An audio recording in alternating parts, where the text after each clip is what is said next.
Okay.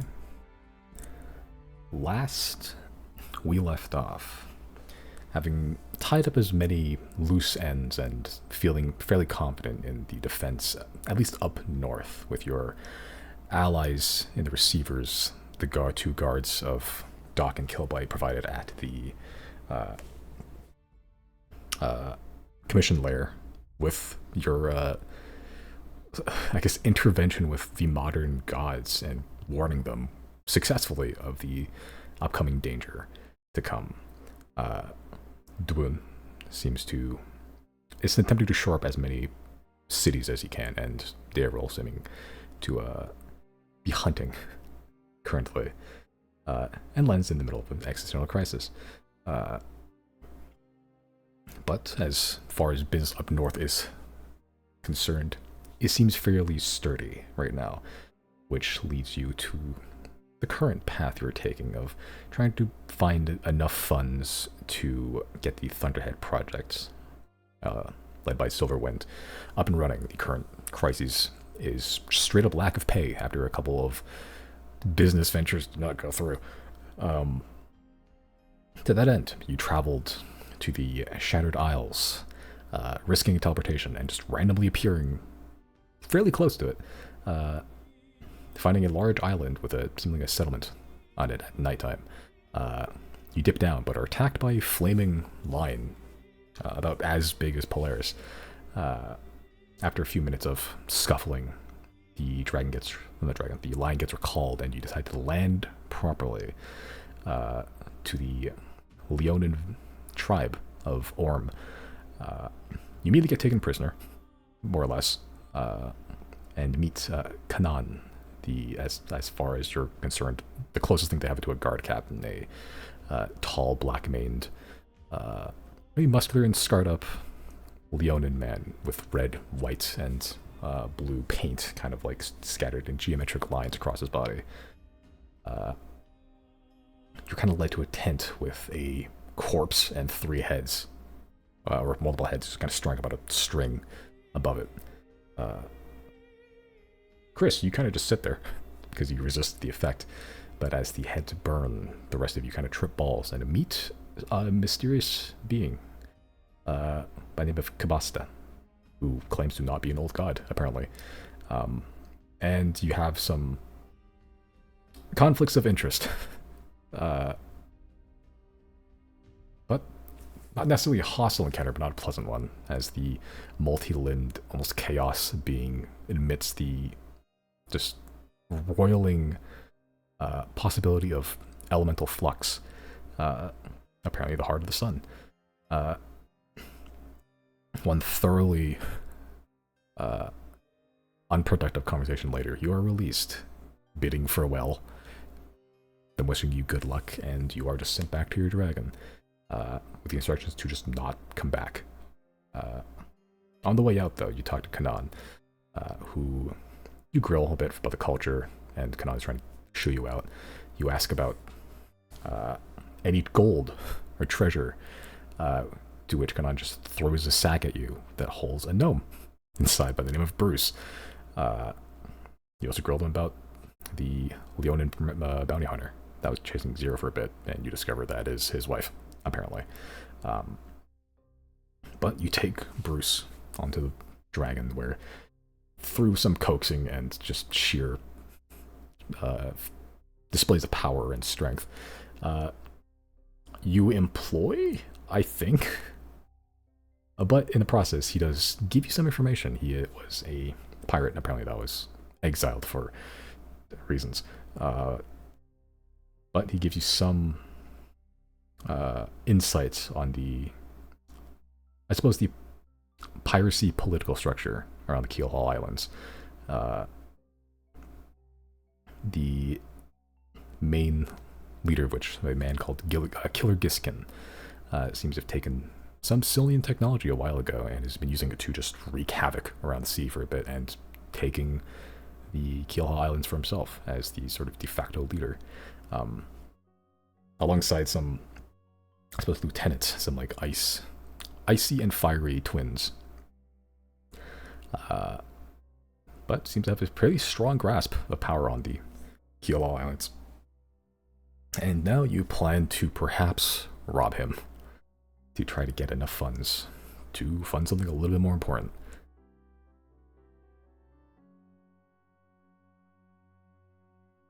Alright, but I think that is about where we're caught up. So, you are aboard Polaris. It is... what time is it actually? 4 a.m. Are we flying towards Keelhaul? I believe so. Because no one has really gotten close to Kill Islands yet. But yeah, it'll take you a number of days to go at your current speed. But you have Bruce with all that. For all that would good. For all that good will do. Kind of like a middle-aged looking. I'm not sure if he actually is middle-aged. Gnome, balding on top, kind of like a monk haircut. Big sideburns though. I'll ask Bruce. So what are your skills? Well, I've been playing pretty good. That was kind of my kind of duty aboard the the ship I was on. So you were the janitor? Oh, I mean, we did in shifts. Just, yeah, aboard a ship, you kind of do, well, you know, a little bit of this, a little bit of that. Don't want to be too picky. Do you know how to captain a ship? I know the inner workings. I can throw up a sail. I can put a rope.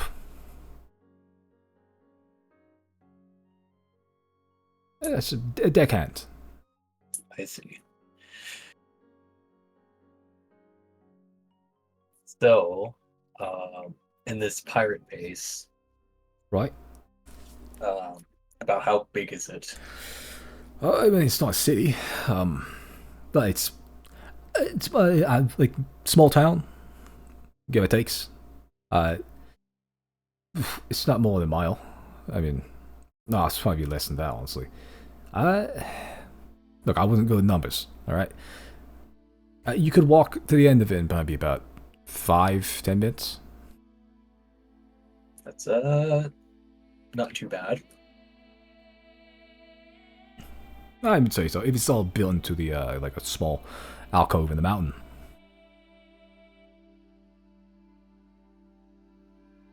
Oh, I see. So it's in the mountain. Yeah. Let's just call it the cove. Like Giskin calls it something fucking stupid, but Is there something inside the mountain? the town. Like treasure or gems? Maybe, I mean, maybe. I mean, talking about the mountain itself, I don't know, but there's a man at the end of it. So Giskin lives.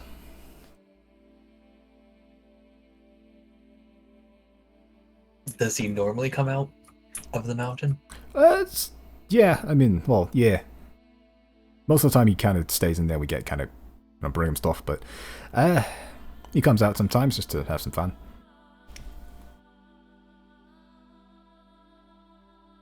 Don't do much plundering these days, honestly. His ship's kind of just more there as a, I suppose, a symbol of fuck you. I see. Still works though. Maybe we can steal it. Maybe. I mean, I don't know how. It's one of those weird ones, like the ones. I mean, I've never seen them, but like I still apparently has like those metal ships.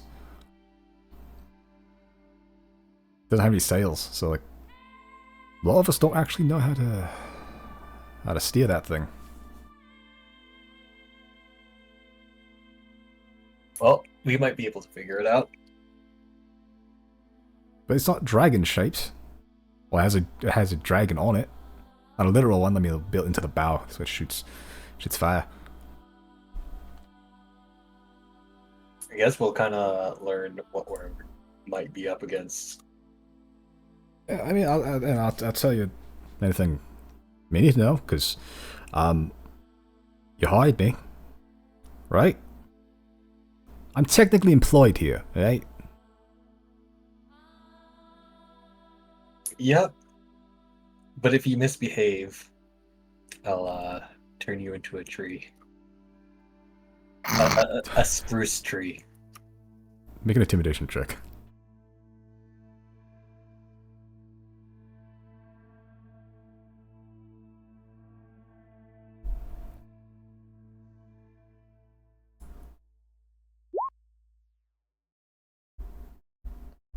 Okay. As you threaten to turn this poor gnome who you've kind of co-opted onto your onto your ship or your dragon, just goes he's threatening to turn to a spruce tree. All right. I mean, you can at least make it like oak, something like a good sturdy wood. Spruce, like, does the bend? Like it bends a lot, right? I'm no woodworker, but it's just kind of like a flimsy little tree. Well, flimsy. Something like that. Or I can send you to the Forest of Faces and you can become a Bruce tree. Get out. Chris, you take 4 psychic damage. You don't know why.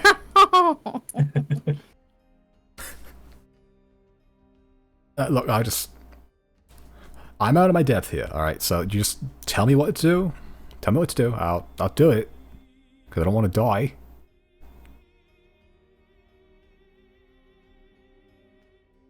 But just to clear things up, I am getting paid.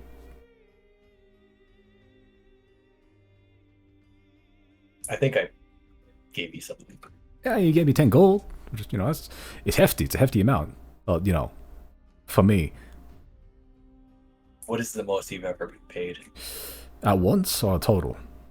Total. Probably like... Well, the course of my lifetime, probably 300 gold. It's that's on the low side compared to most pirates, honestly. But I was low rung, low on the totem pole. If you do good, we might give you 300 per year. So I could be good, yeah. I mean, I won't cause any trouble. Just you don't have livestock on this bat dragon, right? Not that I know of. All right. Okay, just so you don't have to worry about that from me. We have fish. You have a lot of fish, yeah. I've noticed that. Only fish, even.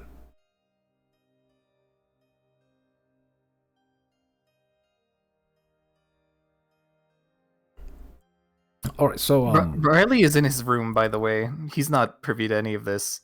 Right, where's Zero at? Can I just be wherever I want? I didn't know if this was like coming off of a long rest or anything. Yeah, I think you are coming off a long rest, I think. But yeah. What time is it right now?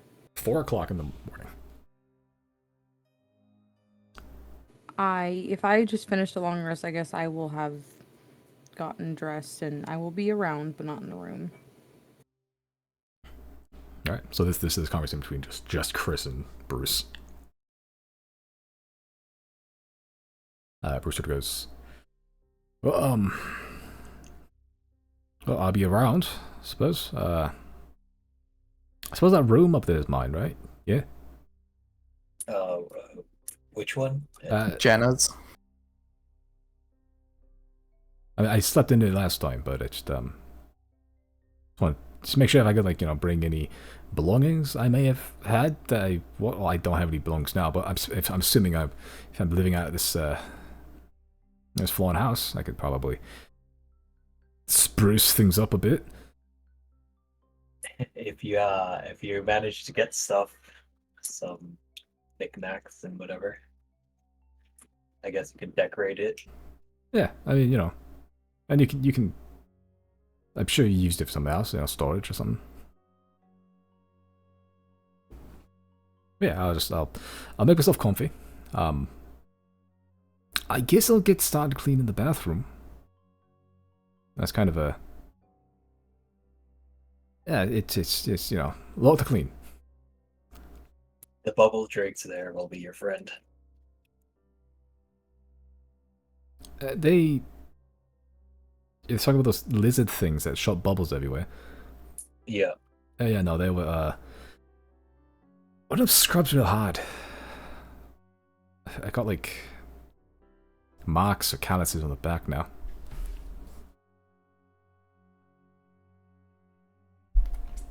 Yeah, that one, he's on a mission. Trying to scrub me back down to the bone. Yeah, he'll do that, pretty much. Right, well, I think I'm just gonna get out of the way then. Yeah, their way. Well, you know where to find me. Literally anywhere. Yep, sounds good. And he just kind of awkwardly shuffles back upstairs.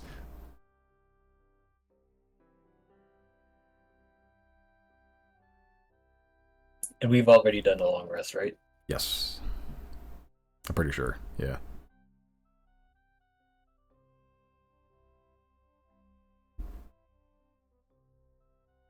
Okay.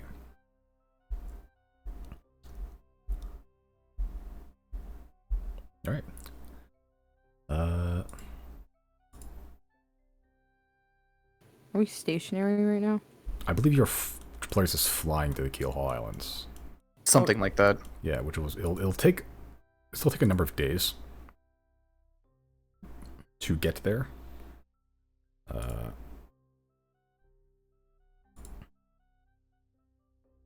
Yeah, it'll take like 2 days ish, roughly. You got some time to kill.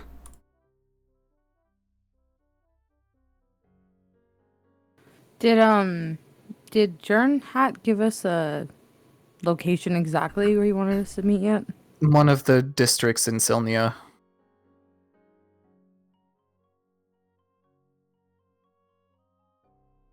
Yeah, pretty much. Like all that was worded was just like, yeah, like one of the big districts there. Not a specific location exactly.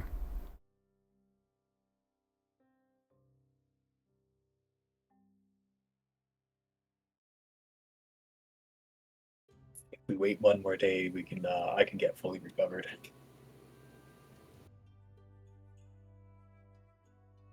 Yeah, we'll have time for you to recover for the big fight. I'm trying to think. I don't know what to do in the hours approaching the meeting with Jarn had. Do we want to go like scope out the place in Silnia, or is there anything else we want to do to prepare?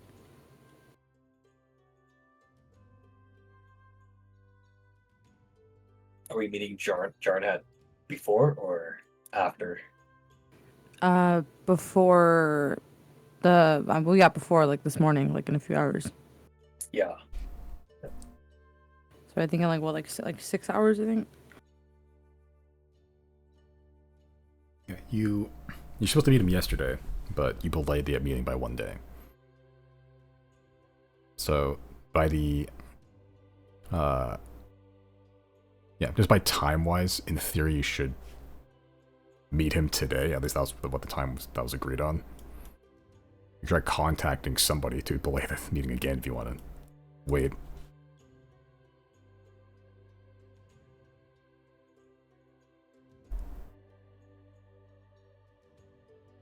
Yeah, I'm good to meet. Yeah, and then hopefully no fight necessarily breaks out with the Jarn Hat, but by the time the pirate fight comes, Chris will be fully back to normal. Oh, I guess while where's Riley? Is he in his room still? Yeah. Okay, I'm gonna cast message and tell him to come down. All right, Riley will acquiesce. Yeah, what you need? And then in character, I'll bring up the ideas I'd had surrounding the fact that the apparatus is probably apparati. I don't know what to call them. Anyway, the apparatus body probably, I wonder, cannot get infected by the corruption. I want to bring up that conversation again. Do we know that for sure, though? Because it does seem to affect inanimate objects, such as our weapons. Or do you think that maybe has something to do with the fact that they're magic infused? Wait, then the receivers are also magic infused, so that wouldn't work. I also thought, they have the potential to trap souls as well. That's true. And the receivers, as far as we know, were given life through Janna's soul.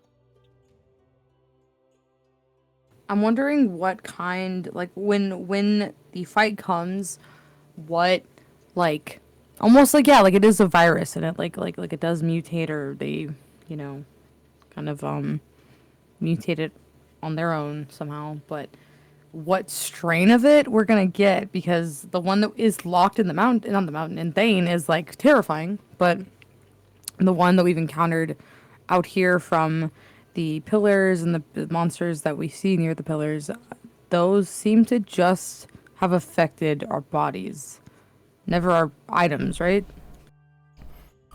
Seemingly, yeah. There's the potential that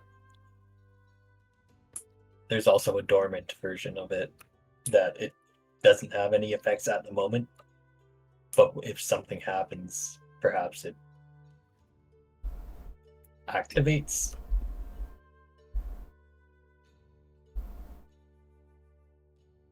I wonder, because I know we've talked about how, like, on the mage hand, and I don't know if Riley ever used Unseen Servant to touch it, but Yeah, I know he did. on my mage hand, there's a little, like, pinprick of purple or whatever corruption on it. I don't think we'd ever tried to, like, get it fixed. I think we just waited for it to go away. I'm wondering what magic could have been done to make it go away faster, like if it would have been a healing kind of magic to the mage hand, or if it would have been like a restoration. I don't know what, like, area to target, because it's not even like a magic item. It's a magic thing that is intangible, but it serves a purpose. So I'm wondering if there is any magic that we have to like heal magic in that way. Is it still on the mage hand? I'm pretty sure. Yeah, and I think it's on the Unseen Servant as well. I'll take a look at my mage hand. Yeah, invisible except for a tiny little white, or a little purple pinprick in it. Yeah, it's still there. Has it reduced in size at all? I thought it did. I believe it didn't reduce in size. It slightly increased in size. Oh, since I touched it? Yeah. Like a small amount. Like since you last touched it, probably like millimeters. I would like to try something. What would No, you like never to mind, try? because I don't want to get this infection anywhere. I was gonna try to put some arcanium, straight arcanium, on the little pinprick there, but if it taints the arcanium and then the arcanium drips from the mage hand, then I don't want to know what that'll do to anything else it touches. That's what I mean, though. I'm curious to help Rexney in finding a cure for this or something, because, like, I don't know, I think preparing from all angles seems like a good idea for me, in the sense that, like, if we do, like, worst case scenario, yeah, the infection spreads throughout the land, we have means of understanding it. And I know that's what he's doing right now, but we're the ones that have the infected magic. He hasn't really been able to experiment with that a whole lot. I'm wondering what we could do. What happens if I try to use dispel magic on it? Specifically the pinprick. Can I do that? You can try. Yeah, I'll try that. Okay. What level is Mage Hand again? It's a cantrip. Oh.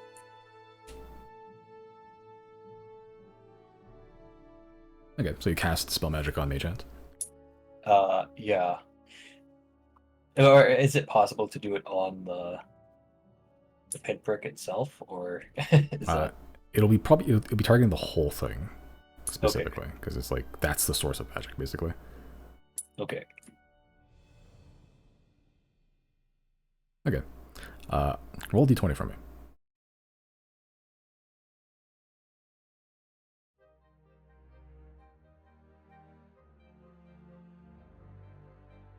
Okay.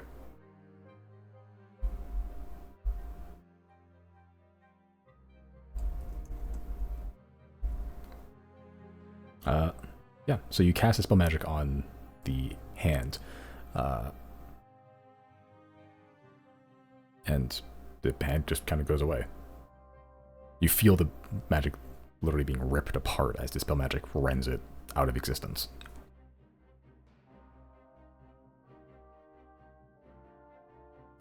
And what happens if I recast it? As you recast Mage Hand, there's still a little pinprick in there. Little pinprick of purple. It's more of a spot now. Did it grow after that? No, it still seems the same. Oh, okay.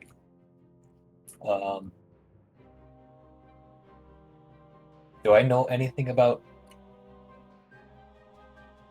corrupted magic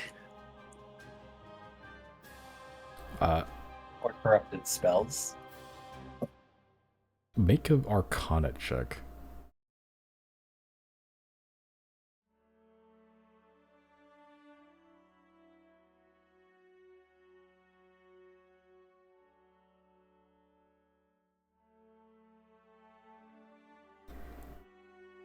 As far as you're aware, this has never happened before.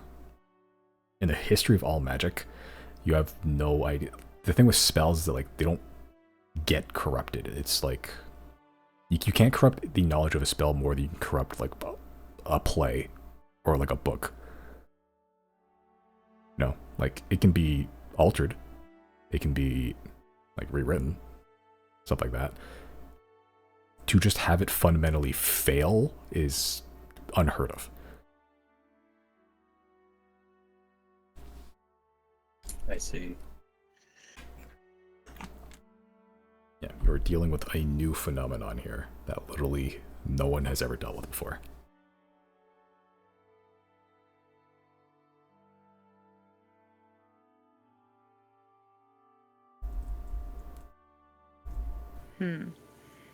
It's puzzling for sure. I don't know exactly what to do about that with the Mage Hand.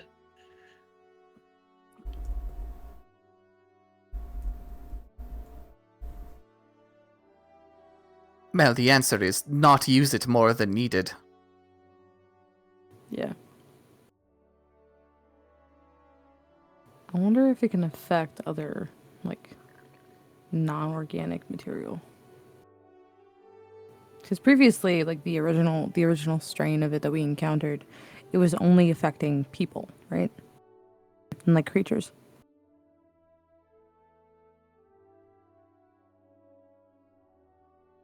Right? Oh yeah, as far as we know.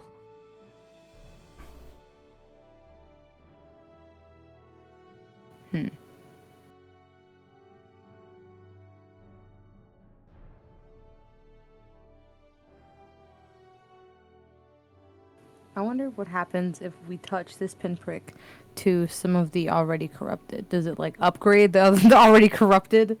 I wonder if it has something to do with the spellcasting focus or the spellcaster, because it seems to only affect your spell, your version of the spell. Yeah. Even if it's dispelled, Yeah, and it's recasting spreading. it comes again. So I wonder if it's something to do with Yeah, how almost like it's treating the magic like an extension of me, and it's just staying with me. yeah. So, does this technically mean that we're corrupted again? I don't know. I guess we've And never it's only tried to manifesting? figure it out. Well, there is a way we can figure it out. We just need to happen on some of that alien text again. And if we understand it, then we'll know we're corrupted. Oh. Do we have any of that? No. Hmm. But we know somebody who does, and we're meeting with him not long from now. Damn it. I think I copied the text. What, like how it looked in its original language? I think I remember that, yeah. Because didn't we eventually were able to translate it, I thought. Yeah, because we were corrupted. Right, but I'm saying if he wrote it like character for character as he saw it, it would be the original text, right? No, because we were translating it in real time. If I recall, that text was the translated version of it. Oh, Yes. okay, I see.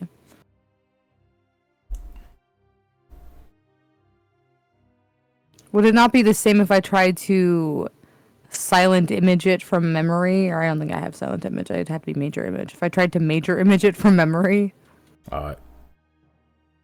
Maybe, but that's a lot of language you don't understand. You can try, but that'd be dependent on Zero's ability to replicate a language Zero doesn't fundamentally understand.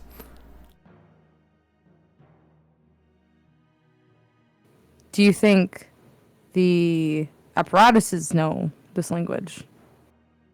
Probably. Could they replicate it?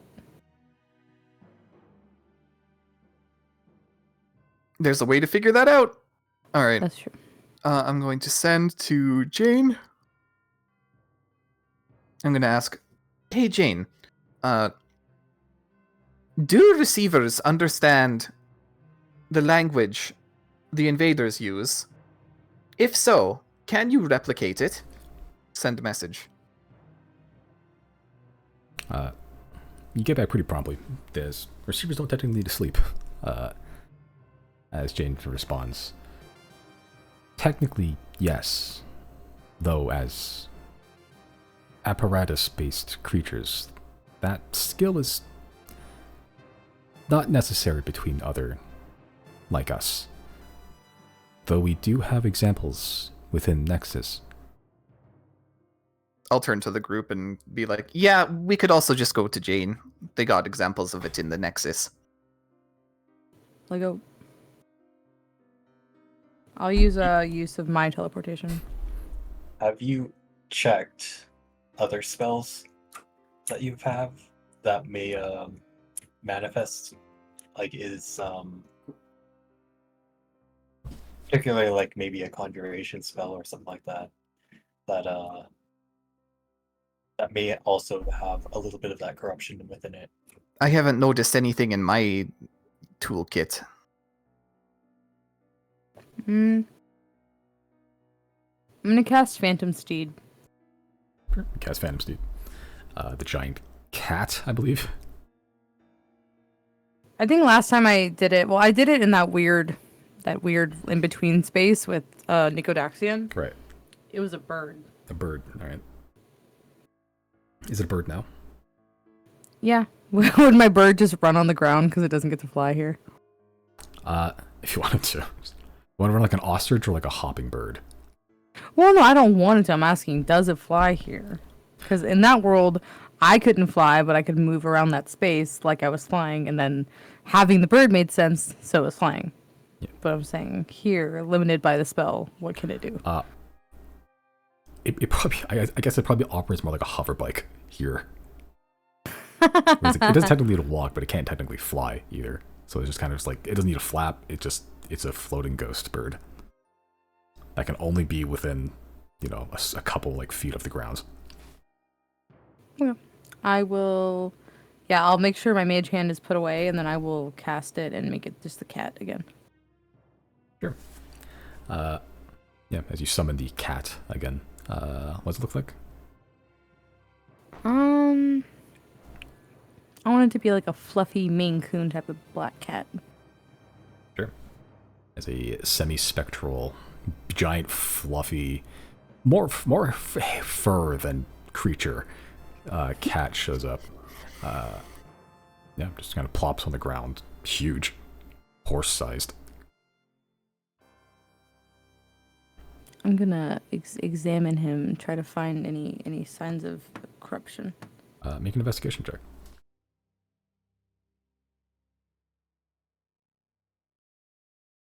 Looking around the cat, literally like almost like an ape looking for lice and hair, going through all the fur and tufts, looking at the skin and everything, you don't really find any evidence or, any sign of corruption on your cat.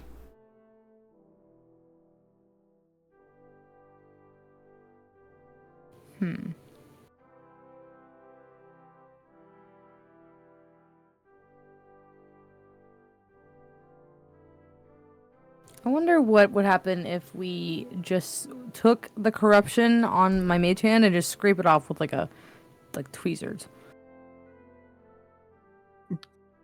We could try that. Could we interact with magic that way? I suppose.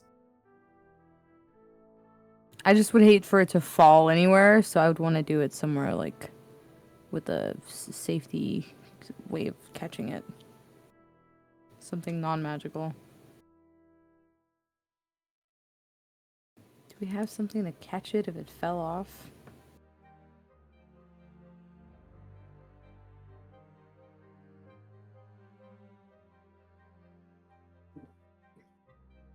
Let me see.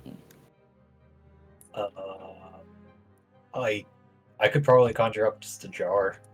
That works. Yeah, that works. Well, no, because then I feel like your conjurations are gonna get corrupted if it touches it.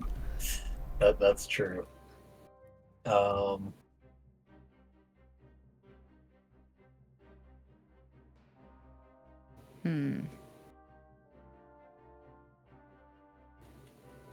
I have a red tie-dye shirt that Jana made for me. I want to put that down on a table in the house, and then I want to... Do I have tweezers, Simon? Like, I know the Thieves' Tools kit is like lock picks, but I know I've used it before to like scrape things or something. Do I have any kind of tweezer type tools? You wouldn't really need tweezers for lock-picking Thieves' Tool, like, necessarily. I guess for traps, maybe. Sure, you can say there's probably some tweezers somewhere, small tweezers in the Thieves' Tools kit. Okay. Then I will take out my mage hand and over the shirt so it doesn't touch anything in the house. I will use the tweezers to pick at the magic and see what happens. Okay, so you're using the shirt as a layer over it. You're picking at the corruption with the tweezers through the shirt. No, I'm putting the shirt down over the table and I'm kind of having the hand low to the table so it doesn't like. If for some reason I am able to just flake the corruption off, it doesn't fly off and hit the house. Okay. Yeah, trying to pick at these little spots with tweezers on your mage hand. It is like a magical force. There is a physicality to it in a way. So you are able to actually apply pressure on this mage hand. You're kind of picking at it slowly, carefully. Nothing of note seems to happen. Nothing flies off. Nothing really. There's no dust that emits from it or anything. It's almost like trying to scrape off a tattoo, in a way.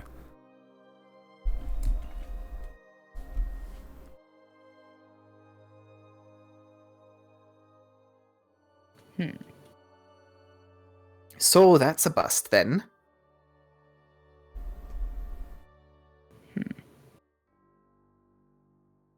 I will dispel my mage hand. Okay.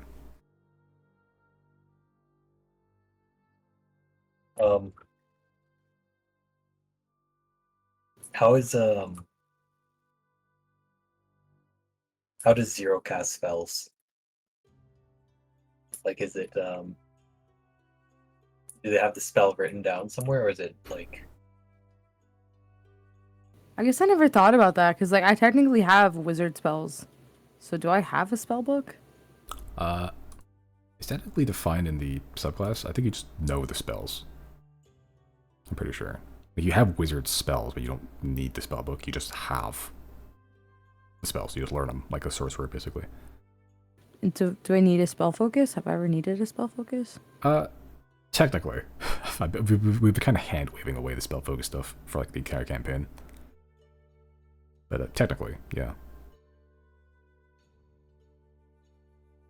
Well, if I haven't been using a spell focus this long, I don't think it's the spell focus it's attaching to.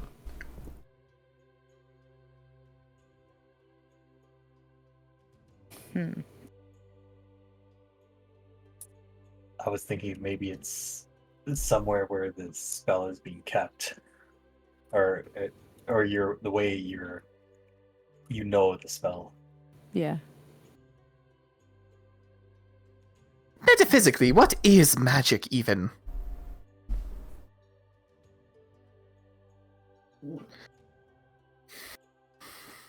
I don't study it. I just use my voice and things happen. Do I have an answer for that question? Make an Arcana check.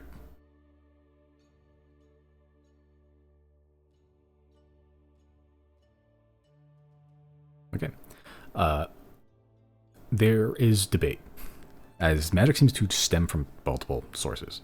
You're not sure exactly where Riley's or even Zero's magic is disseminated from. You know where yours and Pragel's likely come from. It's kind of again, it's all like theory. No one's ever been able to find a solitary, single defining source of magic yet.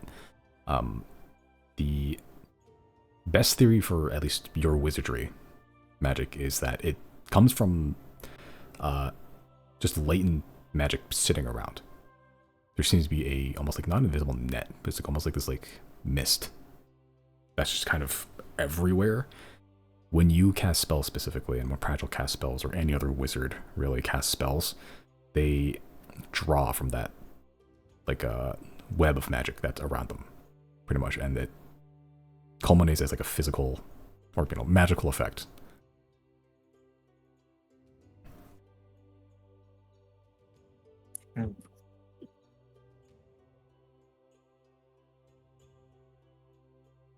Is it different for magic that incorporates some sort of divinity? Yes, the practices of arcane magic and divine magic, and even druidic magic to an extent, seem to stem from different sources, which is why the study of an origin of all magic is kind of hard, because all of these people can definitively cast magic, yet they all say it's from a different source. A cleric will say it's their god, a druid will say it's nature itself, the life force of nature, and they're casting magic, so how can they be wrong? Yet there's different theories. They're different like viewpoints of where it comes from. So like, are they wrong? Are they right? Kind of hard to tell. For arcane-based magic, it seems to be based on this like latent energy, just sitting around, just waiting to be utilized.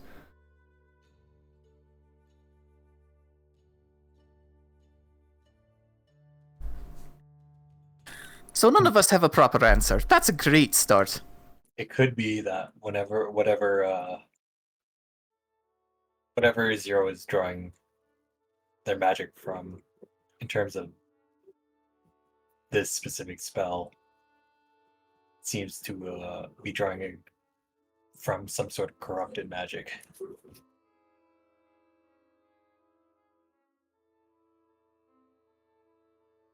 Well, if my unseen servant is much the same,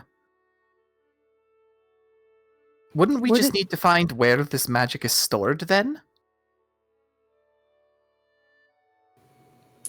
Where do these like these things go when we dispel them? Do they go somewhere, or is it just gone? I'm asking Chris that because he might know. I think in terms of things like conjured beings and that sort of thing, sometimes they're getting pulled in from another plane of existence, like a fiend or a devil or something like that. And so like when the spell ends, they essentially just returned back to wherever they came from. But in terms of like Mage Hand, would I know where something like that comes from? Or Without Arcana check, yeah, actually, there's certain spells, especially like Mage Hand or and Uncensored. They're actually like the two prime example of this. Actually, they are created and dispelled as needed. Like they are made fully, or fully destroyed when they're gone. They're not sentient beings. They don't need a memory. They just kind of follow the instructions directly from the creature that summoned them. So they are. It's like, yeah, like it's like having all the Legos around you and then just building whatever you need out of the Legos. And when it's gone, you just disassemble everything. Like it's just you don't store it somewhere else. Your creatures, the ones that are like named and have like thoughts and emotions and mortgages and families, they are from a different place and they do go somewhere else when they're gone. But for Mage Hand and Unseen Servant, they are just made and destroyed as needed, which actually strikes you as a little strange now I'm thinking about it, because It is weird, isn't it? yeah, this kind of hits you actually, that you know that they're made and destroyed as needed, yet there seems to be some sort of memory associated with at least with this corruption on it. So where is that coming from? yeah, so it is strange how this is working, because essentially from what we know is that it should just be created and destroyed whenever we cast it, but it's staying there. It's like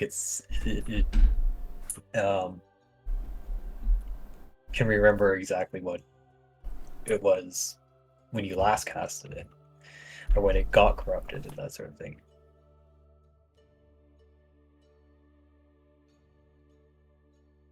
Let's go to Nexus. Yeah, let's head over there, see if we actually are corrupted or if there's something else to this. Yeah. And then maybe we can pop in and I mean they might all be sleeping, but could pop in and check on Rex's name with these new ideas. I also thought, like, it's possible that cat, it was just really hidden. But if all your magic is some sort of might have some sort of corruption, I had kind of a scary thought that what if even offensive spells have the potential to corrupt whatever you attack. I would like to cast Eldritch Blast, but can I hold it the way I was holding it to do the X's on people's faces? Sure. Yeah, as you cast a candlelit flame, it just kind of sits there and burns. Nothing of note on it?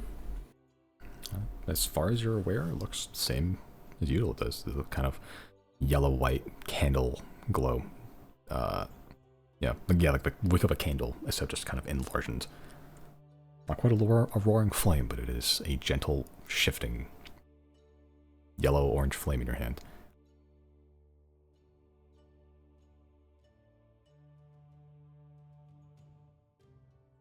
That's so weird. So maybe it'd also be not noticeable at the moment, but I think if we go to Nexus, we should definitely check. Well, I'm gonna use teleportation to teleport us to Nexus. Okay.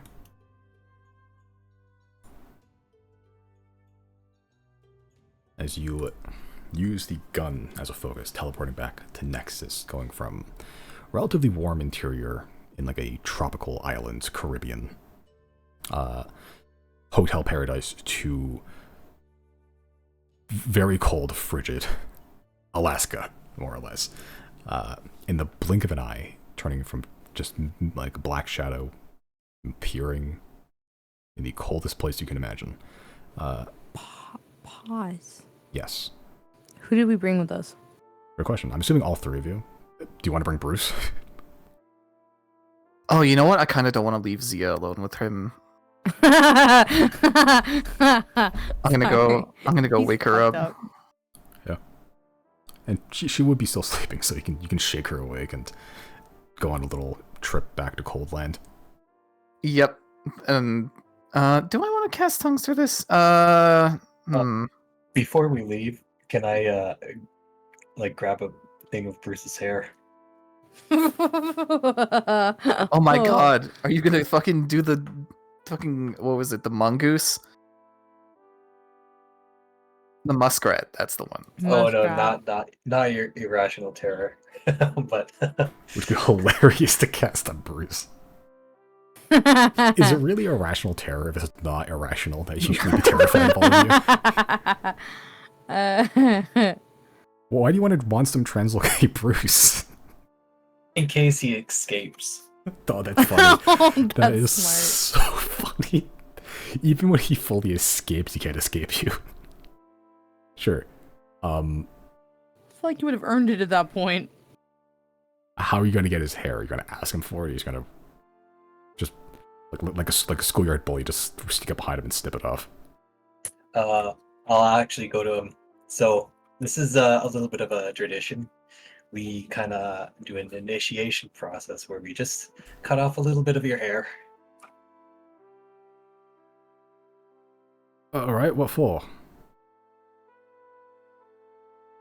Like, what are you gonna do with the hair? He's like, keep it in a bowl? Like, you collect this? Yeah, we just kind of mix it around in a bowl. Why? As a kind of like a thing to remember that we're all a team. You know? Make a deception check.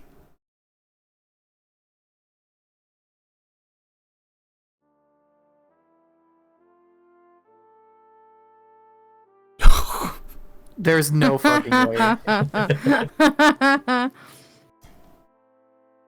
He sort of looks at you and goes, I'm part of the team now? Yep, you're part of the team. Oh, alright.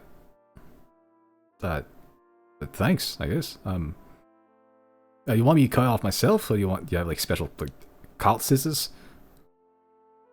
I'll just conjure up scissors right there. Cold scissors. Nice. Okay, so do you snip off some hair? Yeah. Yeah, yes. I'll make kind of like a little design, like a little X on the back of his head. Make a sleight of hand check for this one.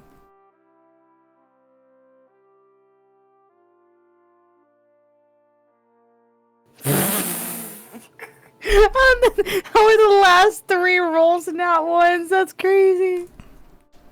You certainly make an X. Not in his hair, in his head. As you're snipping off the hair and you try to make a cool design, you accidentally slip twice and make a perfect X on the back of his head that is bleeding profusely. That'll probably scar forever. Could I make a medicine check to clean that up and fix it? Do you have like a healer's kit on you or what? I think you all have healer's kits on you at this point. Somewhere in your I have inventory. that thing now. I have that thing I can do. I've never I don't know if used I have a it. healer's kit, but I do. Well, maybe I do. Am I seeing this happen? Is he doing this in front of everyone? Probably. Oh yeah, I do have a healer's kit actually. Oh, okay. Yeah, make a medicine check.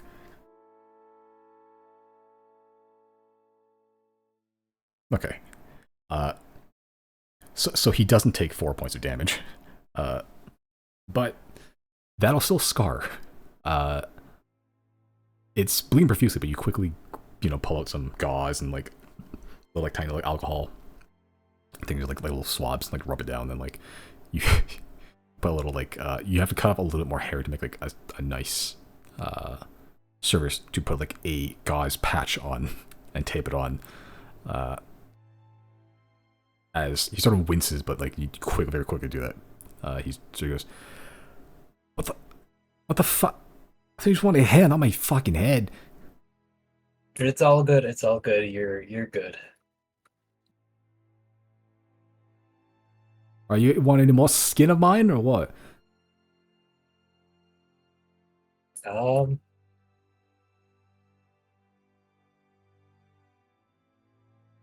only if you want a clone. What do you mean a clone? Like me Like, walking around? Well, my mentor might be able to do that, but if you ever die, you can go into a clone of your body. Make a persuasion check.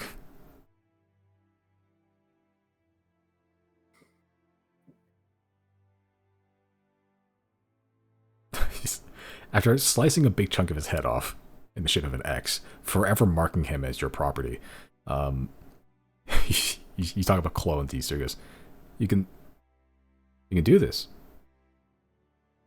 Yeah, but it does cost a lot of money, and I don't know if I'll do it right now. But if you behave, perhaps. God, it's really big on this behavior thing, ain't you? Alright, I mean, sure, you got my hair. You got a big chunk of my head along with it. Well, if you want to make to death-proof me, go ahead. If it's expensive, I'm assuming that's coming out of your pocket.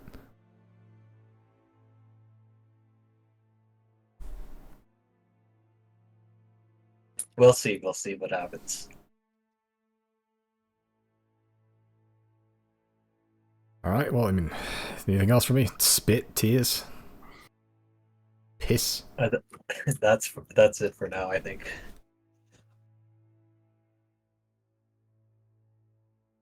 Alright, I mean, I'm gonna go sleep this off. It's been a weird day. It's been Yeah. 2 hours and you already sliced a hole in my head.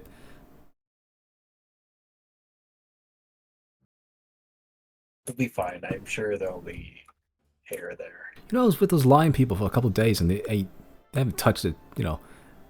I mean, they put me to bed and stuffed me and starved me, but they haven't drew blood.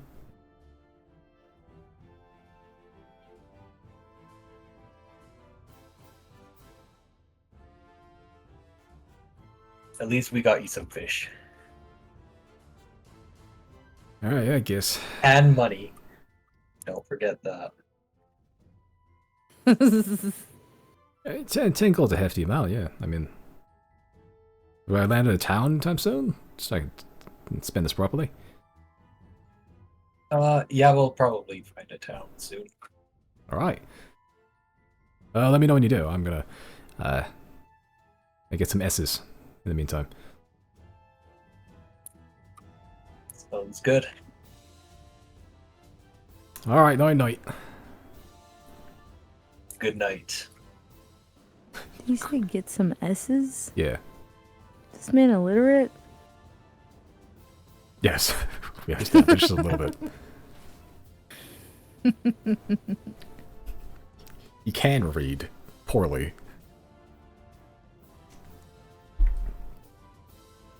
Riley will peek his head out from the door. Oh, is he gone? Is it safe to bring her out? Yes. He went Okay. to bed. Excellent. You could have 2 roommates that have no idea the other exists.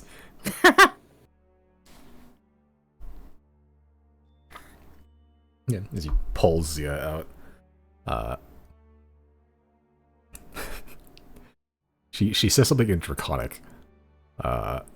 Immediately. She takes a couple sniffs in the air and then says something. Riley, you kind of hear the words, "Why smell?"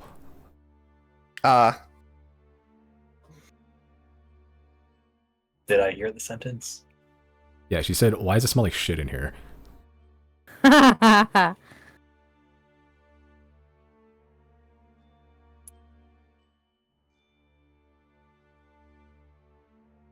Is it because of Bruce?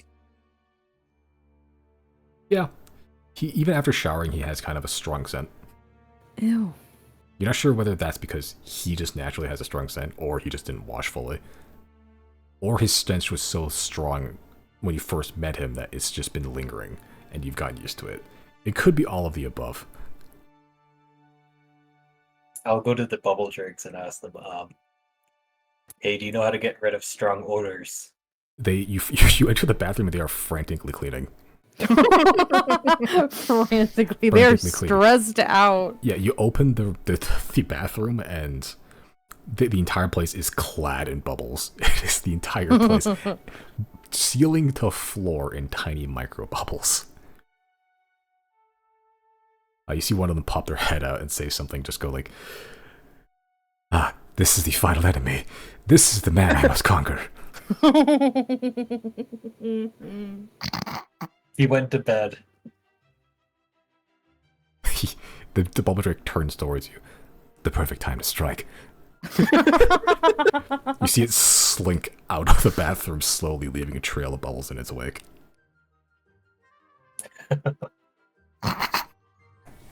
Let us know if he escapes. He cannot escape. He will not. I will not allow it. I'm assuming the drakes are speaking in Draconic. Yes. Yeah, I'll just turn to Zia and say, that's why, in Draconic. Yeah, she's just like looks a little confused and nods, but yeah, sees the mess. Or sees the clean in the bathroom, I suppose. Just kind of watches the bubble drake go slowly towards Bruce's room, slowly crack the door open, and just slide in gently.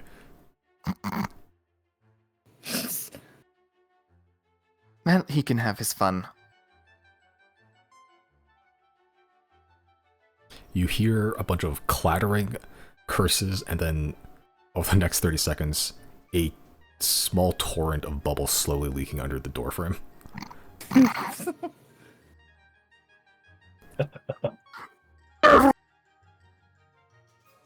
the fuck was that?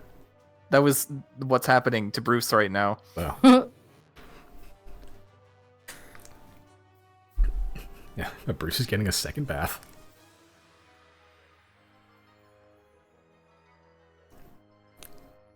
Okay, but y'all are teleporting to Nexus. Yep. Yeah. Okay. As you bamf from one place to another with Zia in tow. I'm gonna ask Claudine to stay here and watch the guy. I guess Claudine is with you, yeah. Oh yeah, Claudine's here. Yeah, she's been around. Yeah, she sort of just nods. I mean, honestly, it kind of seems like your soap dragon. It's kind of got it handled, but I'll keep an eye. Yeah. No, then come with this one. I mean, I'll do what you want me to. Honestly, having him kind of, I don't trust him. Pirates tend to not have the best reputation for a reason. Fine, better yet. And then I'll summon Azek, and I think he's a hellhound right now. Probably. Sounds familiar. I'll summon Azek and I'll have him post up by Bruce's door, and I'll just direct him to keep an eye on the guy. Understood. And then I'll grab Claudine's arm and drag her with us. Okay. Yeah, as you, the last thing you see before you teleport is Bruce in, somewhat bloodied, actually. Open the door, crack it.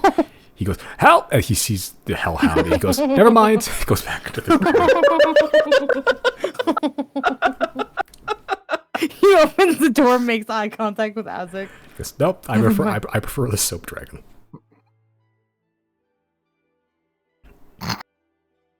Okay. Yeah, as you teleport, I'm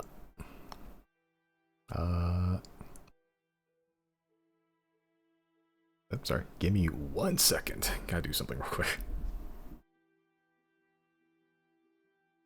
I'm gonna pause recording real quick. You guys can talk among yourselves for like 5 minutes. That's okay, that long, huh? I need to go potty anyway. Oh, break time it is then. Yeah, small break. Very small break. Okay. Sorry. Okay. And with a flash of shadow, teleporting from aboard Polaris into Nexus, the frigid, icy, and lacking in any central heating system at all, the lair of the Receiver people. And you've been here a couple times now, but they're almost expecting you to teleport this one specific spot now, and they've stopped pointing their guns immediately when you show up. And winding your way through the halls, you see repairs going, you see welding happening. Not that you know what welding is, but welding. It's beginning to take shape again. A little more put together than, well, the first time you got here. The sounds of metal on metal scraping, you're not sure whether that's footfalls or building materials. And you can't smell much of anything due to the cold. But heading to that central area where the only source of heating is actually, that central tube where the tree where Jenna now resides is. Entering through its doors, you do find George still looking over the, more or less the corpse of the processor, still trying to figure out the details of launching it and converting a bunch of apparatus to their side. George returns to you, the sort of cable and wire cloak that he kind of fashioned for himself, turning with it. Hello? Jane somewhat expected your arrival. You wished for text or something similar. Correct. We've got a lot of theories that we're trying to work out, so we'd like to at least attempt to scratch some of them off the to-do list. This being the first. Very well. Does it matter what text specifically, or just any example? Any example should do, so long as it is in their language. Yes. I do not know necessarily what this language is called. We have an understanding of it. I suppose the closest abstraction that can be ascribed to this language is void speech.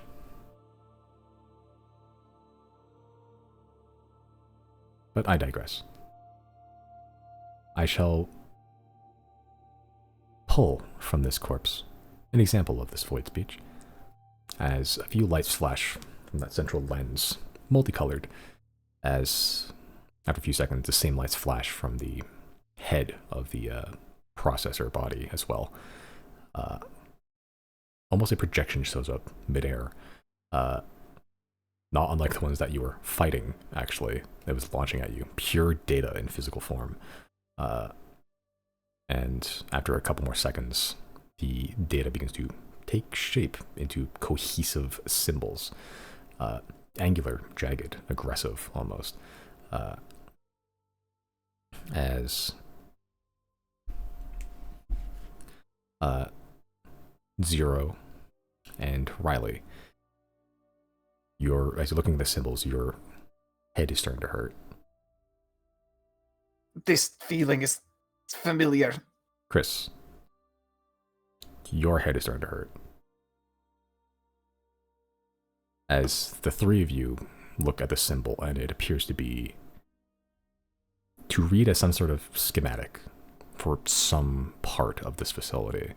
The exact details of it, the lengths in weirdly your unit of measurement, like this girder that's supposed to be like holding up this specific hallway that is holding these specific wires to power this specific device. Just blueprints. All three of you can see and understand it. Do you have any other examples?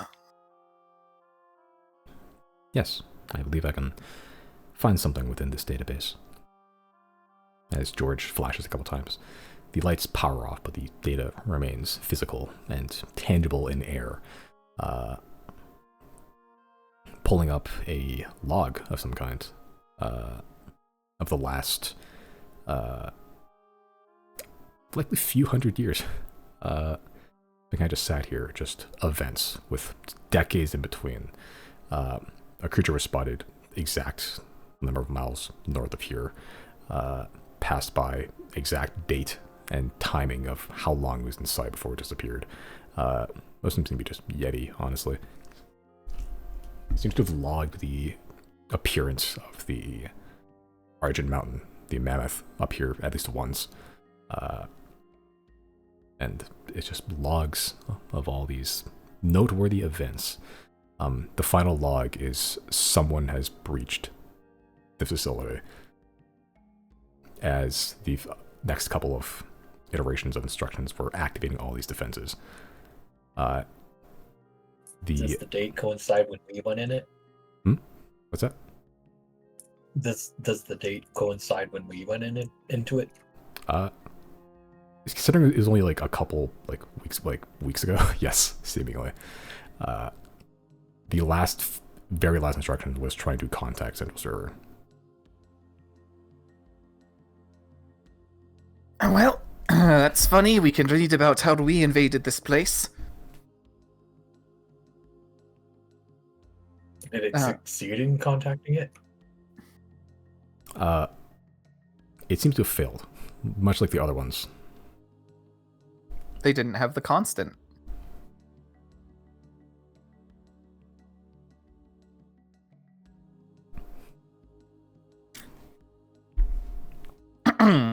Right, so it makes sense that Zero and I, if we are indeed infected, can read this. But Chris, you didn't interact with that thing at all. What's going on? The last time I looked at these symbols, I couldn't read them.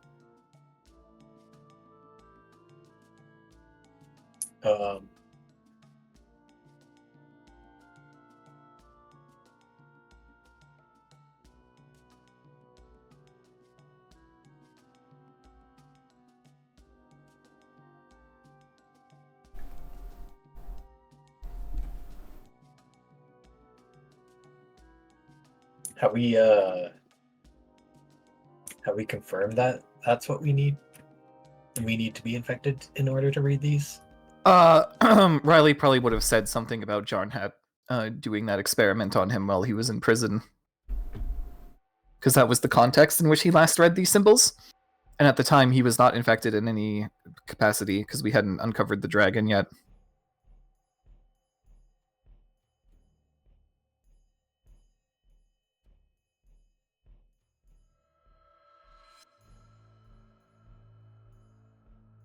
What if did it seem like it took longer for me to be able to read it?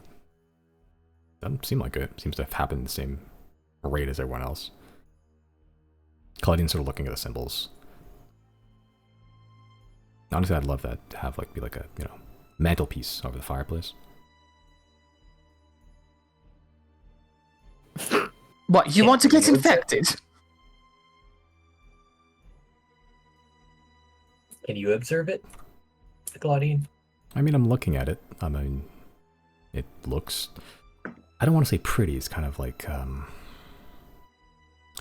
brutal. It's brutal looking. How does your head feel? You're brutal looking. That's the nicest thing anyone's ever said to me. My head feels cold. I, didn't bring a hat. I'm actually gonna turn to Zia and ask her in Draconic, and then point at the symbols. You understand? She kind of looks at it, just looks back at you, just says the word art. That's a fun perspective. And Claudine and Zia are all around the same vicinity as us? Yeah, you all five of you are just stood in the same area, looking at the exact same symbols. And just when you guys look at them, you see the symbol first, your brain starts to hurt, and then you start to just ascribe meaning to them. it's not necessarily translated like, you know, like YouTube translate where it actually just changes the symbols. You just seem to just kind of understand the meaning.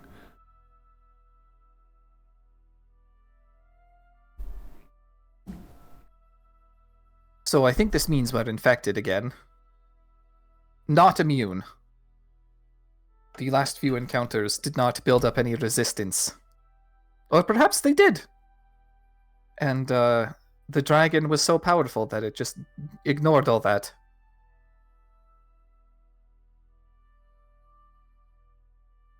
Riley, you said after you were cured of the corruption, you tried to read it when Jardhat showed you and you couldn't read it? Correct. Okay, so It just looked like an immunity symbols card mumbo thing. jumbo. Okay. And unless there's some sort of dormant version of it. What if That's this isn't a probably what bad we have. thing? Yeah, that's what I'm thinking, because it hasn't been spreading. Like, when I checked my Unseen Servant before, it didn't look like it had spreaded at all, right? Spread? Not really. If it has spread, it's like so minuscule that you didn't really notice it the first time. Right. And same thing with Zero's Mage Hand. He said mine spread a bit more obviously. Slightly, millimeters. Alright, so the progression rate is incredibly slow. What of Chris's is infected then?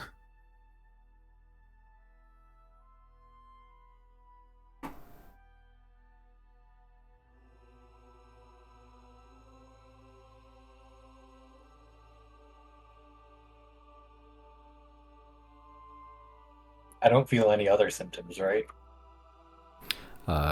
No, you're a little chilly, but that's about it. Well, we don't feel the symptoms either, do we? No, none of you really felt anything. You just visually saw your spells being infected. Right. And it hasn't infected any of our other spells, so it's literally just those ones.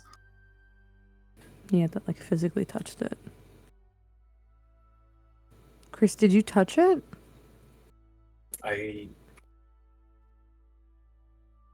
Or maybe did you conjure something that could have touched it?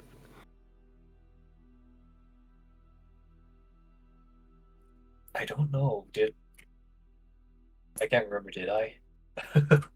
I don't think he did. No, you didn't cast it. Like, once you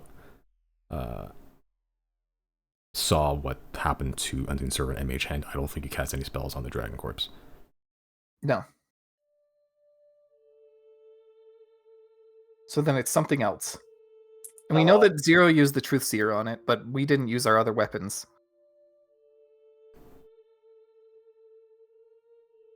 Unless it's the nature of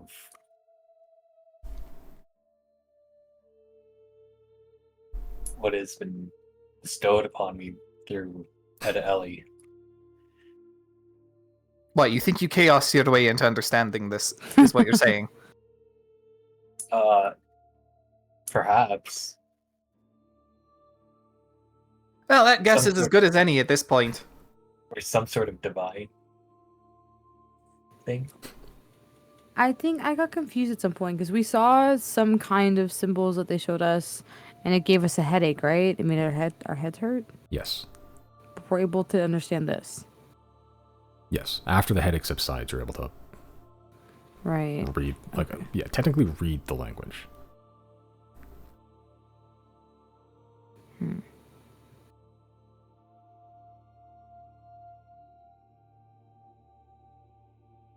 I wonder if this is just a byproduct of like, no, because you said that you had read it with Jarnhat and you couldn't read it after you'd been cured the first time. I was gonna say, I wonder if this is just like a thing that stays with you.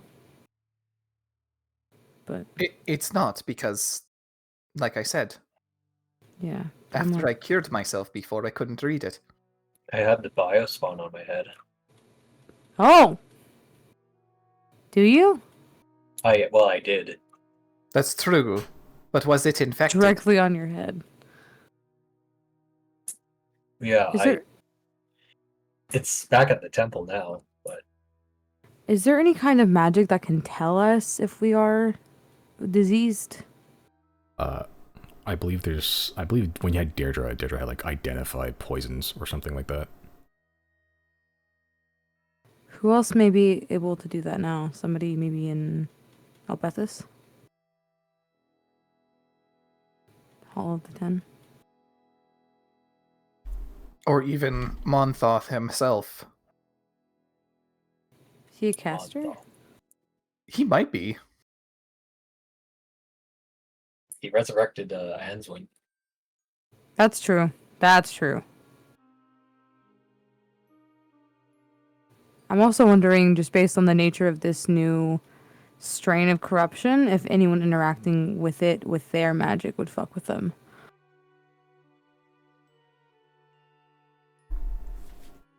If there's any caster whose magic I'm willing to risk, it is his. I'm not saying I don't care about him, I'm just saying casualty.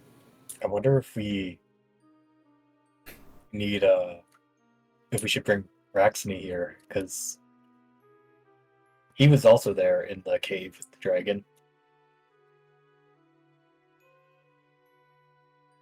What do you mean bring him here? Like bring him here. To meet them? I think so. I do think we're overdue for that as well at some point. But also to check and read the text as well, because if he can, then maybe it's just an aspect of just being in the area of that dragon.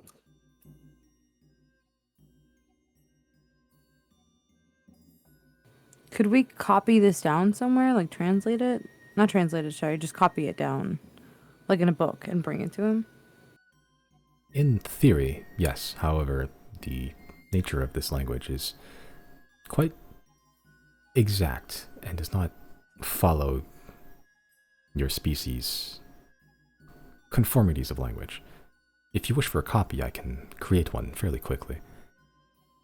Please. Yeah. The floating bits of data that is hovering in midair, you see kind of shimmer for a bit as quite literally George copy and paste it onto another part of space, collapses it into a single, it's not quite an orb, it is a symbol, a floating blue symbol. You didn't really know what this meant when you're fighting the processor, but as it's sitting there, George kind of flows it towards you. As you can all see it, it quite literally says compressed.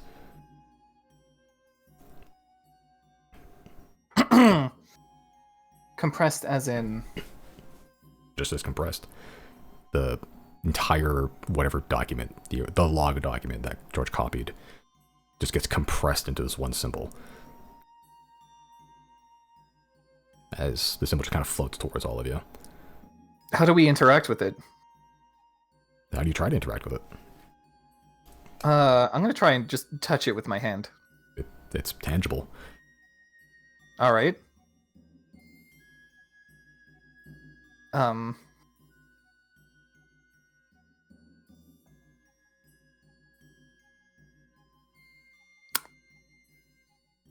it doesn't react to being touched?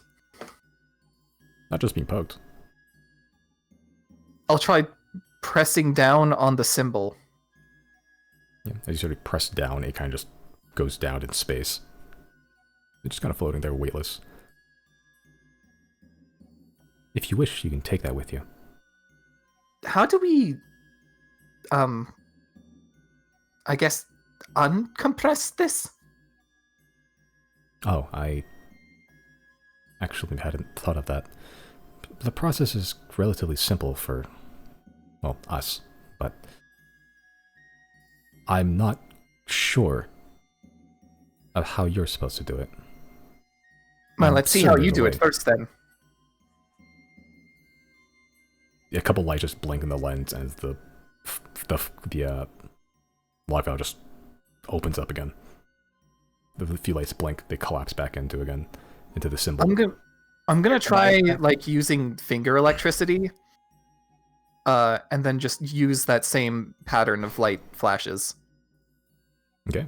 As you summon up the power of your god, using the electricity inherently latent in you, trying to copy the pattern as much as possible, kind of striking it It is striking the symbol as it kind of shivers and almost like warps a bit, but after trying a couple seconds, it kind of just almost on its own. Like you do the pattern a couple times, failing, but then it eventually just opens up.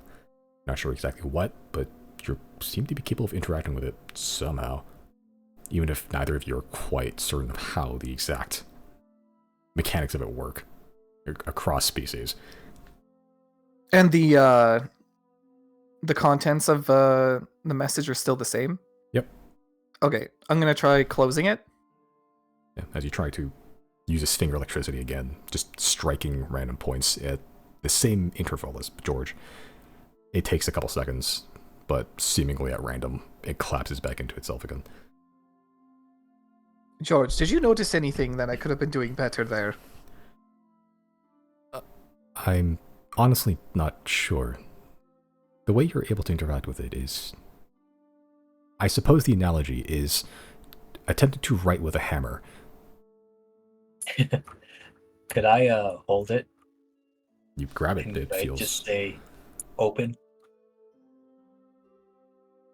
As you grab it, say open. Do you think open as well? You try to will everything to open? Make make an intelligence check.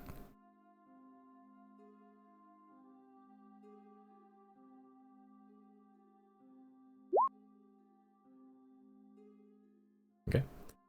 There's a feeling in the back of your brain as you will it open. This electricity direct from the brainstem that shoots up, down, through the spinal cord, through the arm, to your fingers. The message carrying open as it just opens up to the file with all the symbols in its full glory.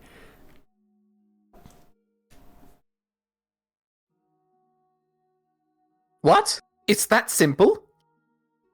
I suppose so. Riley will attempt to close it just by saying close or compress. Make an intelligence check.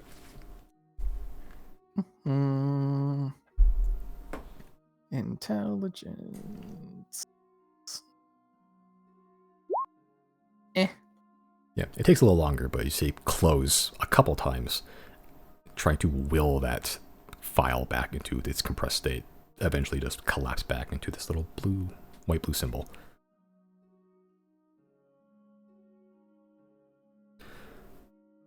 It seems Well, that I'll be damned. direct instructions are not exact, but the process is similar.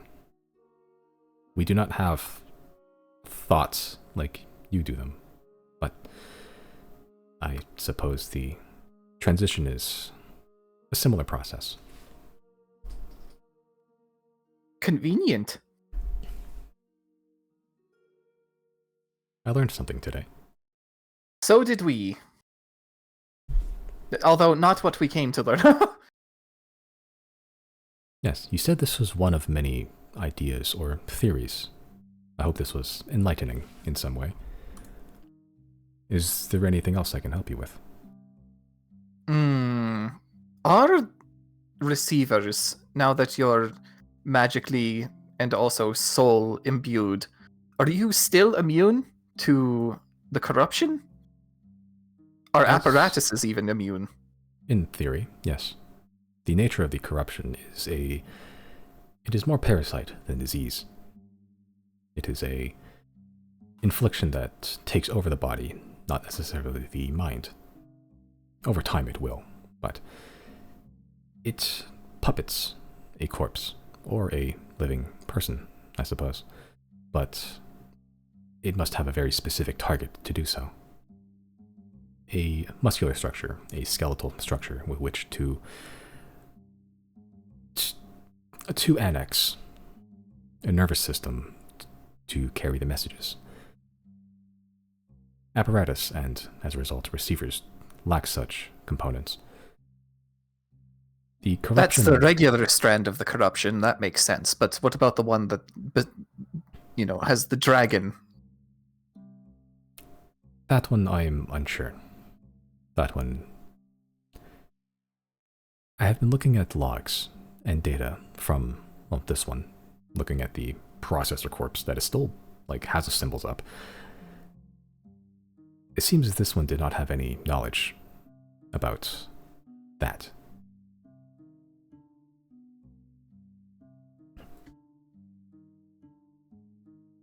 Are there any other facilities in the world? Man, we know that the only other one on Hydegray was raided by Sylnia. So the other continents, maybe. Or any ships that may have like a signals that this facility may have picked up or logged? The only signals that were sent out over the last few hundred years were the ones that I believe you had a hand in instigating. One from a traveling ship beneath the mountain far south. That was the original message that contacted the small group of renegades. The second burst of signals is from the processor here. Forced to seek help in its most dire of times. So wait, are there no records of what happened inside the other one? Did we bring Jane with us for that? I forget.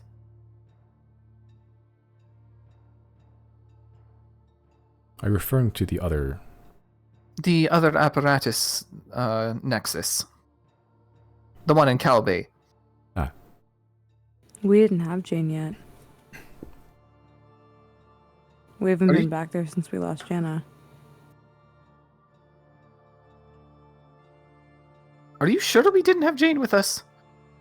She talked to the Bronze Legion and all. Oh, you're right. I'm getting my things mixed up. I guess Were there just no logs there? There must have been, because Sylnia infiltrated. Well, either way, it is irrelevant if there was no processor there. All of the information is, at least in these magnet launchers, are stored within the processor.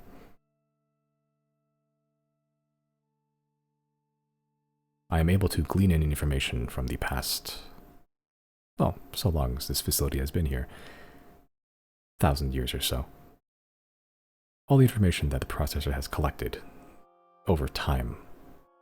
It is a slow process. It is damaged.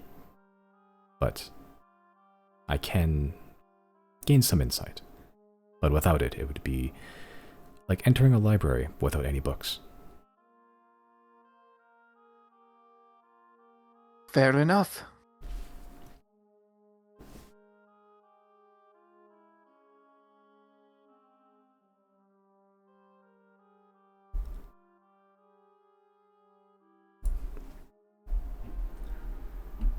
But is there any other way I can be of assistance?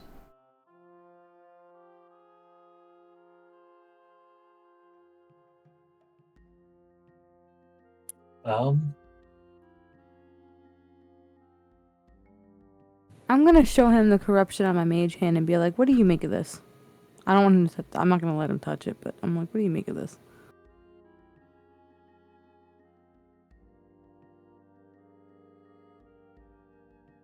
The lens kind of like zooms in a little bit. It doesn't quite extend, but you can see the lens enlarging as it gets closer to the edge of the orb. Kind of looks at it for a bit. I am unable to glean much information from here. You may wish to speak to Doc about this. Doc has, well, attempts to be a medical practitioner of a kind. I believe she has installed a microscopic lens. But on the surface level, it seems no different from the corruption that we all know of. Where's Doc? I believe you took Doc with you to the lair. Damn, we did. I forgot she was one of the ones we took.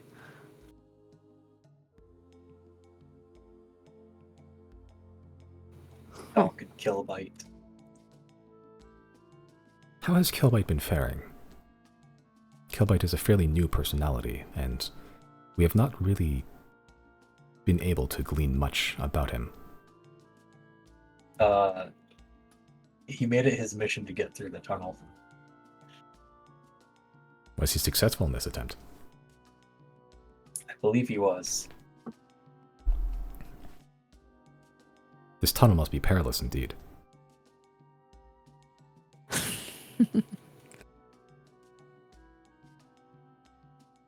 Lots of ice.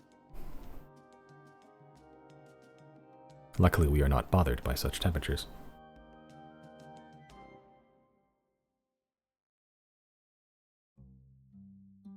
Either way, both of those receivers should serve you well in terms of defense.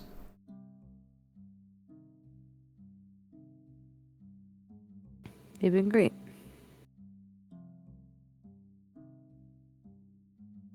This is good to hear, actually. I myself have been quite concerned with the future. Not all personalities are so amenable, as I'm sure you have seen.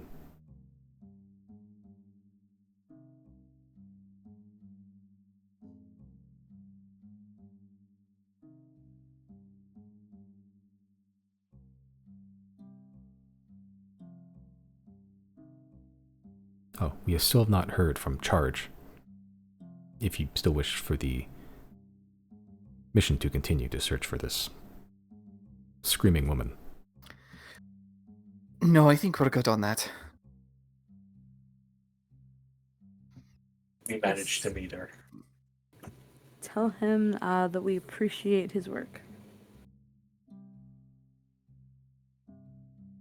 Oh.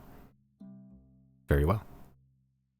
But if he finds any flying ships around, I guess let us know.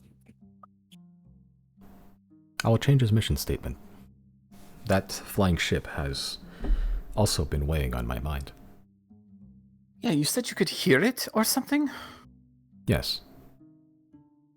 It sounds similar to, I suppose, not quite exactly, but the feeling of a receiver awakening for the first time. The confusion, the struggle to understand itself. I believe the analogy you would use here would be like a wounded animal. It was quite disconcerting, actually. Had any of you tried to make contact with it? I had thought about it, but I have decided against it when... Well, I asked for permission to shoot it out of the sky. In a way, I believe that would be a mercy, in case it was trying to awaken. But when I was told to just watch for it, I've decided that no action was preferred over making my own judgment in this case. Well, it's not the only option. If we can somehow find a way to bring it back here, we might be able to link it up with the rest of the Nexus, no? And that should give it a piece of soul? Is that how that works? Yes. Well, the intricacies are a little more complicated, but functionally, yes. Sharing in this network. Kind of padding the tree a little bit. All receivers are connected to this one tree that was created here. Should this gift be destroyed, then there would be no basis for all of us to exist. Ooh, that's a pretty fatal weakness now that I'm thinking about it. I agree. Luckily, this facility is quite well defended. For now. And maybe in time we can find a solution to this. I certainly hope so. As do I. some part of me feels guilty for discarding this gift in the future, perhaps, in favor of a pragmatic solution. Honestly, I think Jana would understand. Don't worry about it.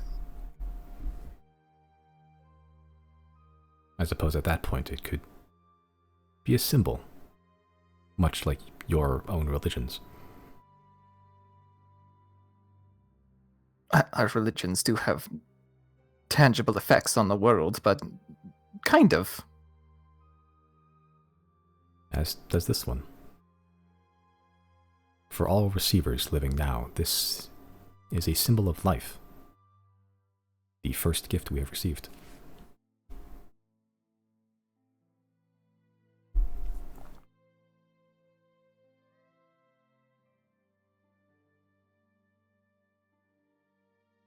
I apologize. I did not wish to change the topic to one of philosophy. No, it's alright. We have a little bit more time, so...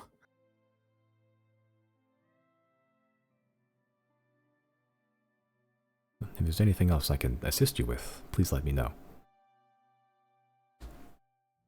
Turn to the gang. Anything, guys? I think we basically have sorted out most of what we came to understand.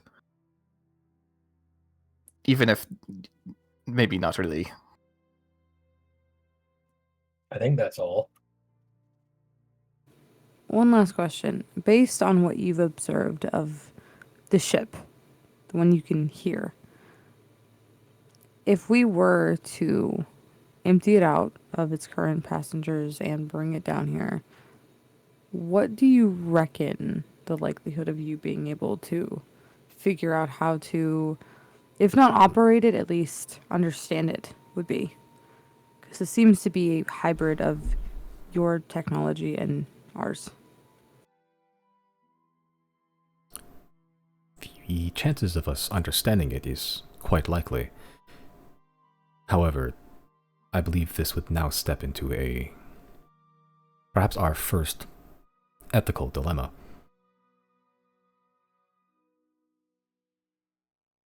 We cannot fully be certain at this current stage if this ship is alive,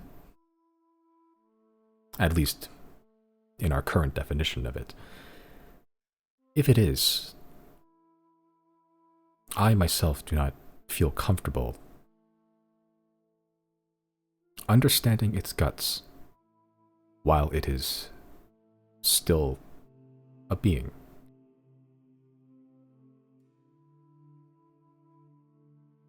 I would understand its pragmatic purpose. Having such a ship would be quite valuable. It would be akin to your species pulling apart a magic caster to understand the mechanics of your arcane abilities. Are you willing to do this?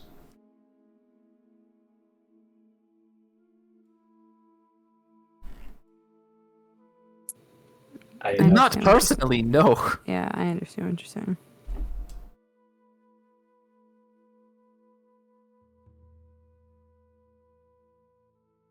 If you could acquire the ship, perhaps we could attempt to engage in a dialogue. If it was fully willing and capable of awakening as we have, the transition would be much easier. Painless, even.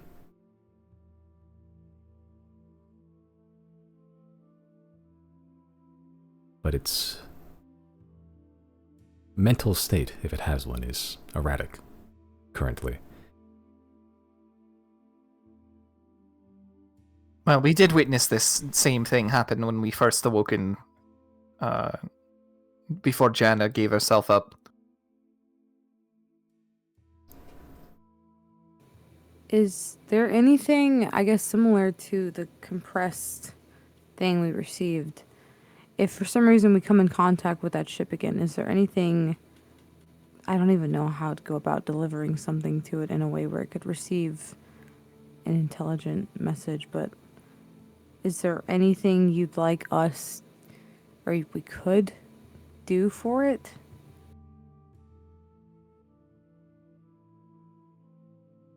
Other than flat out destroying it, which I understand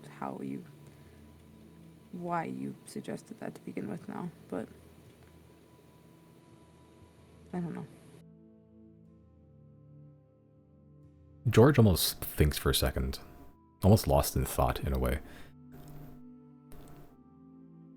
Since your travels with Jane, I have been taught much about the importance of dialogue in your species.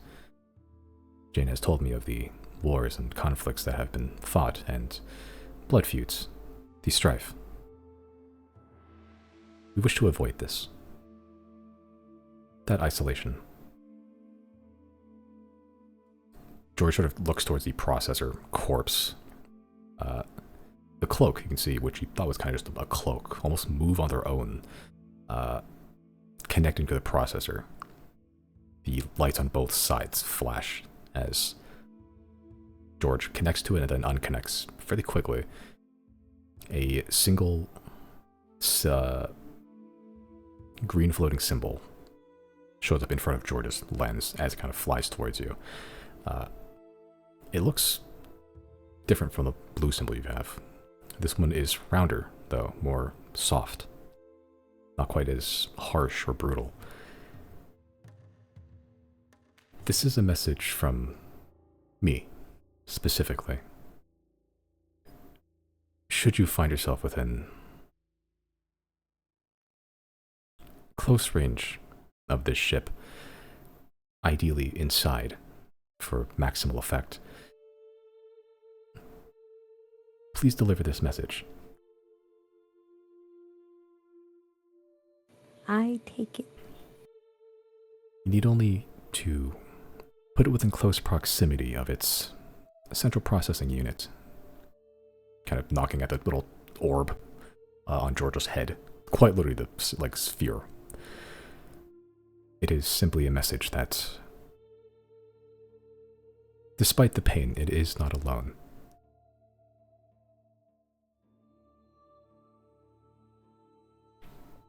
Thank you. I should be thanking you.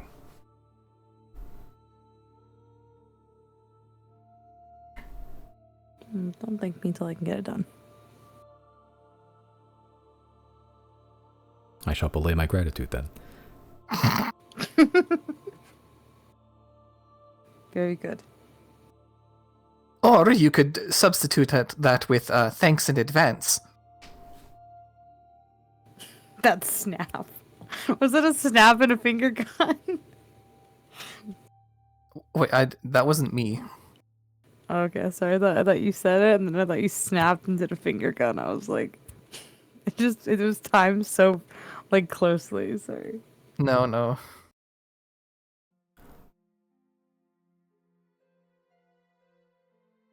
I shall keep my gratitude in storage for you.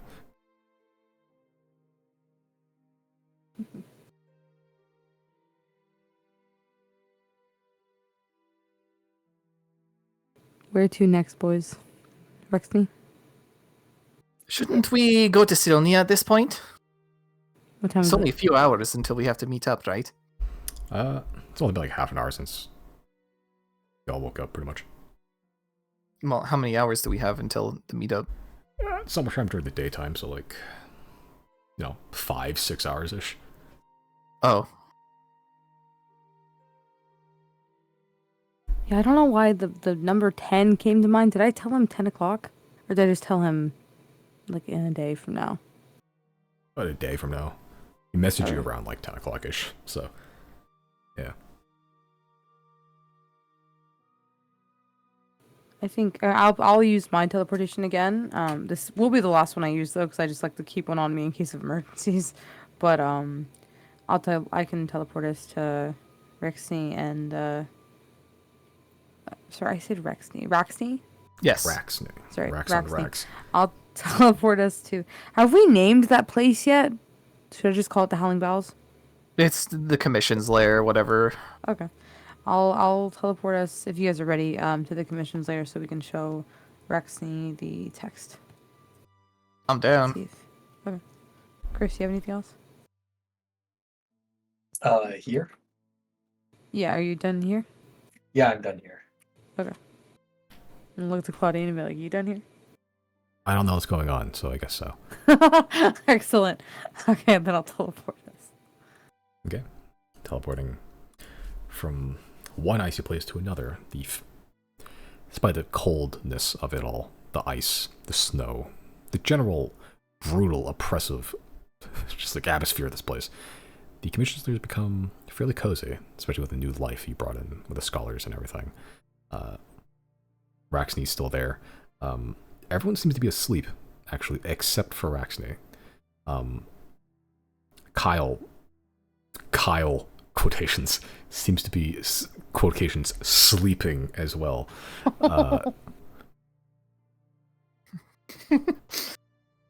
Ah, yes. My fellow men. I too know how to rest. Pretty much. You quite literally hear the words Honshu over there. He's like, snore, me, snore, me. It's two Honshus followed by a snore, me. And it repeats that pattern. Perfect timing, too. But Raxney sort of appears. Well, the first thing you see is Doc standing over you, looming. It's actually got a little frightening because how dimly lit this place is sometimes. The first thing you see is this giant, beefed up, fucking 12-foot tall robot. Just the silhouette. Just staring at you as, yeah, you teleport in. Oh, hello.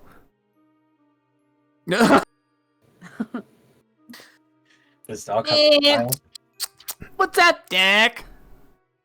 What was it, Brandon? Does Doc have a smile? Doc's face doesn't move. It is like a fully molded metal, almost a mask if it wasn't just its face. I want to draw on their faces and give them smiley faces. They probably wouldn't be opposed to that, honestly. The Doc sort of looks at you all. Luckily, I have good reaction times. I thank God for that.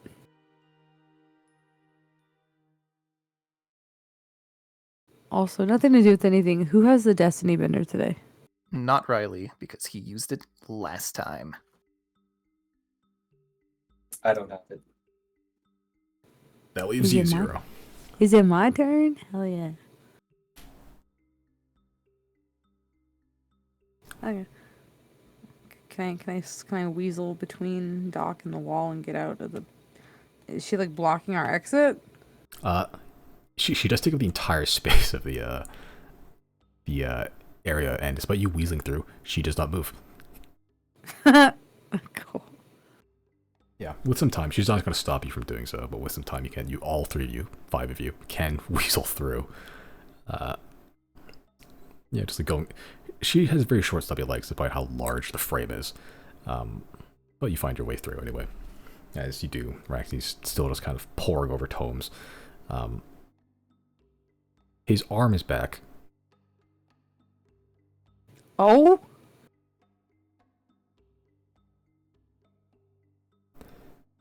Yeah. His robes is still like fucked up, but his arm is back. Got to hand it to you. Yes. There is he looks at Kyle, who you literally Honshu. Snore me. Raxi looks at Kyle. There is something not right with that boy.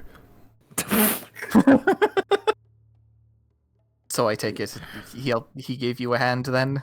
Yes. Stop it. It's fine. If it works well, then it's not insensitive anymore. Yes, he sort of strong-armed me into it. God damn it. Well, you know what they say. 2 hands are better than 1.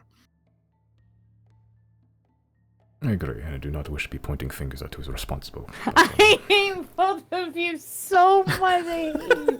I hate you.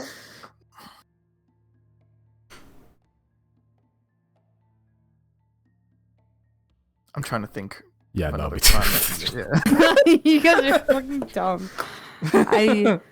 I'm gonna speak up and be like, we are trying to do what little research we can, without, being here at the Dragon, regarding the nature of this new corruption.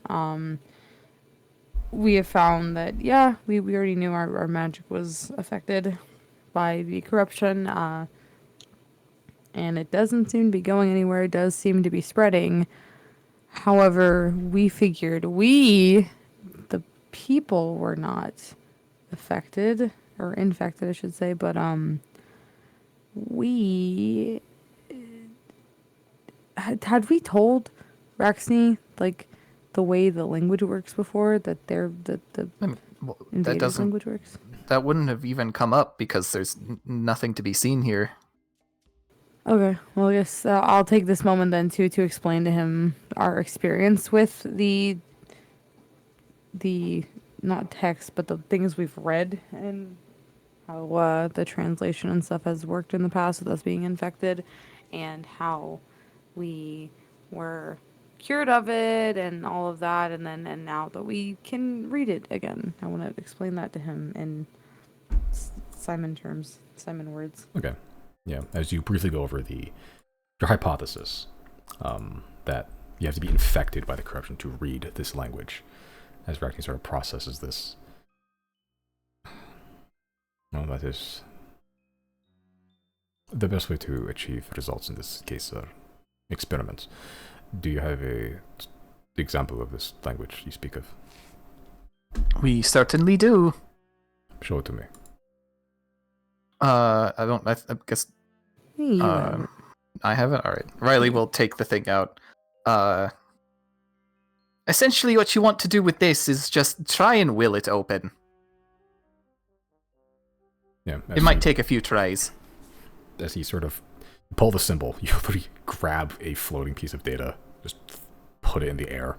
As Rackney sort of looks at it, kind of just grabs it with his new hand, with 3 fingers. A couple seconds pass as suddenly the symbol shoots open and the log of events show up of circular, square, triangular shapes with different offshoots, all almost like looking like thorns in a way. Not even lined either, like in different orientations, different angles. A non-Euclidean language. As Rackney sort of looks at it. It looks like symbols to me.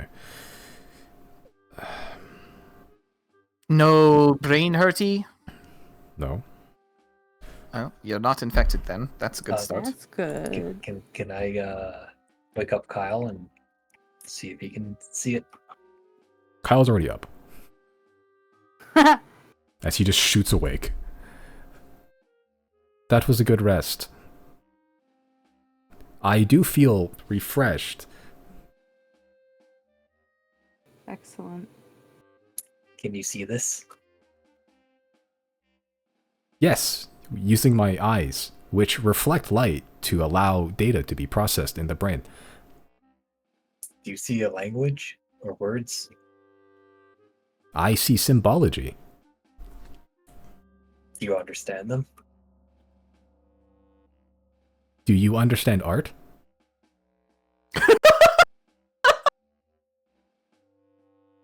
In a way. Because I don't. I find no value in such things.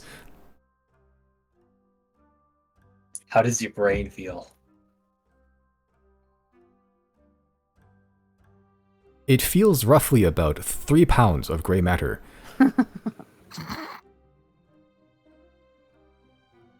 Praxis looks at you all. You must tell me where you found him.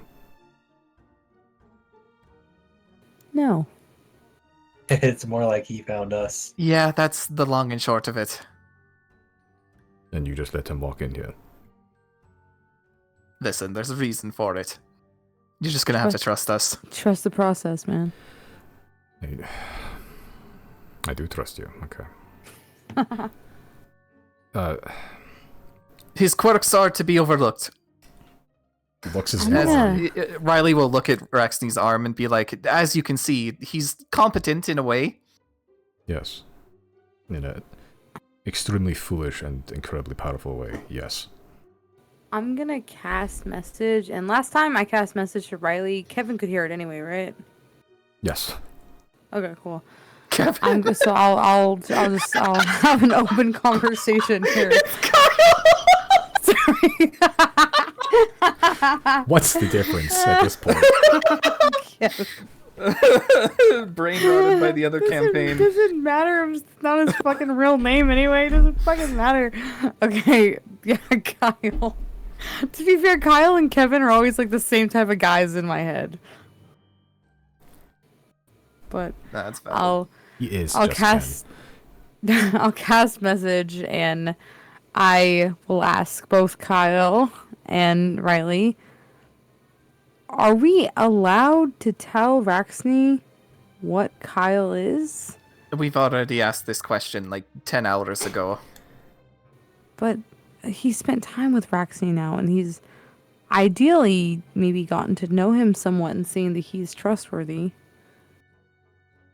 As well as the fact that Kyle. Raxney is doing all this research to understand the corruption. If he had, knowledge of an actual deity being with him, maybe he might operate differently, like be more careful, or also maybe, take that into consideration when I'm not saying we experiment involving a god, but it is something I think we're all curious about, whether or not the gods are affected by the corruption. I should think they are, because, well, the old gods almost went extinct fighting it. Yeah.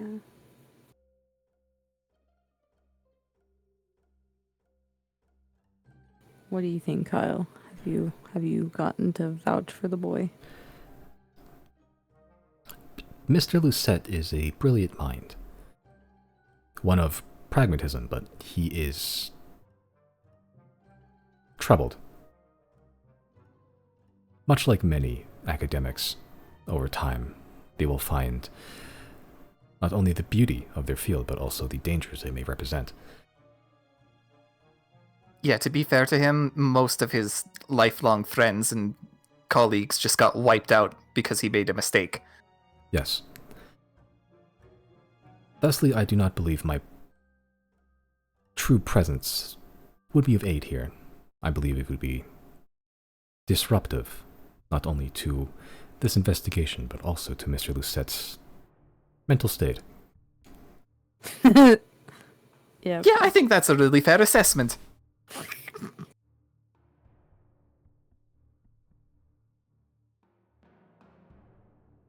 Yeah.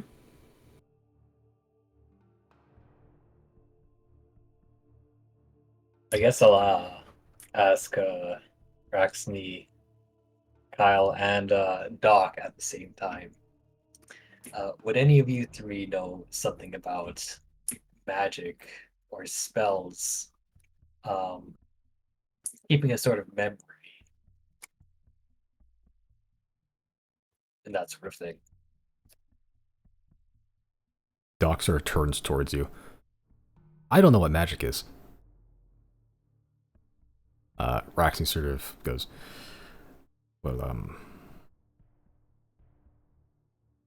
I suppose there are a lot of wizards, such as you and I believe the memory of a spell would be our spell books, no? Yeah, I think.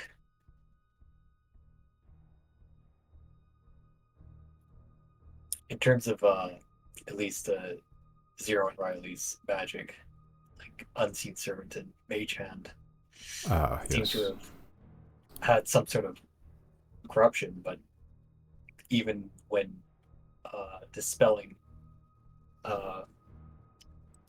or getting rid of the spell, it it still maintains the corruption, Yes, suggesting there's some sort of memory. I see your point now. This has been a debate for quite some time, no? Well, maybe not this specific debate, but it's, yes, that is a legitimate quandary you've posited, Chris.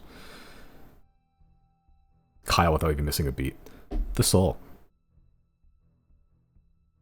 Raxnir just looks at him. What do you mean? No, I think he's onto something here. Kyle just looks to you all. The soul. That is the common denominator between all magics. Arcane, or druidic, or clerical. The soul is just a force of intent. Magic filters through it, no matter the source.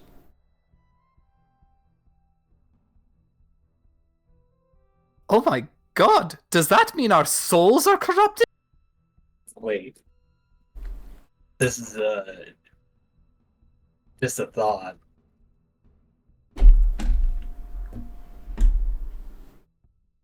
Or I'm just thinking of how the soul might have been corrupted. Because the closest thing to our soul is, well, being a chosen.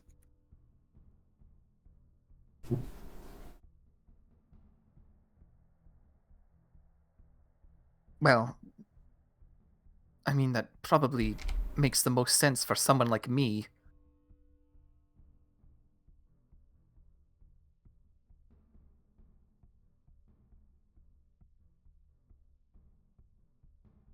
Well, What are you getting at, though?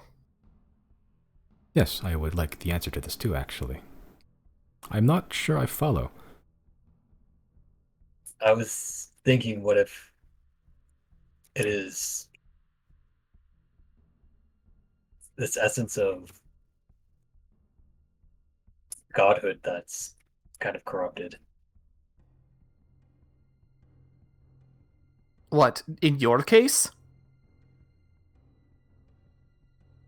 Well, I guess all of our cases.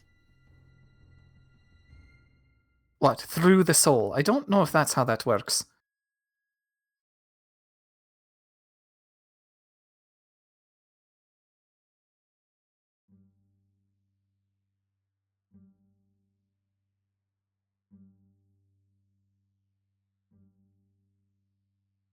What you have posited is more complex than it needs to be. It is far simpler in these cases to follow the line of logic that is most simple. Perhaps it is your latent godhood, or your deities that have chosen you that is corrupted, but would it not be a far more simpler and easier task to simply corrupt the soul itself? That's possible. But it's also trying to figure out where we gain that corruption. Riley will turn to the dragon. We gained it from that.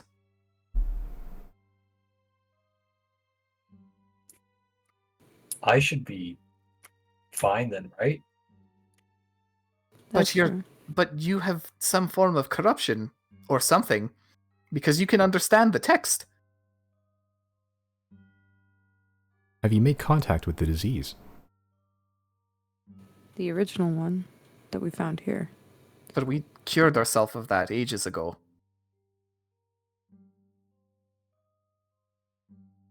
Or what if we just thought we did? What? Like it was biding its time coming back?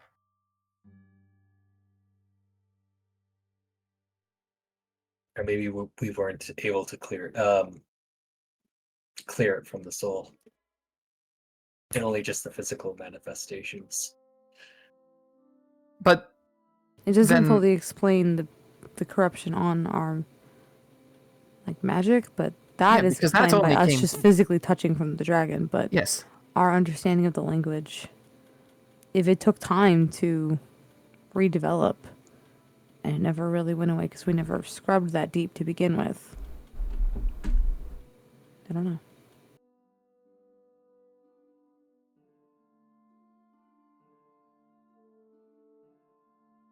Like maybe we're considering the corruption on our magic to be directly linked to our understanding of the language, but maybe the understanding of the language had to do with our original infection. And although we did heal ourselves of it, like I said, we didn't go soul deep. No, I don't think that's it. I think these are two different strands of the same thing. One affects the physical and one affects... How much diamond dust do I have?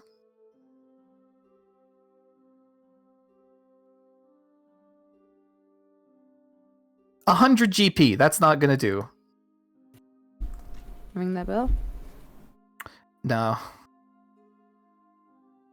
We've got scholars here working on it. I'm gonna turn to Raxney. So, what have you guys been able to find out about this? Well, I don't know about the soul corrupting business, but I can confirm that it does infect. This strand, at least, does infect physical objects too. Okay, so don't need to test that out. That's good. Yes, you may have noticed we are one scholar short. What do you mean? What do you mean? He accidentally touched the dragon. Maybe not even accidentally, maybe he was just an idiot. But his hand immediately turned purple and began sprouting geometrically perfect shards. Immediately. Oh. It stopped, well, near the forearm. But that is also where we cut. And then he bled out, or did he go back to Nasset? Kyle had some access to healing magic, and we sent him back to Narset afterwards. To well, I believe they have better facilities to keep an eye on him there.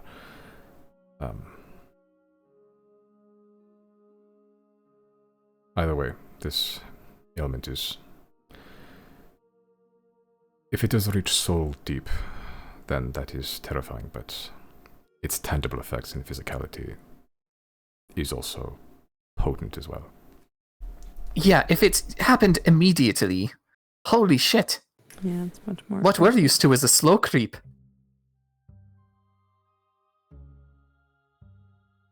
The first strain also did go so deep, I guess. I remember seeing the bodies and the spirits still attached to them, right? Yes. In the Underdark. They were like, I think, begging for death. I guess that is, because Claudine is kind of chosen and wasn't able to see it as well, so yeah, it's probably something to do with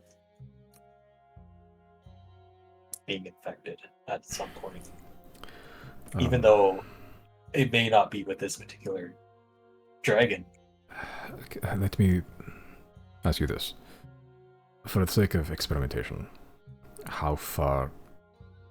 Your magics that were infected, how far have they spread? Have you had any ill effects, any symptoms? No, just purple specks. Here, Riley will, come, Patsy! And grab Unseen Servant. Yep, an unseen servant, invisible, except that speck of purple where it first touched. As you can see, there's the speck on an otherwise invisible source of magic. And it hasn't really grown any bigger since. And here, let me... Wait, is Unseen Servant a cantrip? Yeah, no, it's a level 1 spell. Oh, okay. While he has it out, I'm gonna see if I can call Doc over. Okay. Yeah, as you call Doc over. Hi. Hi, Doc. I was told you have a really fine microscopic lens or something to look at this through. Oh, yeah. I was rooting through some of their bodies.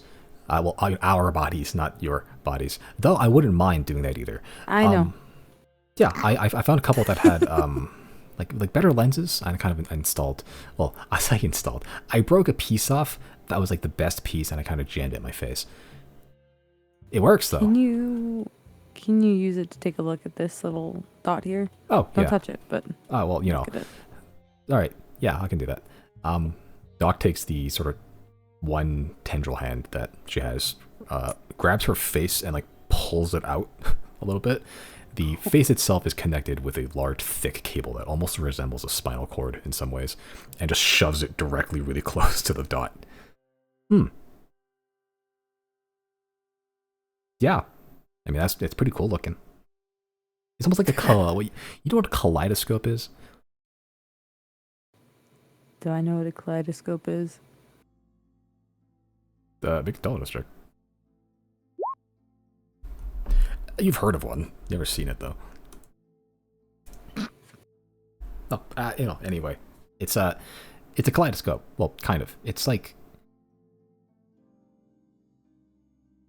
It's how to describe this? It's fractal. It's perfect. It's beautiful. All made of this glass. Small glass. Perfectly geometrical.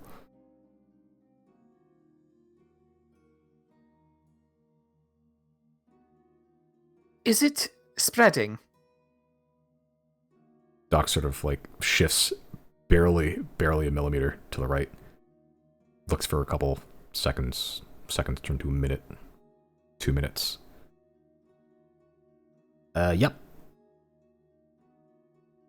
So it's just insanely slow then. Yeah. Yeah, but kind of cool looking actually. It's kind of like, well, I can't really see the rest of it, but it's like it's fighting. Fighting against Whatever it's infecting. It's like a miniature battlefield. I would love this.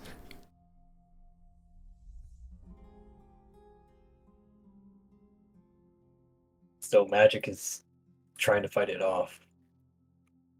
Well, that's the nature of any disease. So, do you say the soul is trying to fight it off? Maybe. I have like half of one, so I wouldn't really know much about that actually. I wonder if it's similar, because I thought about this when we got the file from George about having to use your will in order to access it. I wonder if you use your own will you might be able to defeat the corruption within this magic. an interesting idea. Riley will attempt to do that. I'm gonna do the same. I'm gonna take out Mage Hand and just stare at it really close, and in my mind, I'm just going kill Here, it. destroy the virus. Okay. Both of you make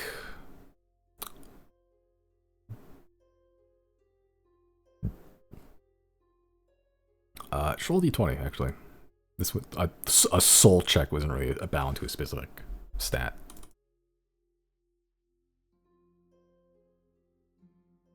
Okay. Yeah. Both of you don't really feel any effects. You're not sure if it's working or not, or if it's having any effect at all. Maybe it is. Maybe it isn't. Good thing we have a microscopic lens here. Sure. As Doc's looking at your, is Mage Hand out also, or is it just Unseen Servant? Oh yeah, my Mage Hand is out also. Okay, yeah. Doc looks at Unseen Servant. Well, whatever you're doing is not working. Exact same rate. A few small cells at a time. Doc looks over at the Mage Hand. Well, it looks the same. Still spreading. Maybe it's slower. I don't know. Hard to tell.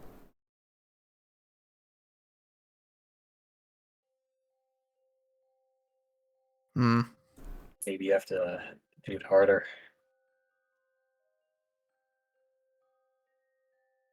Well, I wondered if Greater Restoration would work.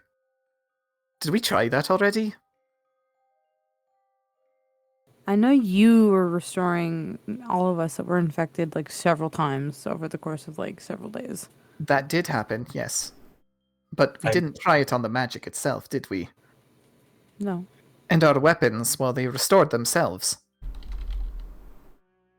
Might have something to do with the interference of the gods. I'm just thinking about how maybe it's similar to like the sphere of annihilation, having to pose your will on it. But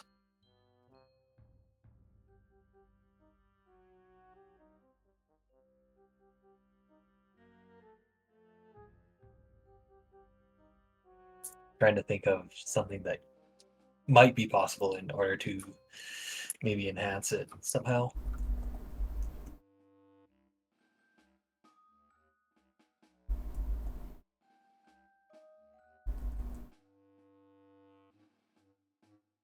No idea.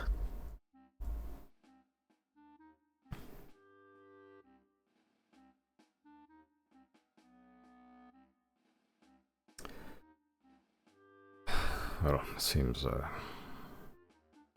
matters of the soul aren't quite easily remedied. Do we know anyone that would be an expert on this? Maybe not a scholar, but somebody with Hall of 10 or anything like that. Probably. Kyle sort of speaks up. I think I know someone with a lot of Hall of the 10 experience. Who's that, Kyle? Sort of raises his hand.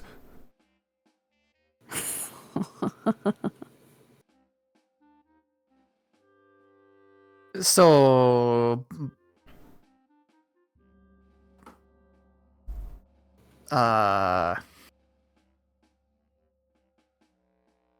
I mean, you already came to the conclusion that magic is just the soul imposing its will on something. Yes. Would you consider yourself an expert of the soul? I like to think I know more about it than most other people. How do you cleanse the soul? You must have access to a soul to cleanse it. A lot of magics... Well, the magics that you can cast aren't readily accessible to the soul. Wish is one spell that can do it. Otherwise, you'll need divine intervention. See, that checks out with the weapons. What if I tried stabbing my unseen servant with my weapon? Stabbing it. Patsy will remember this. No, this is for their own good.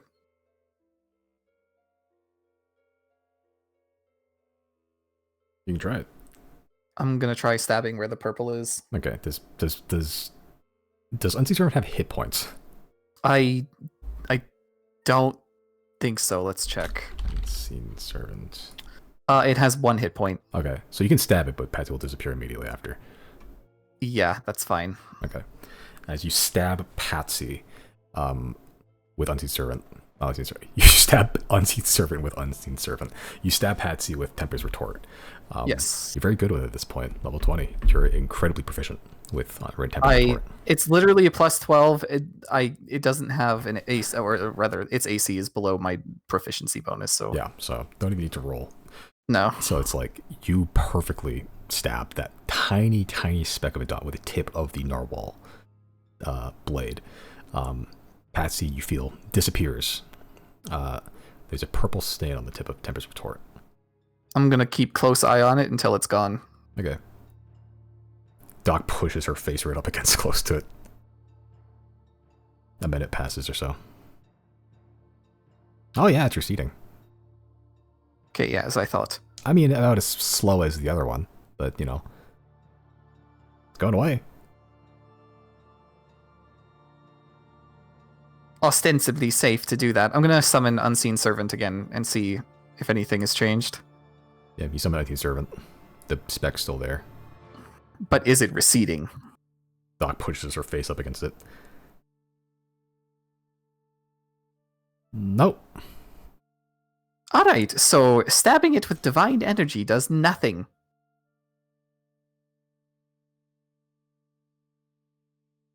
Yeah, Kyle sort of looks at the experiment. Perhaps that's not long enough of an exposure to a cleansing force. You're right, it is just a quick stab. Yes, what you have done is the equivalent of seeing a wound and then throwing medical supplies at it. That's a metaphor. I've read about those, because I am good at metaphors. Worry not, Kyle, I understand your metaphor.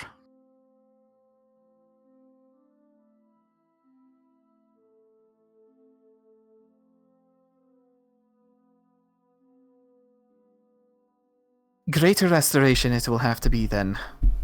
And I don't have that much diamond dust. Greater restoration only affects creatures. If you're trying to target a specific ailment on a spell, I do not know if that will work. And what of the soul? Oh, right, you already said. So we need wish or we need more divine intervention than we are capable of carrying on our person. Yes. Interesting. Uh-oh, how do we get that? I am not sure. Have you considered contacting Len, maybe? I mean, going to the Hall of the Ten with Len, the Len's temple. Not contacting Len herself. That would be insanity.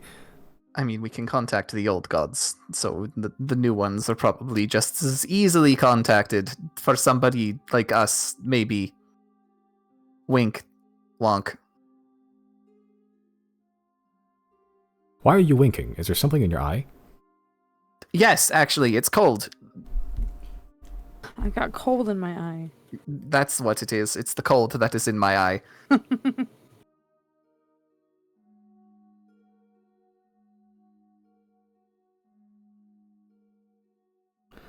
We're actually sort of looking at the current set of experiments. But it's not quite a dead end with the soul corruption stuff. Lead, but no definitive answers, yes. Definitive answers yet. However, if it's spreading slowly, and you felt no ill effects, yeah, we can kind of leave it be for the time being. okay.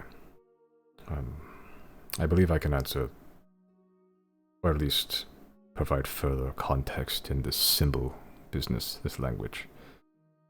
Perhaps the correlation between it and the corruption. Oh?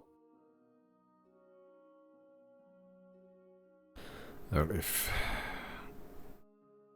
a being is corrupted and they can read it, then to confirm it, that theory, someone that isn't corrupted should be corrupted and then see if anything changes, correct? Yes. I feel like I know where you're going with this. No. If there's no ill effects yet, we need answers.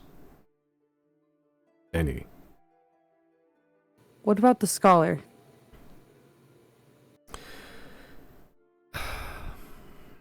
You can try to find him if you wish, or I can contact Selezazo.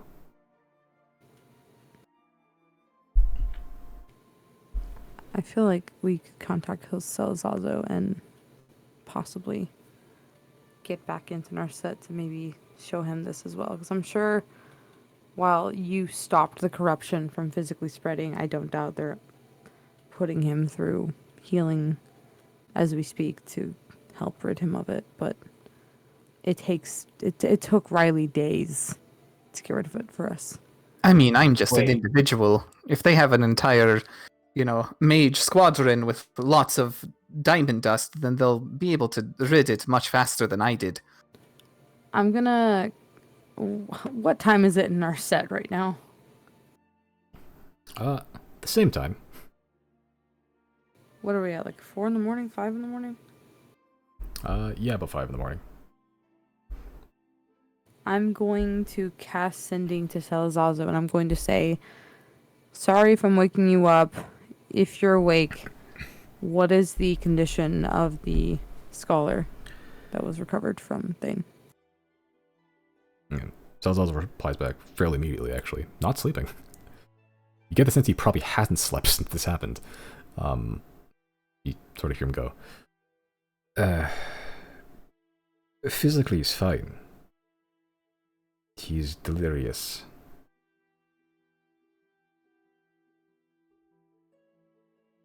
He keeps slamming his head against the wall, begging for death.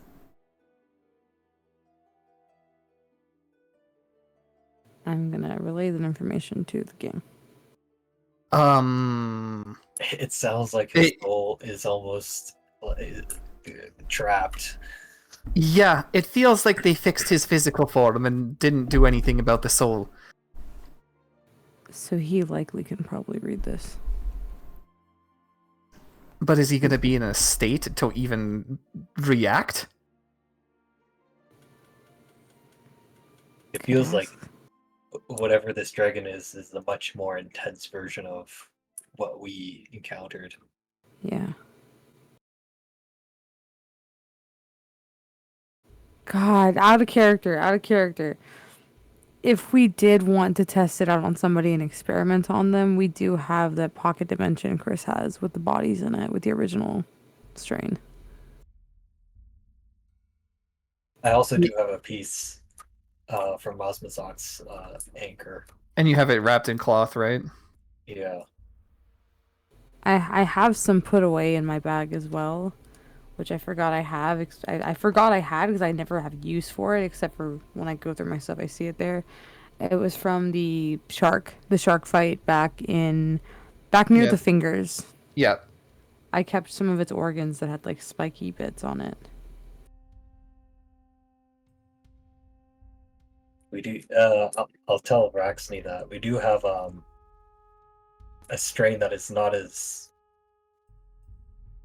powerful as the one that you witnessed here recently, but we do have something that infected us that we were able to get rid of the physical ailments.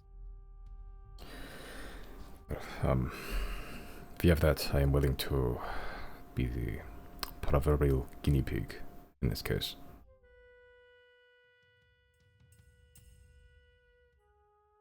There has to be a better way to do this. A better way to get infected? I don't think so. No, I mean, couldn't we, I don't know, find someone who's guilty of like a really bad crime or something? Worse?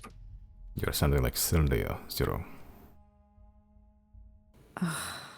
Yeah, you're right. They probably are using guinea pigs for this, aren't they? They are using guinea pigs.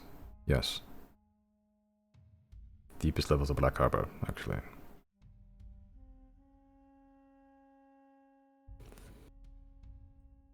We'll use muskrats.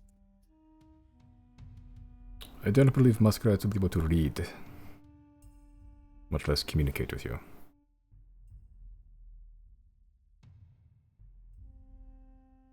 Kyle sort of raised his hand. If it's a physical ailment you wish to be cured, I believe I can handle that. He sort of points at Raxi's arm. I did that. True. You got much gold dust? Or diamond dust, rather? You need diamond dust? Yes, I have diamond dust for this. Alright then, there's no danger. Kyle. If we have Oh. I just realized. We have Look at Doc these here just in little case. thing components for their spells. To just will shit to happen. It's like, yes, money, I have some of it.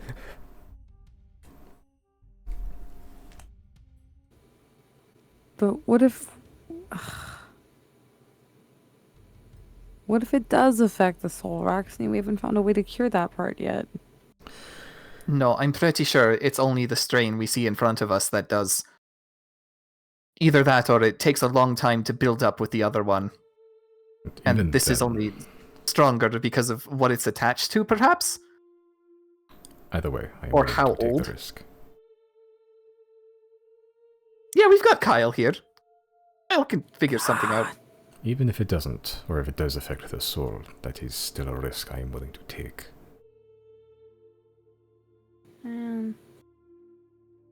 I have been watching you globetrot trying to solve this apocalypse. Yourself, I wish to be of some tangible service. I do not feel right sitting here without being coddled away from all risk. I do think it does give you a chance to study, I guess, your own soul. I have been doing much of that lately, actually. Either way, if Kyle here claims he's as good as healer as he says, and has proven to be, clearly, then this weaker corruption should prove no risk. Man. I'm gonna cast message to Riley and be like, so do we just let him touch something infected, or do we leave him with a piece of it to study? You could do either.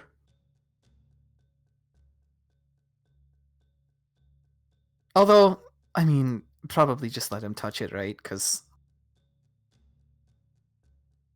if we leave a piece of it, that exposes it to everybody. Yeah.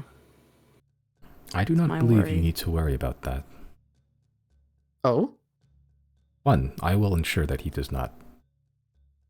It is no danger. If something should occur, I will cure it. Two, he is a scholar at heart, an experienced one at that.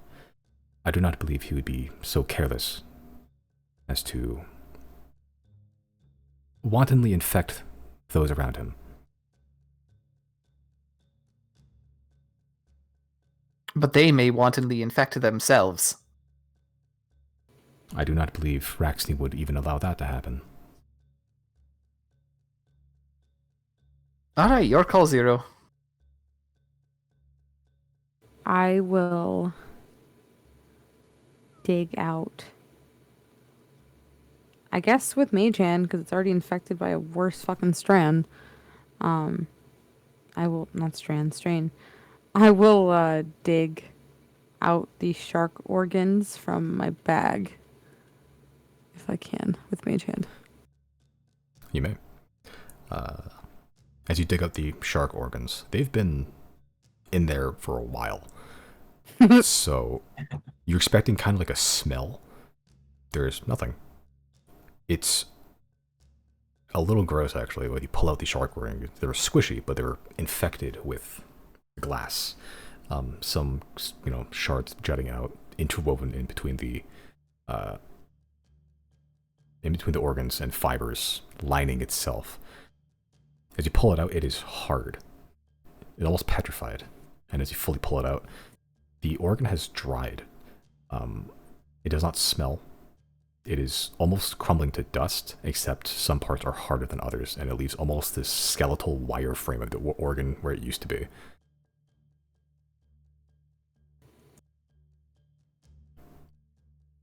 It's like the corruption has almost like semi-preserved it in some way. I should put that shit in Doritos. But as you pull it out, Raxney begins to hold out his old hand, his non-dominant hand, towards it. As he begins to just touch the organ gently with 2 fingers. As he does, he just looks at his fingers, doesn't feel anything, seemingly. He's not even bleeding. He sort of looks up the symbols. You can see him wince a little bit. And it seems this thing has quite the track record.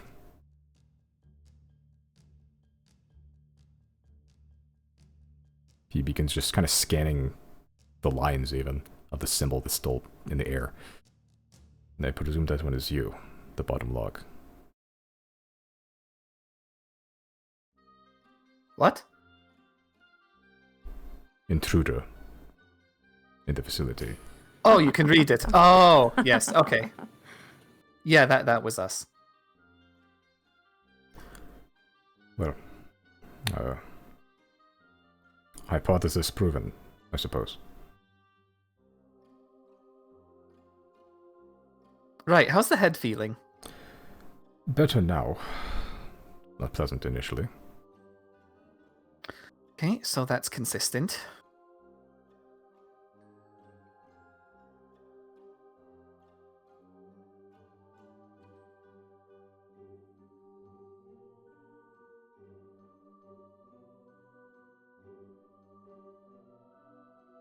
So should we heal Maxine physically?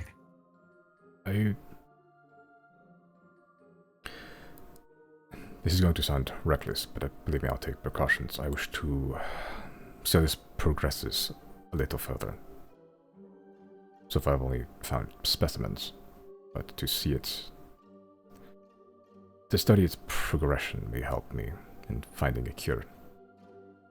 See where it targets first. Do you think you have need of keeping this organ with you, or should I take it with me?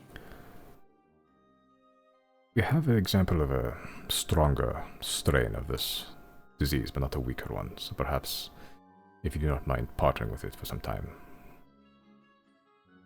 Yeah, just be careful. I've handled toxins and poisons much worse than this. Yeah, it's kind of true that this is only a problem if you let it become one actively. Honestly, it is quite preventable, this disease.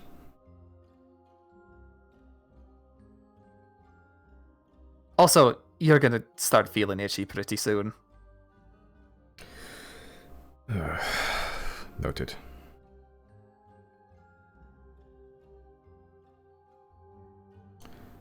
Oh, and then eventually it'll start sinking to your bones. Also noted, though I suppose I was aware of that initially. I will not allow it to progress even to its halfway stage. I believe at that point I will have Kyle cure me of it. We can do this, yes? What? Yes. Riley, what's the longest we went without getting cured? What, like less than a day, right? Day or two, something like that.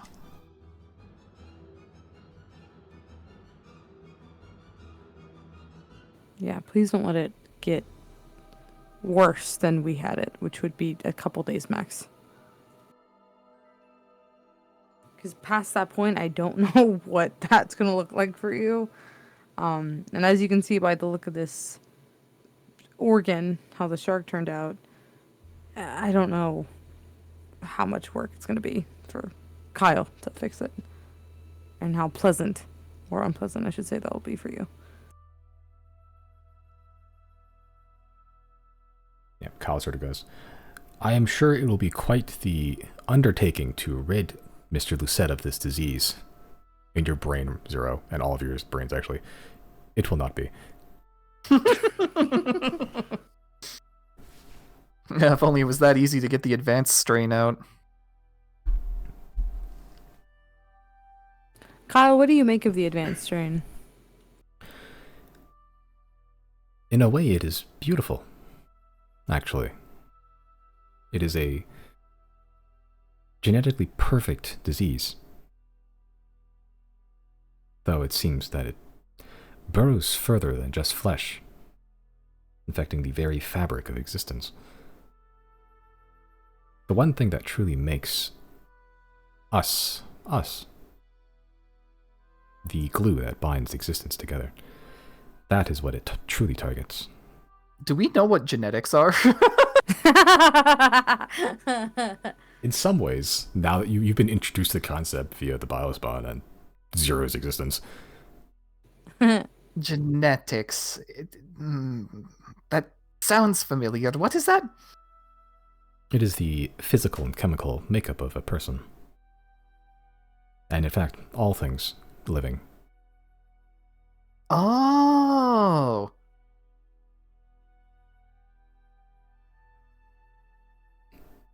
It is a rudimentary science, but Silnia is making quite large leaps and bounds with it currently. If anybody would be, it'd be Silnia, huh? Yes, what a wonderful country. Right.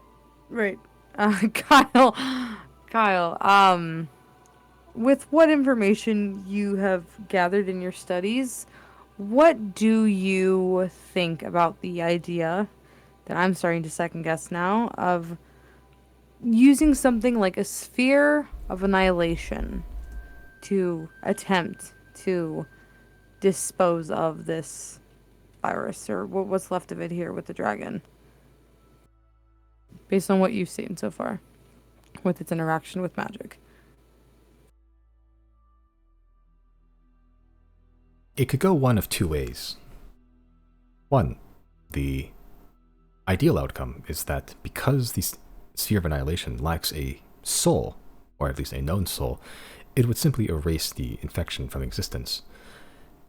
Two, the infection has greater properties than we thought, and it will infect the sphere of annihilation as it perhaps specifically targets magic. It is my current belief that the infection upon you is simply an infection of the soul, with which your casting of magic, that specific magic, passes through your soul in that specific spot. Thus, your magic is infected. Like a window that is slightly stained. I do not know much about sphere of annihilations, as their studies have eluded me.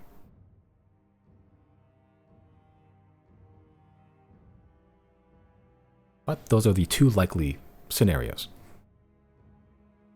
I'm gonna cast message, and in message I'm gonna tell Kyle, we learned where the sphere of annihilation goes. It goes to another plane with some kind of creature that consumes everything.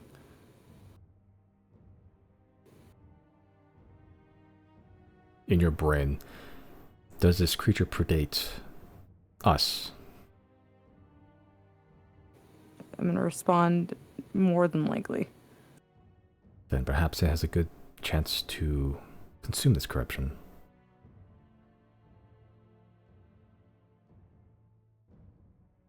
I am learning a lot since I have been told of everything. I have no reason to doubt you now.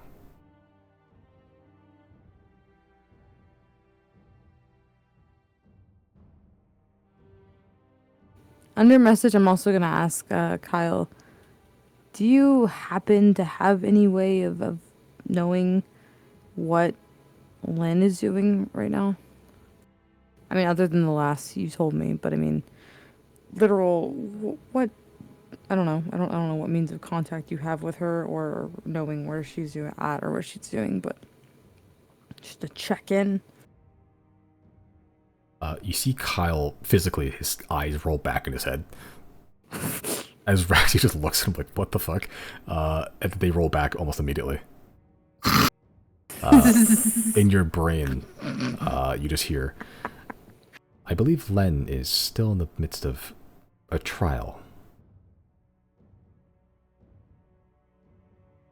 The sun has been turned off. People are struggling. They are casting blame. She is seeing if they can redeem themselves.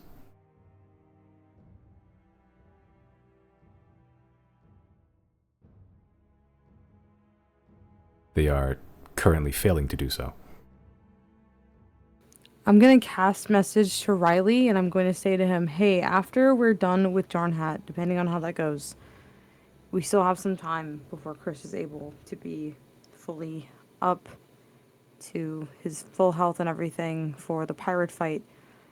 Do we have time to go to Sant for not even a day? I should think we do.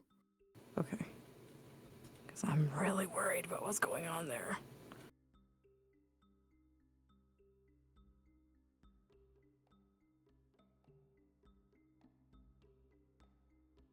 Well, I don't know. It kind of seems to me like this is a test of character for the cities that she's, decided to inflict wrath upon. Yeah, and I don't want to intervene on that, but there's at least one person in... Simon, where is she? Is she in Medea? Didn't we already send to that person? Yeah, but I want to get her out.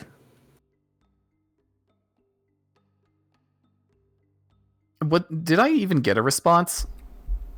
No. You did not.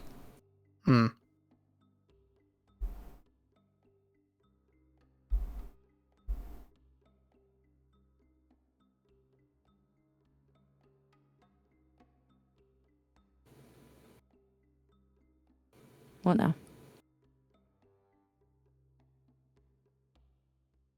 Well, now we wait for Jarnhat meeting, I guess.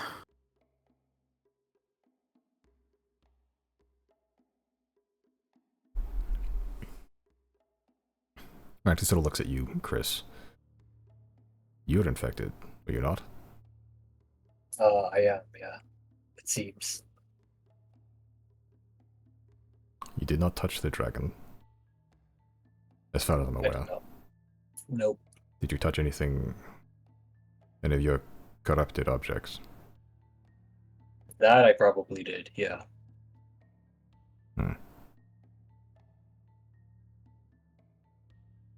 Suppose that's the most likely scenario. Wait! I've got it! It's his pocket dimension. He's got some specimens in there.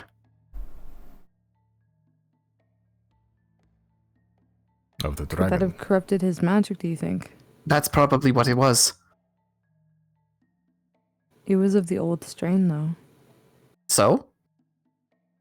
Leave it in there long enough. It's been in there over a year now, right? Constant exposure. That's true. This one has had centuries and centuries to develop. Maybe. Chris, have you checked on that in a minute? No, not really. Dude just left biologically illegal substances in the basement. They're just like, oh, I forgot about it. I could open it up. See what's in there. Do we Can get it I in here? cast Demiplane? Here, you cast Demiplane as it opens up this, like, how big is, like, 32 by 32 foot cube? Yeah, something like that. Yeah. As you open it up and just find this mountain of corpses that are in various states of, like, similarity as what the organ looked like. They are almost like skeletal wireframes of the corruption itself, the glass tendrils, sort of making this almost art piece of a body, basically, with some portions of petrified skin and meat that are all dried and there's no odor. Does the Demiplane room look any different? No, looks the same to you.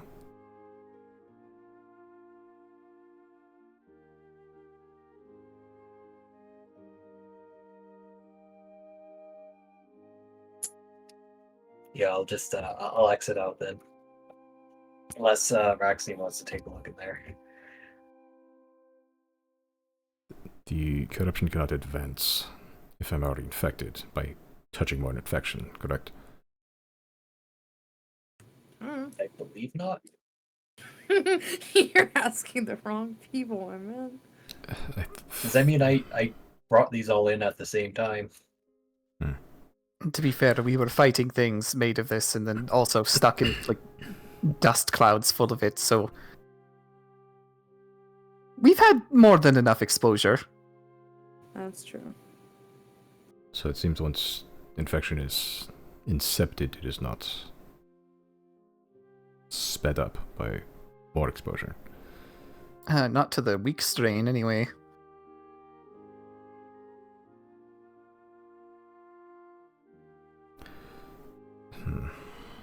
And the explanation that having this mountain of corpses has infected your magic may not seem likely. Yeah, I think so too. I think this is not really affecting my magic.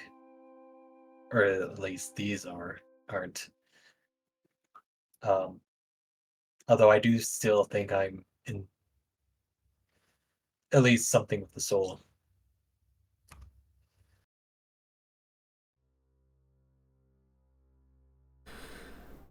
Oh, well. I don't know where you picked this corruption up then.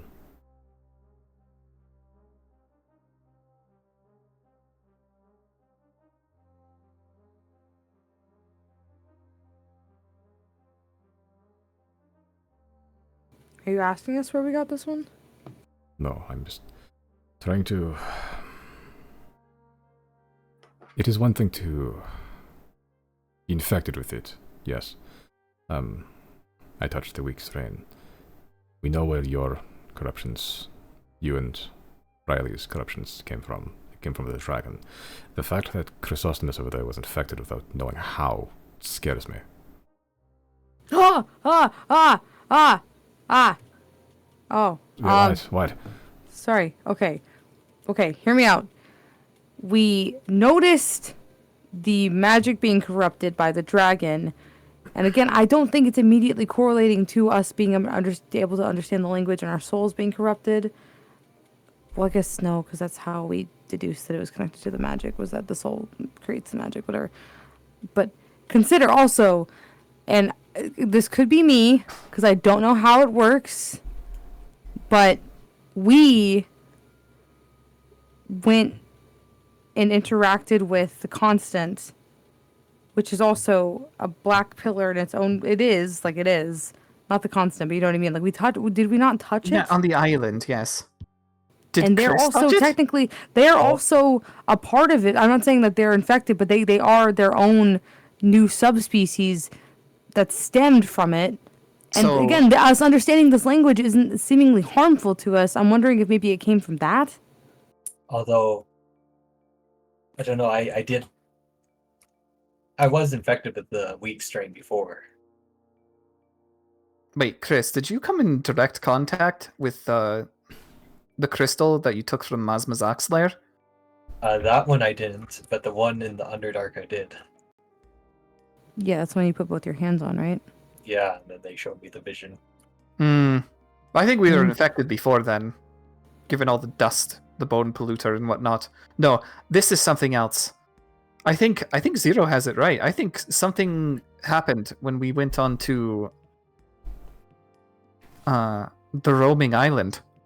Right, because we haven't had any other symptoms that have been harmful to us, and it would make sense that a strain of it being in our, for lack of a better word, immune system, because we interacted with a docile version of it, like a virus. I know he said it's more like a parasite, but if we're comparing it to a disease, a virus, Wait, we have it. We're still technically, we carry it in us, but it's not harming us actively right now, and maybe it doesn't directly link to what's going on with the soul part affecting the magic. But I'm Wait, wondering what interacting with those people and everything they had would have left us with. wait, was Riley able to... Wait, did Jarnhat show Riley the symbols when he was in the prison? Yes. And were you able to read it? No. Okay, then yeah, that might make sense then. Because that's the only thing I could think of that Chris was also there for.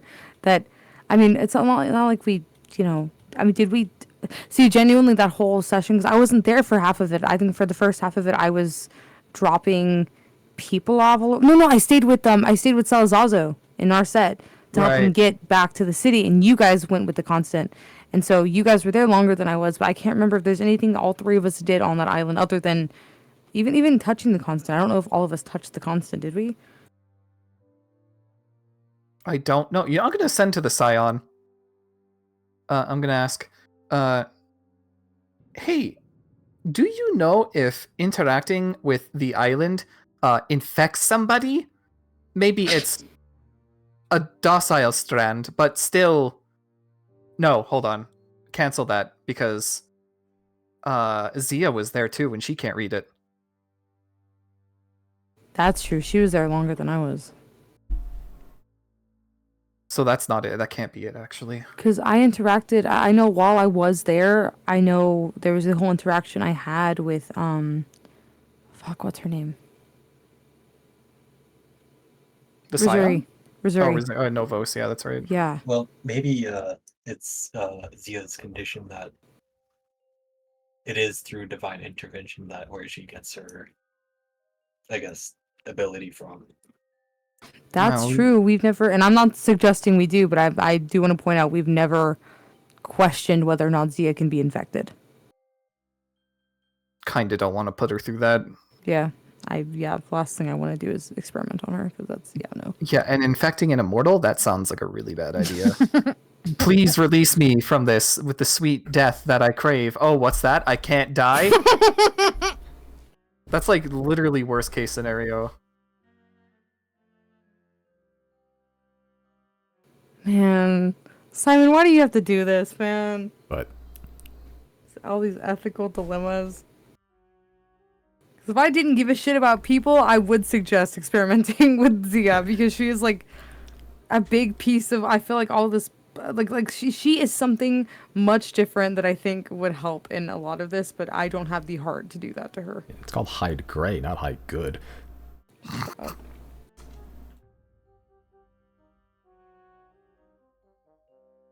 I guess I'll just cast tongues on her now. Give her like a TLDR, like extremely fast TLDR of what we've been discussing, and then get her in on the conversation. Okay. It's a lot of topics, so it does take a couple minutes, but you cliff notes Yeah. it. She kind of just nods. Sort of goes, if you are willing to try, I am willing to submit myself to experimentation. I do have some Simon. trust. See, it's great that you trust us enough to do that, but at the same time, really don't want this to backfire. Simon, why would you do this? It's hide gray, not hide good. Hey, Izia, did you understand anything that weird lion god thing was saying?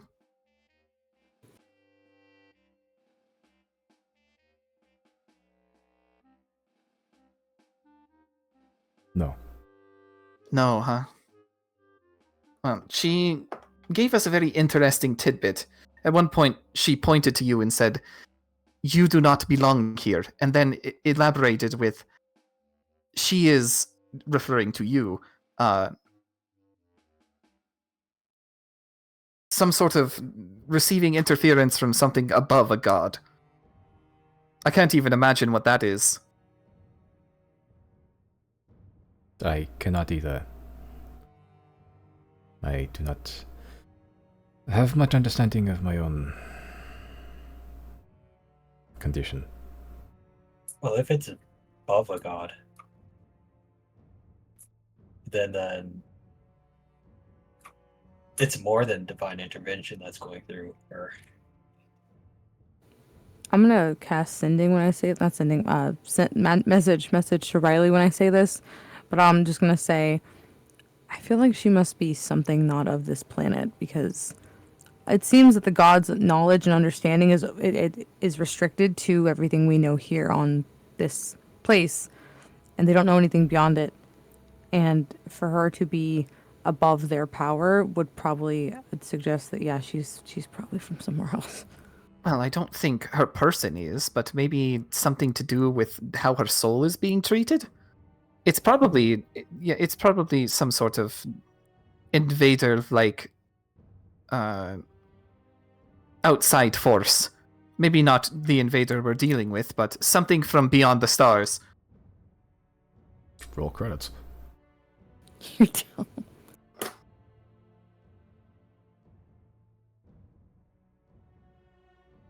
Especially because those dreams that she has, there's like a cat in the stars. Something like that, yeah. Yeah. I don't know if Riley will say that, but he'll certainly fucking ponder it.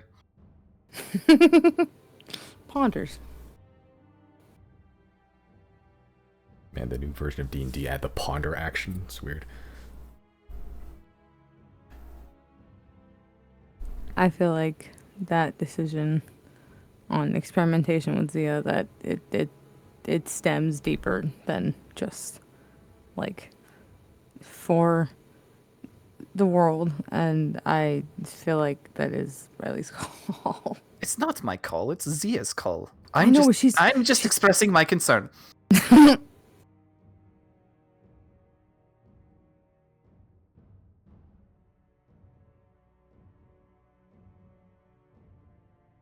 What do you think, Roxanne? And Kyle, what do you both think about the idea of involving Zia in any experimentation, as she might... It seems to be of a different origin than, I would say, any and all organic matter here. As in the planet. Zia potentially. can understand everything Zero is saying now, so she could object to that if possible. No, yeah, I mean, that's the thing, she just said that she was okay with it, but I'm like, what do y'all think? Does that seem necessary?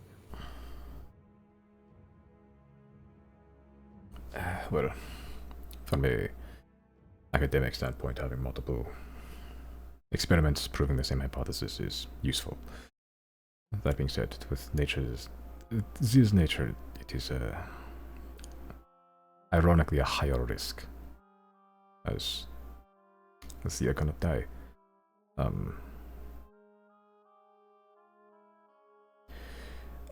If she does do it, I would recommend it with the weakest strain, and not with Yes. the stronger one. Oh yeah, we're nowhere near that. I don't think any of us have any idea of touching that anytime soon. Yes. The only subject that has gone mad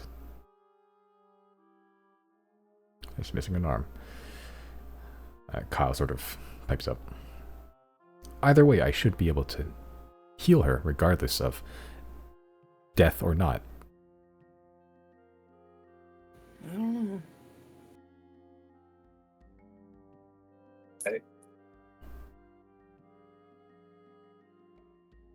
I would You like guys- to talk to the Archon at some point again. Just because I feel like if they were able to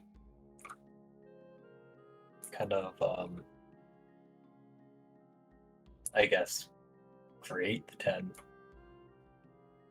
maybe it's, maybe they know about something that's, well, above the gods. True. However, I don't know if she's willing to part with that information so readily. She's adopted a neutral stance, not willing to participate in this. Seeing as we undid all of her hard work, and she probably has no knowledge of it right now, I'm not saying we approach her from an antagonistic standpoint, like haha, look what we did, but she may have more reason to care now that it's like... No, I don't think so. I think she's just No? going to look at us and say, "Why did you do that?"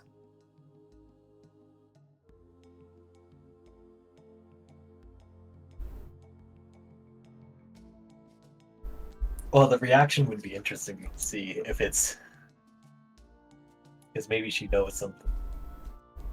Well, I agree that perhaps she does know something about a form higher than gods, so if you want to pursue that, I won't stop you. But it won't be me. I've bothered her enough. I have one last sending for the day. I'm willing to do it. Yes.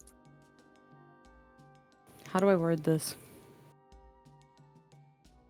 Is there anything you want me to ask her specifically? Because my approach was just going to be to tell her what's been done and to see where she stands after that. I mean, it's your call, but like I said, she's more than likely not going to provide anything.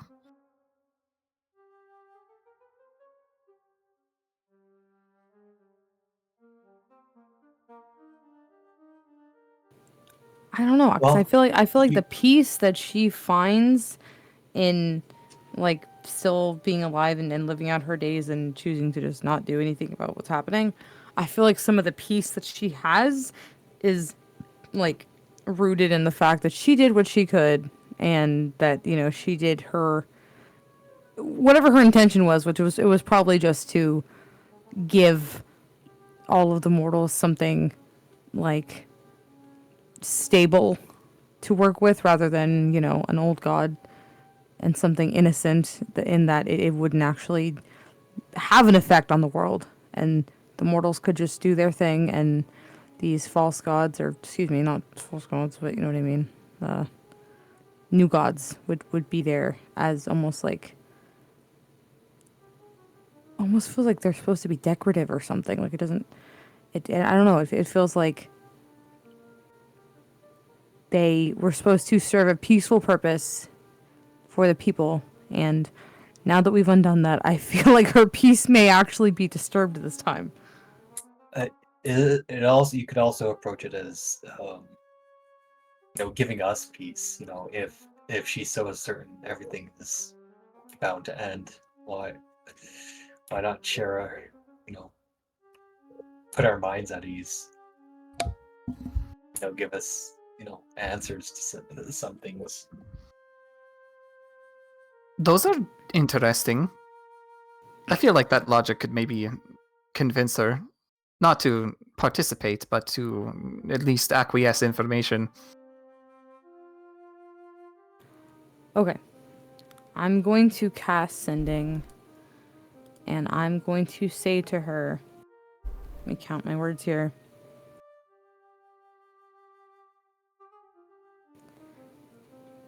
We've met Daryl and had an audience with her, Len. What was the Dawoon, and now, oh fuck, what's his name? Cook's here. Kyle, and now Cook's here. They're all awake and know what's happening. We would like to speak. I'm out of words. Not would like to. Fuck. Please speak with us. And then I'll send. Make a persuasion check. I'm gonna. Here's my fucking. Where's my fucking. Your destiny bender. Yeah, if I need it.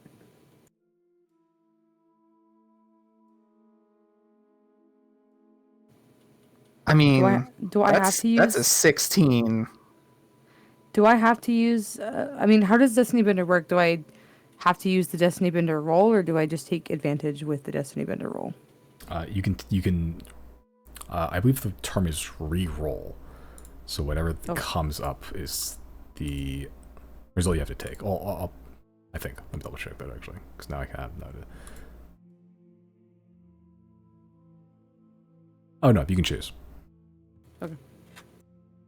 I'm gonna, because I'm looking at the time now, like metagaming it for a second. I don't know if we're gonna enter combat tonight. Riley, do you mind lending me inspiration? Oh yeah, I could do that. Thank you. Bardic Inspiration. Try your best.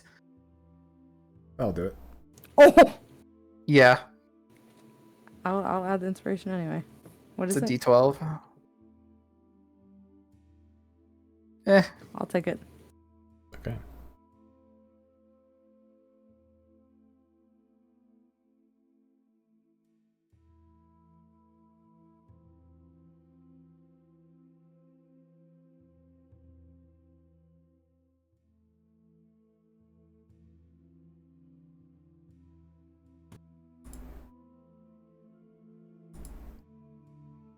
Okay.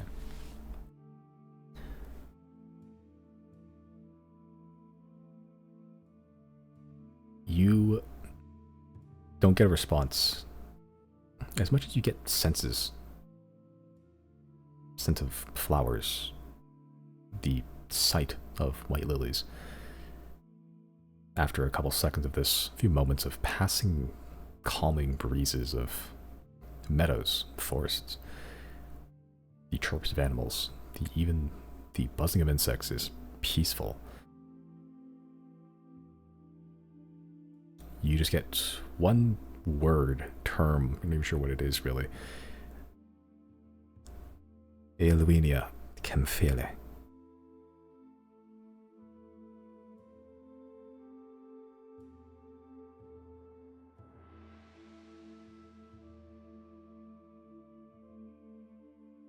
That's all you get.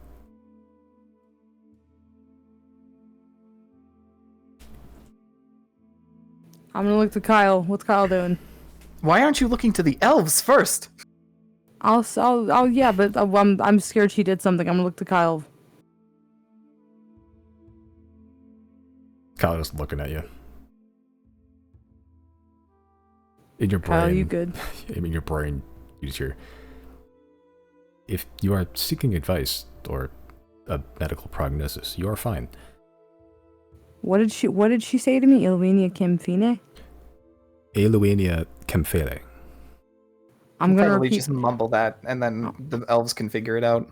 I'm gonna cast message to Riley and also I guess in extension Kyle, and I'm gonna say that in message. Riley is fluent in Elvish. What does that say? It's. I'll Google this actually. Like I say, Google. She called me a like, slur. red-skinned whore.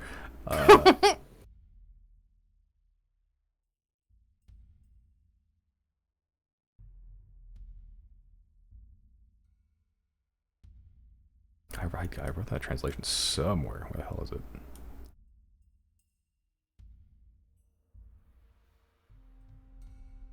Yes. The woods of most ancient paths. That's what that means? Yes. Based on context, would Riley know what the fuck she's talking about? You would probably know the best. Iluina Kemfele is the most ancient forest in Haro. Okay. It's actually north of where Illyreed is. Oh, there it is. You've It's probably literally, I see it. I can Yeah. literally read it. It was on the screen in front of us. Yeah. You've literally probably been there a couple times. Well, we have a meeting spot then. 2 meetings. We're very busy. Wow. Alright. I haven't brought the squad to Illyreed before, have I? No, you have. Oh, I have? Okay. Hey, do either of you remember Illyreed? Me? Yes, you. We went there, right? Yeah. I'm Briefly. pretty sure I took you guys. Yeah. Well, we Yeah. kind of need to go back. Where is Illyreed? That's where I grew up. I don't remember. It's right Howrah? here. It's here. I've never been to Howrah. What? He's never taken us to Howrah. Yeah, no, I don't think so. Maybe I was thinking of your one shot. Yeah, you were probably thinking of my one shot where Okay. I was there and nobody else was. Yes. Okay. That's Yeah, probably it was with Yule. Yeah. I would have remembered Howrah. I don't. I was like, I distinctly recall that I've never been to Howrah. Okay. How do I describe this? Chris, do you want to risk chaos again?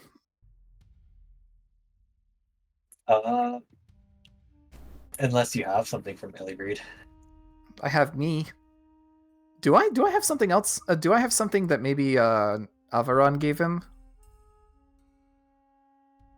Maybe. Like from the one shot? I don't remember. What the hell are these heartroot bulbs? Where did I get those? Oh, you got this from the Forest of Faces, I believe. Okay, yeah, not that then. When you say one shot, was this his downtime? Yeah. Yes. Okay. I think I remember watching it. I do remember something about Illigreed. Well, yeah, because I spent half the session there.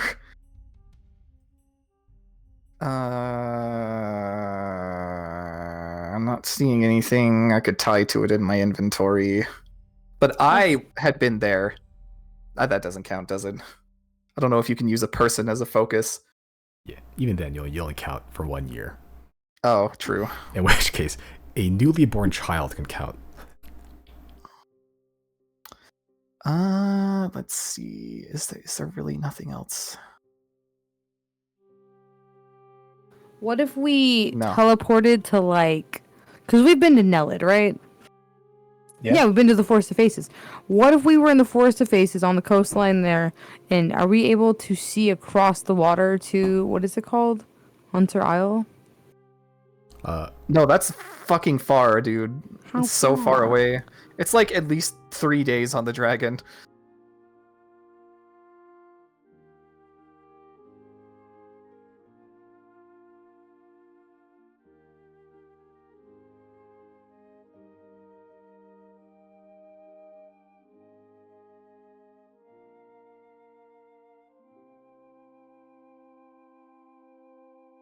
There doesn't seem to be a time limit on this meeting, so you'd shelve it for now. Do the Jarn Hat meeting first. Well, yeah, yeah. I intended that anyway. I just didn't know if we were gonna do it like immediately after like the pirate fight and all that, or if we were gonna wait until after the fight with what the fight. I guess it just depends how the fucking Jarn Hat meeting goes, because my mind is still stuck in like we have 12 days until, or not even Wait, is 12, it- like 5 days until the airships get there. Oh, right. Okay, I was like, what the fuck? What do you mean? It's only 12 days left. Yeah, you're right. No, it's from Teague. Yeah. Wait, would you have told about the Archon meeting? Yeah, I'll cast message to both Riley and Chris, and I would have repeated those words because I think I told them both I was going to send to Right. her. So that Okay. was my response. Yeah, no, she wants to meet at, a forest to the north of my hometown. It's pretty big up there, so I haven't explored much of it. I hope that it's not too much. Like, perhaps the start of it, and not towards the capital. I mean, it's a big area, so even if we do miss by a small margin, we'd probably still be within the forest. Wait, Simon, is this the capital, or is this the capital? Iowa is the capital. Okay, it's still towards that direction anyway.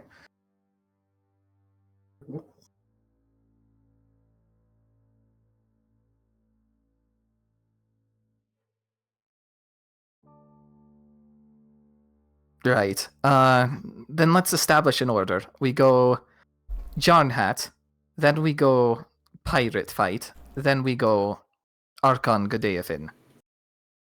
Hear me out. Jarn Hat, pirate fight, Sant. Good day, everyone. Then, yeah, okay, I can deal with that. You just So want to I'd- extract your friend, right? I don't even need a day. I just need to go in and get her and get out. Well, I don't know if she'd be willing to come with me, but I'm not really looking to argue about it. So she's coming. all right. Don't know how, but she's coming. I mean, we can restrain her by force if needed. That's what I was thinking, unfortunately.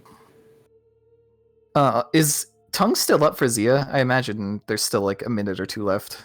I don't know, it's like an hour, didn't it? No, it only lasts 10 minutes. Oh, yeah, I think I made it then. Okay.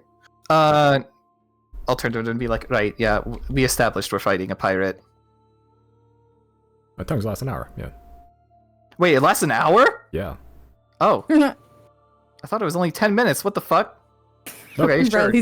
Riley's been cutting his conversation short Yeah. by like 15 minutes. Yeah, he's like, oh shit, 10 minutes up, drops the spell.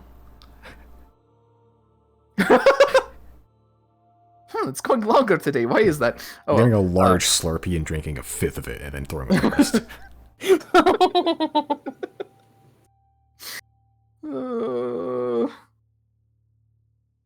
And while we're in Sylnia, do we want to extract Gonigrats and Mon Moth Pickle Newman? Well, he's not in Sylnia. Not Monthoth, anyway. I do want Gonic Grads, but what's her name? Isn't gonna want to work with him. What's her name? Moira? Who's Moira? Yeah, who is Moira? I mean, I'm probably butchering her name. I don't think it's what it is. I think it starts with an M, though. The one that's running Teak. Oh, Marin? Marin! I don't know where Yeah. the fuck I got Moira from, but yeah, Marin. I don't think she's gonna be open to Gonic Grad. Just because he's from Sylnia. Yeah. If anything, I mean, look, here's my thing. We've already dug through the mind of her.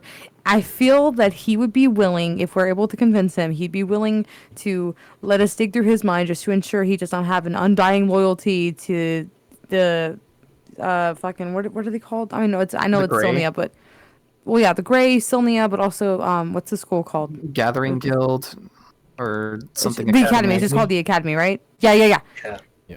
Just to The see if Academy he- Arcana. Yes, just to see if he has like an undying loyalty to them. Because if he's a free agent, I do want to scoop him up. I do think he's very valuable. Could put him within the scholars of Yeah, the like commissions later. that would work. Yeah, especially who knows, he has studies of how to like block out magic, and it's like if that would work on something like the fucking virus, that is definitely an option. I don't know which of those are more powerful, like anti-magic of the jamming jam versus the virus, also versus the fucking what's it called, the sphere of annihilation. I don't know which of those would be most powerful, but I'm willing to try anything.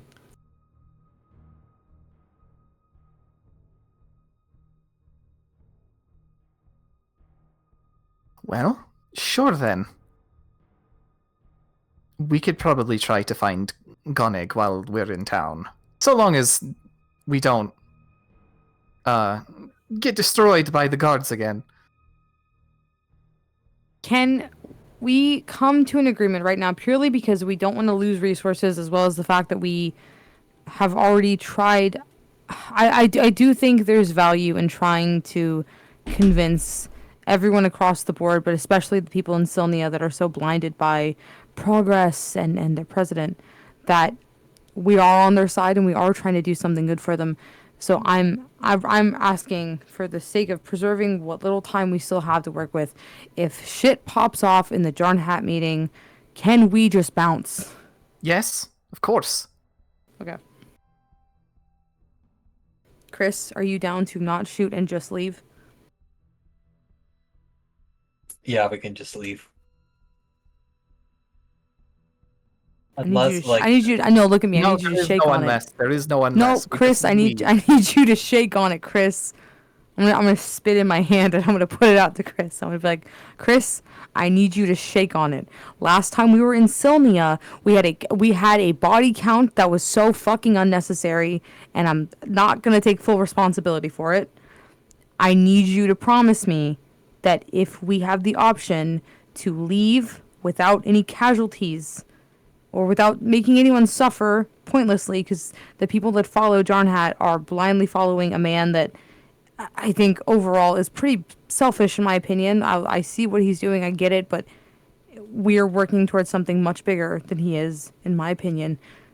We cannot afford to just be killing people anymore like that. I need you to shake on it.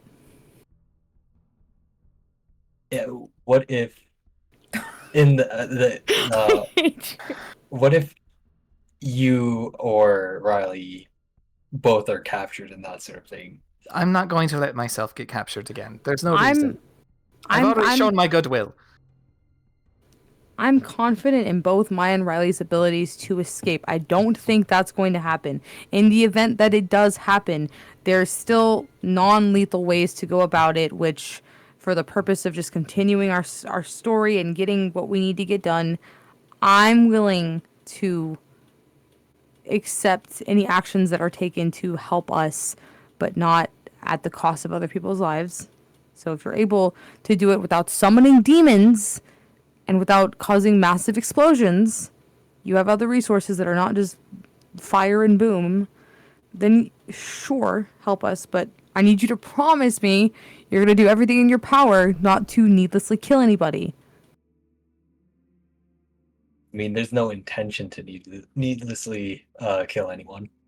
It's just, you know, if we're in a tight situation, I'll definitely try to, prevent that from happening. I need you to shake on it, Chris.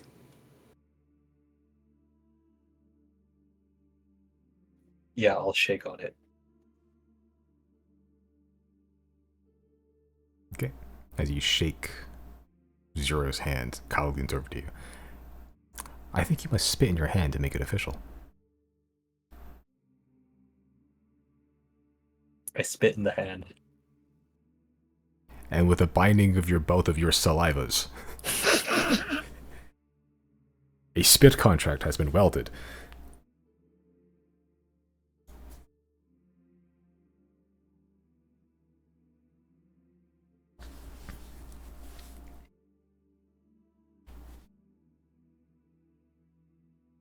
Okay.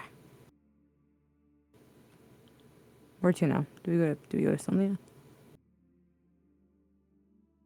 Do we want to? I'm asking Riley. Do we want to try to find Gonig before or after the Jarnhat fight? Sorry, it's not fight. Jarnhat meeting. I can see that your mental state is not quite prepared for this meeting. Do we get it before or after? Well, if we go now, we'll have time. So Yeah. If you wish to know more about Jarnhat, I can tell you. Oh? If it would help you prepare. Anything you Yeah. need. We've only had a few quick encounters with him, so not much to glean off that. He's a man of focus. Of pragmatism, as I'm sure you're aware.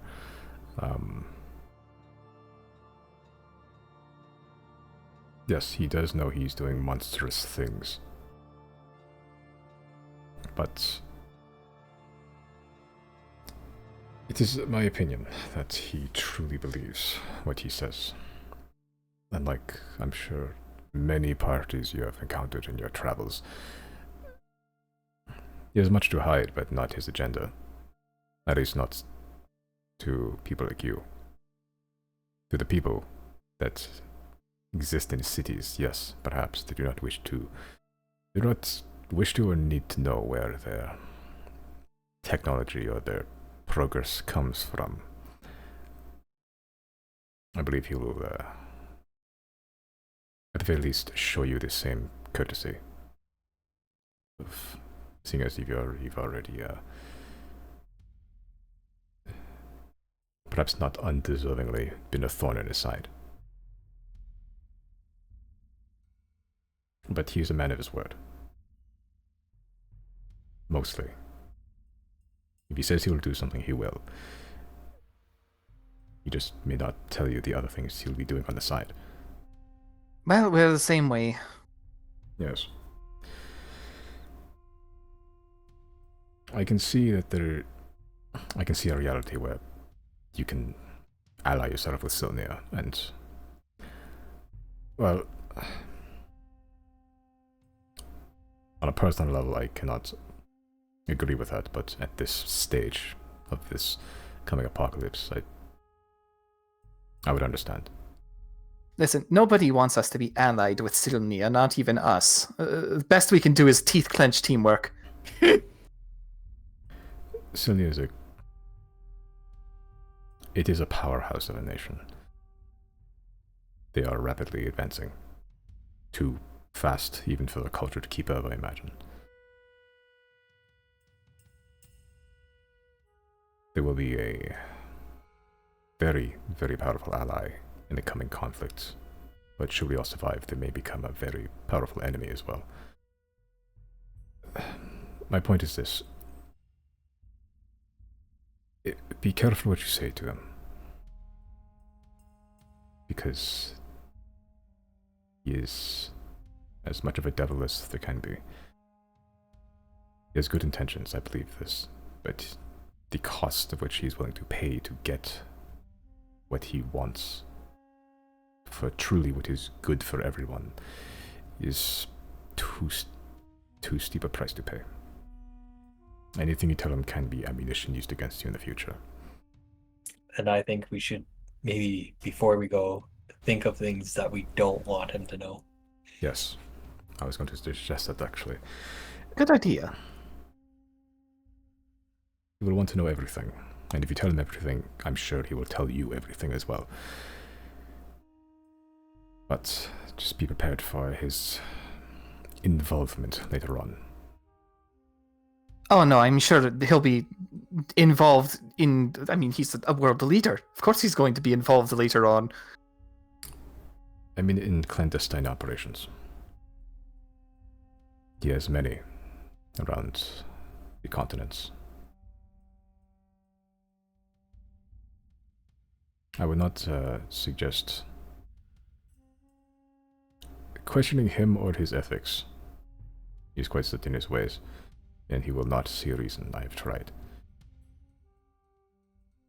Be like him in a way, pragmatic. Do not attempt to cajole or to threaten even, unless you have real reason and real threats to back it up with. Okay. No, at that point, it's just, see us as less of a thorn in the side and more of something to be eliminated immediately. And in that situation, he's likely prepared for that too. If he has chosen the meeting spot, then be prepared for an ambush. He may not spring it immediately, but if things are not going his way, maybe. And considering we're going to meet with him at the heart of the beast, well, that much is to be expected. Yes. Expect greys, expect sniper teams, expect standard guards, expect an elite squadron.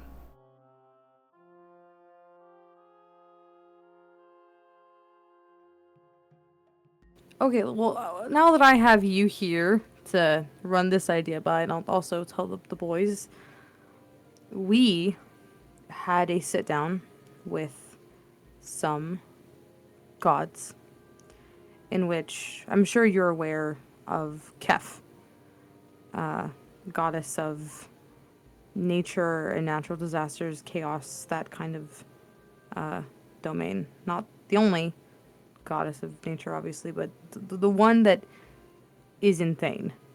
Has anyone told you of her? I'll be honest, I do not pay much attention to the inner workings of the deities. They have never interested me. So, no, this is new information to me. Okay, that's understandable. That's fine. She's real. She's tangible. She's walking around. She's terrifying. She, as I said previous, can cause natural disasters and things of that nature, it seems.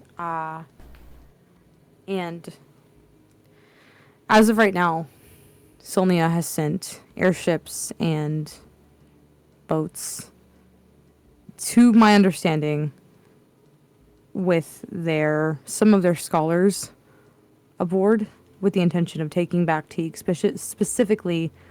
Pause for a second. Pause for out of character conversations. He knows about the Dawn Flare, right? I don't think we've never taken him there, but he knows. Have we told him about the Dawn Flare? I don't know if we have. Oh dear God, Simon, do you recall? I don't think so, because it wasn't really relevant Oh to no. stuff. Okay. So I'll continue. So let's backtrack for a second, okay? Underneath the city of Teague is hidden a very important asset of Silnia's that they were collaborating with the Grand Arbiter on. They had intention to melt all of the ice in Teak, not Teak, excuse me, Thane, to bring it back to what it once used to be, and all of that, which I'm sure had good intentions behind it, somewhat good, but that would bring this train essentially to about here, roughly. That's where it was routed to, right, guys? I'm just not misremembering. My memory's bad. It was routed to hit the Howling Bows. I think so, yeah. Either that or the direct center of I think, yeah, the divider's range, like up here. yeah. Okay. I'm sorry, I'm gonna keep explaining to him. It was a very complex device that we've had somebody on our team look at, and the intention was to drive it through Thane, melt it, and it would end up about here in the Howling Bows, where it would melt this exact spot we're standing on, including freeing the virus. Obviously, we cannot allow that to happen. So, what I was considering doing, because as of right now, I'm pretty sure that is still their intention. They're coming here to still, to take it back and execute that, I would imagine, soon. They will be here within a matter of days. Think air first and then sea after. I was considering, now with the help of an old god, who agreed begrudgingly, and with what resources we have, it wasn't meant to be a threat of intimidation as a bid for power, but more so as a plea, because as of right now, I don't think I'm willing to reveal to him what is here in the Howling Bows. I don't know what he would try to do with something like that to, benefit Sylnia in some way. I'm sure weaponize it, maybe. That's scary. And I need him to not do that.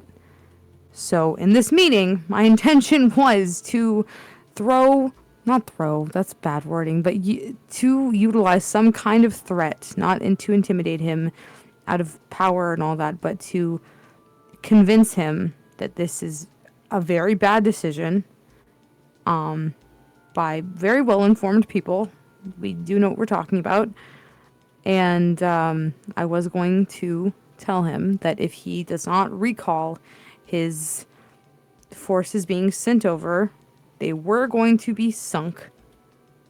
And rather than playing it from a moral standpoint of, oh, you'll lose lives, because I don't think that's where he cares, I was going to treat it in such a way that you'll lose assets. You're going to lose very, very, very valuable mines I'm sure you've invested a lot of time and money into, because I think that is more his language.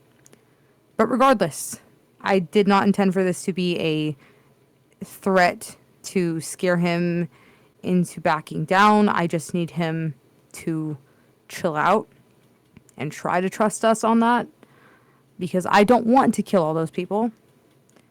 That makes me very upset. The idea of killing these innocent people who have spent their entire lives studying and doing the same thing you have.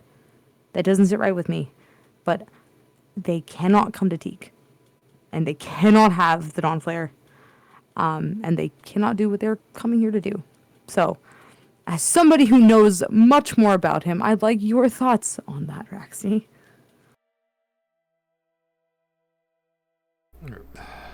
Back when I knew John Hatt, he would have likely responded well, I suppose, to that kind of threat. Now I'm not sure, now that things have changed. I can imagine his thought process. He knows of the coming apocalypse, yes. I imagine he wants the Dawnflare's protection first. Sylnia is capable, yes, but they have a penchant for building super weapons. Though, in my time, they were not successful until now. So, they built this dawn flare, the help of the Arbiter. I can only assume it's one of their super weapons. In which case, I doubt, at least in this current stage, they wish to unfreeze Thane. With the Arbiter dead, honestly, they would have very little reason to do so. Their link to this country is mostly severed, at least publicly. Yeah, that's what the Greys told us as well. Well, if that is the case, then I bet they wish to recover the Dawnfire for a defensive purpose instead. And honestly, I'm fine with that, so long as they don't run it back to Teague at any point. If they keep it within Cillian borders, it's totally fine. Or Altian borders or whatever. If you threaten him with this, I can see him recalling his fleet. I can also see him trying to kill you for it. You are right in that. Partially right. There is. I do believe he does care for his subjects. I call them subjects because, well, they've known no other leader since then. But he is still willing to sacrifice them for a greater good, which I think is worse than not caring for them at all. Yes, going the asset angle is likely, will be more likely to be receptive to that than the moral angle. The moral angle will have some effect, but not nearly as much as the sunk cost doing so. There was a time that he was a good man. And the world hardened him.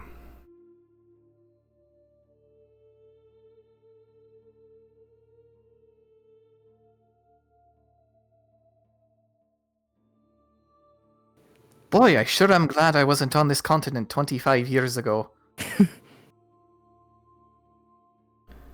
The mainland, anyway.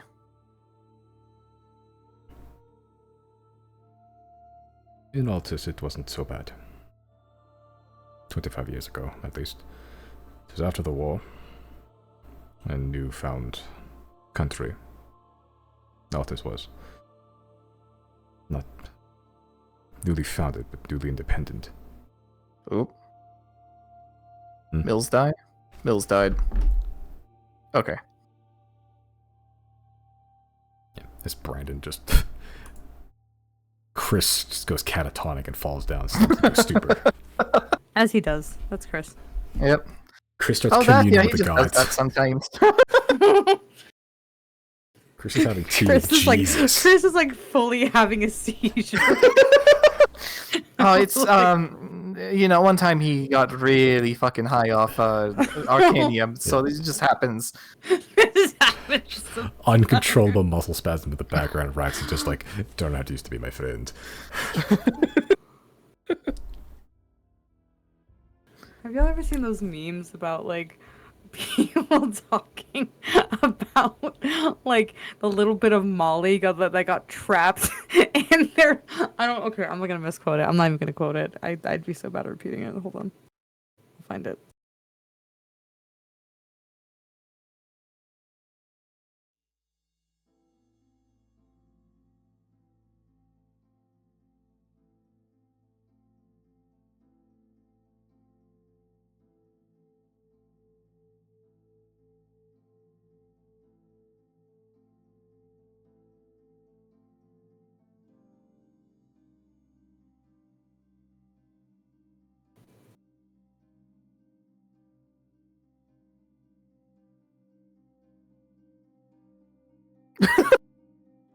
This is the Usopp One Piece. Holy shit. So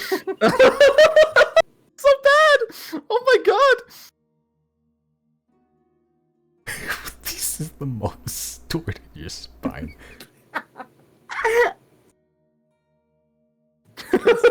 Chris Wait, fully here. seizing. I want to see it. What's the first? No, these are not the images I'm looking for. Eventually, there it is. This is what I want.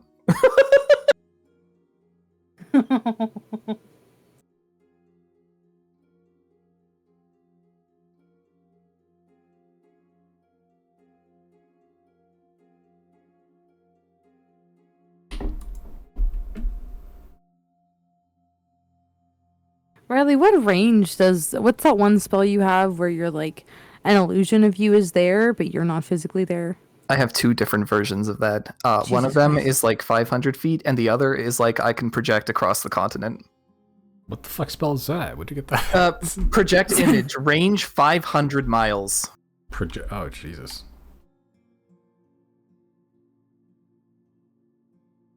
You could always meet him like that. You've never used this yet, have you? No, I've used it a few times. Have you? I remember him using it. Yeah, the first was when I went to go meet with fucking Tannen when he was bedridden. Yeah. Oh yeah.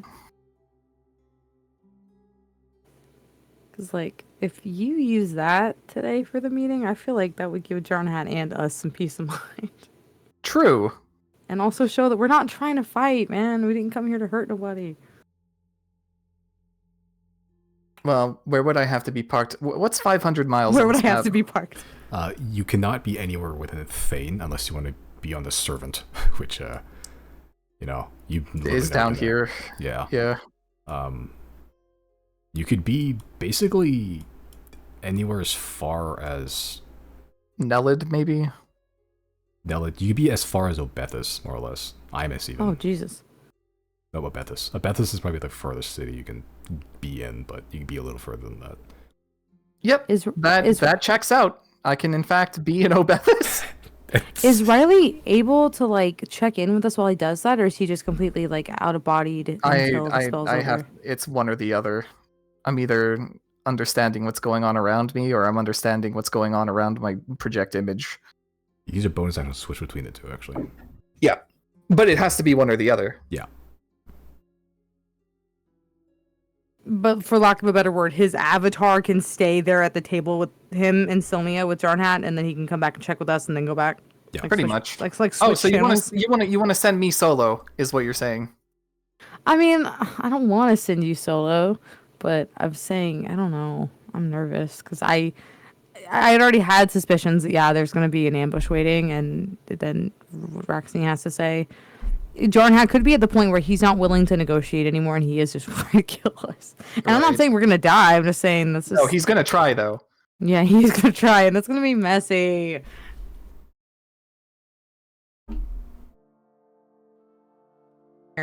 I don't trust Chris. I don't trust Chris. Not even that I think he'd intentionally do something bad. I think Yeah, Chris it would just doesn't. happen. I mean, Chris that's what just doesn't happened think last time. ahead. Yeah, He just no. doesn't think ahead, and he'd be like, "Well, I'm just trying to defend my friends." And he'd cast like fucking fireball in a 10x10 room. Yeah, or like fucking summon a demon. Yeah, Real fucking smart there. because I do think that potentially the people, maybe not, here. Okay, I do want like the citizens of Sylnia like on our side, but we had a tiny little moment with the Grey where we were able to plead with her for like a little bit, like, hey, please hear us out. We're not that bad. And I don't think we didn't make her switch teams, obviously, but we No. got through to her, I think, just a tiny bit where she said, I'll do what I can. Where I think she did see the value in the way we were trying to go about it, where I was like, hey, we don't want to kill people, bro. And she's like, I think she agrees that she also doesn't want people to die. So I'm like, I feel like if any of them have any room for doubt on what our intentions are, and what's his name, Jarnhat is, feeding them this, I don't want to say lie, but this narrative of us that we're, not evil necessarily, but that we need to be stopped for whatever reason. And they see that we're directly going against what he wants to do, which is more harmful to the people overall, which he might decide like, hey, I'm going to keep sending my people there. And we're like, hey, please don't do that. We don't want to hurt them. I feel like there's room for doubt on their end that they might be more easy to persuade in the future that we're not bad people. Also, hi, Chris. Welcome Hi, back. Brandon. Or, well, He literally welcomed himself back. Wow. Brandon welcomed Chris back. That's Yeah. true. What did I do? What happened? What did I do? Chris wakes Chris- up covered in blood.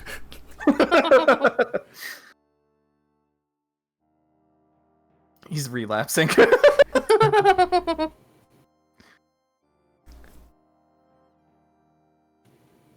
Probably drooling on yourself a little bit. Yeah, you have a little bit of like a frozen drool sickle from your face as you wake up from having collapsed into unconsciousness in the midst of Raxney's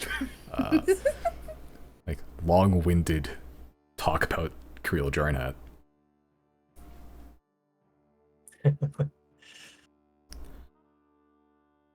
So what, you still want to send me in solo then? Well, no. Sorry, Chris. I brought up to Riley the spell that he has that allows him to project himself in another place than his physical body has to be, because I was like, maybe that might be more beneficial for a meeting like this when we don't want a fight to happen, and we're also trying to communicate to Jarnhat that we are trying to be peaceful here, and I just have a confident feeling that like he's gonna be prepared for a fight. I know that much, but I'm saying I don't even know if he's at the point where he is willing to negotiate with us anymore, and he might have just gone there to set us up. And so I'm like, I feel like it reflects well on us that we would have gone and been like, hey, we don't want to fight. We're just trying to talk to you. Please don't do the bad thing. And I don't know. It's not so much about what other people think of us, like the Greys and everyone that works for him, because I do think having them on our side in the future would be cool.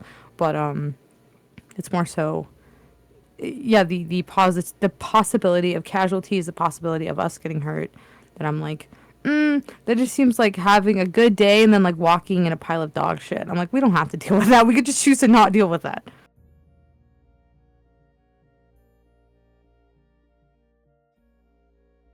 But I also don't. I'm not saying we send Riley in alone. I just wanted, I wanted to catch you up to what we're talking about on that matter.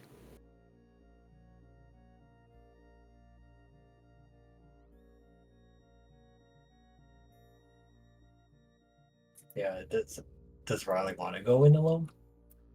No, I don't think it's a good idea. Yeah.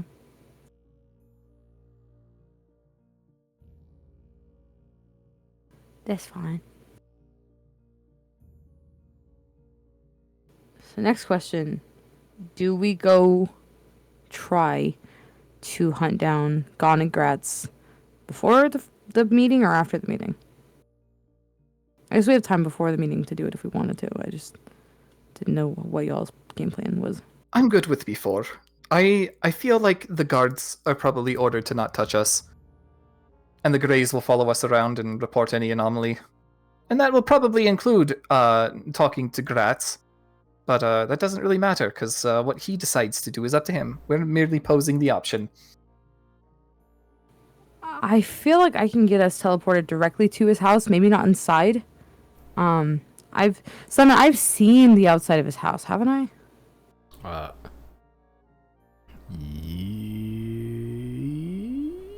If nothing else, Yeah. Azek has seen the outside of his house, because Azek walked him home that time after he gave me the jamming gem. I believe so, though you didn't see it. But like, you can't access Azek's memories. I'm pretty sure you have seen the outside of his house though, because you had to meet him somewhere, I think. Or no, he met you halfway. I think, because he didn't feel comfortable giving away the position of his house.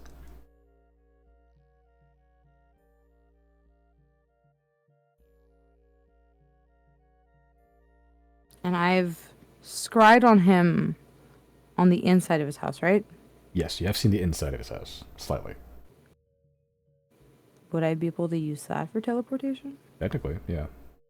You've seen it once, so it'd be using that table. But, yeah.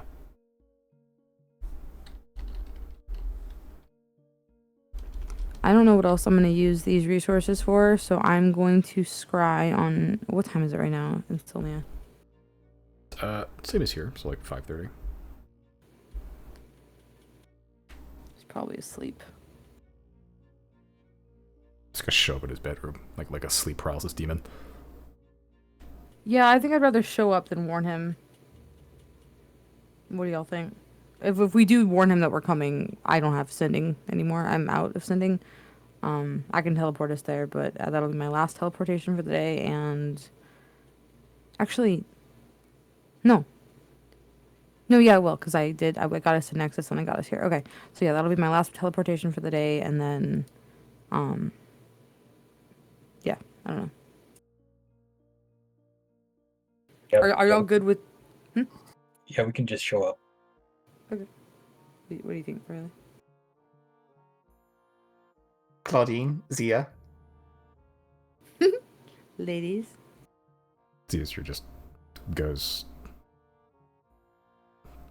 I do not know this man, so I am. I'll follow the group.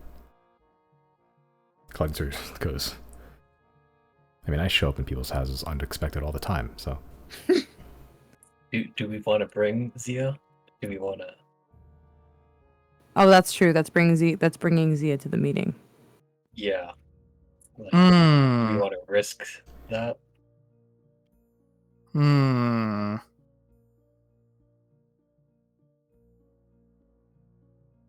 How do you feel about being surrounded by the most technologically advanced people that we know of?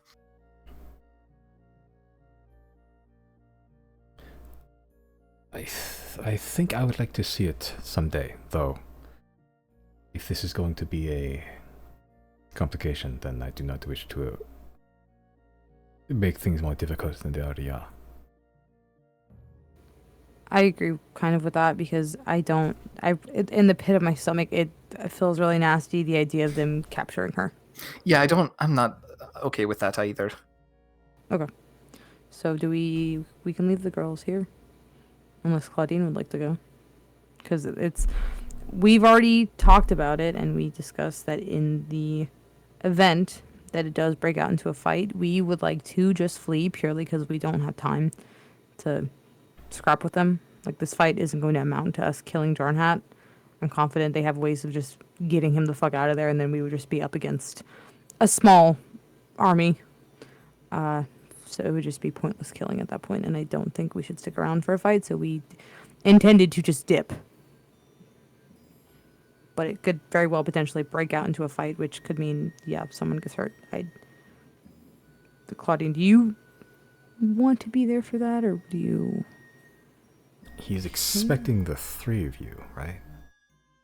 Well, that's a fair point too. But I don't have to be inside. You could also, I guess, depending on what order we do things in, if you wanted, you could try to stay with Gonig if he agrees to stay with us. Or, like, I don't know. What order did y'all want to do things in? And I know we're going to go see Gonig, but I'm saying if he agrees to come with us, do we teleport him out directly to the commission? And so at that point, Chris would have to be the one teleporting him out of Selnia, but then he'd have to teleport back. How do we want to do that to use the least amount of resources? I think we just... I don't know. I have no idea.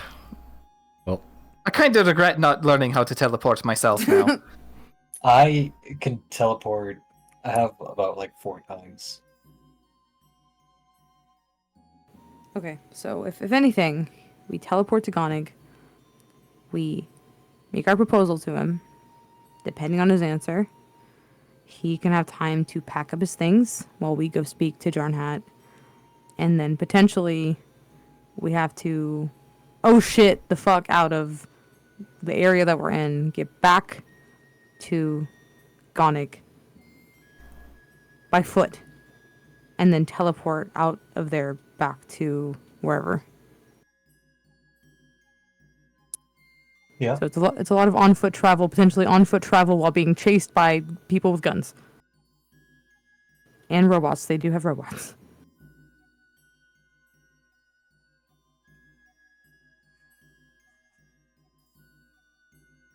this is going to sound bad, brutal, even evil, perhaps. If you find yourself in the event of being chased by the guardsmen, Stay in crowds. Oh, yeah, I suppose, huh? Yes. It sounds bad, yes, I know. But the majority of the guards will not fire their guns into a crowd. It is... it is John Hatt's favorite pastime of being pragmatic. They want to keep their reputation. Well, they also want to avoid killing innocents. Yeah. Simon, are we able to see the map of Sylnia real quick? Yep. Because I'm trying to get an idea of roughly where John Hatt wants us to meet versus where Gonig is roughly located. Because I know, yeah, we met about halfway.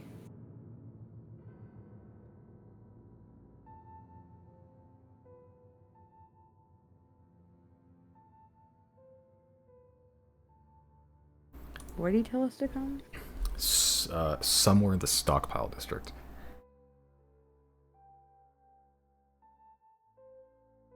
Oh, cool. So the poor part of town. Cool. Yeah. Oh, Cool. yes, the explosion zone. Right. Right. Where the casualties are a little less expensive. That's where we're supposed to do the meeting? Yeah. And where did I meet Gonig at, Simon? Somewhere in the scholars district. God damn it. So that would Like be a fucking run, boys.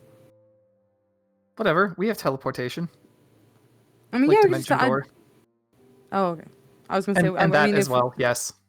Okay. But like to meet up or to get away or, Yeah, and at this point, we would have already gone to Gonig's house, so we know like the meeting point, and all three of us have our amulets of no scry, right? I do. I have not taken it off, except that one time, which I promptly put it back on. I also have mine. Chris, do you have yours? I don't know if I have it on.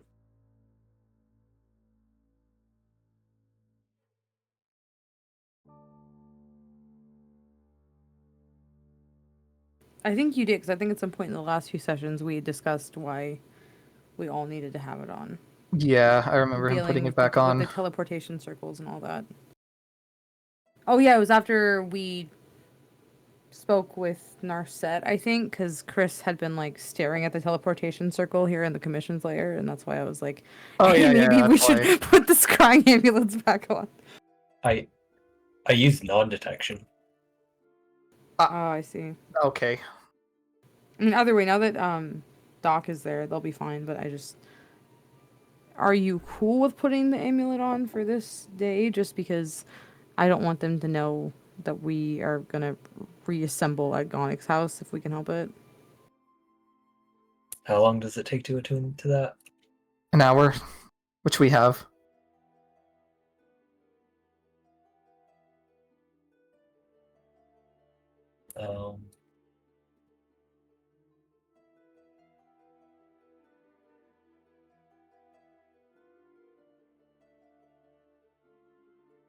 Let's see.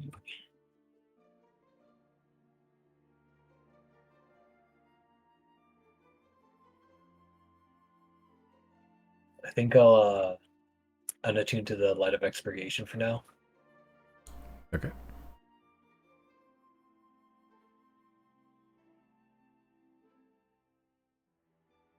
As you set down the lantern and put on the little amulet, you're half expecting the lantern to like be cursed or something, but you put it down and attune to something else. Seemingly no effect.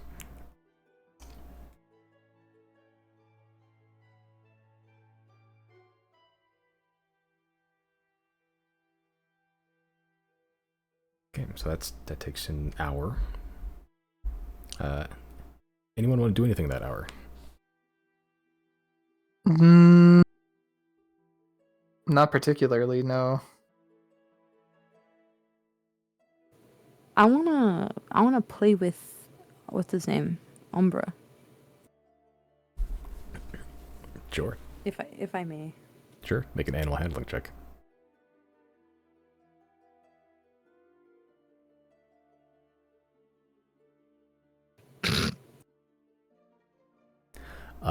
You don't find Umbra. Where you last put Umbra, he's not there. I thought Claudine has him. Oh, I thought you That's took... her. Oh, yeah. No, that's her kid. Claudine can't find Umbra. Oh no! Why would you do this? This is worse than killing an NPC. I want you to know that. What if it's just on the dragon? Guess. I will look to Claudine and ask her, "Hey, where's the boy?" I thought you had him. Why would I have him? I thought you wanted to put him on like a diet or something.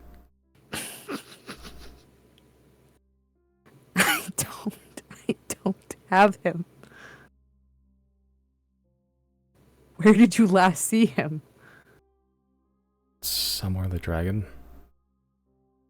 Okay. Okay.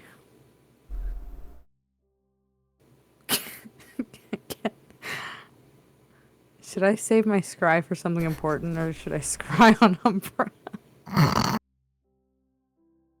It's your scry. Do what you want with it. No. Genuine question. Is it stupid?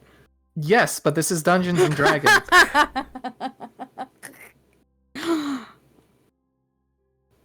Even if I scried on him and he wasn't on the dragon, I'm not going to be able to find him. I won't know where he is. I can't get to him. Okay, I'll worry about that later. I'm going to save my scry. And just pray and cross my little fingers he's on the dragon.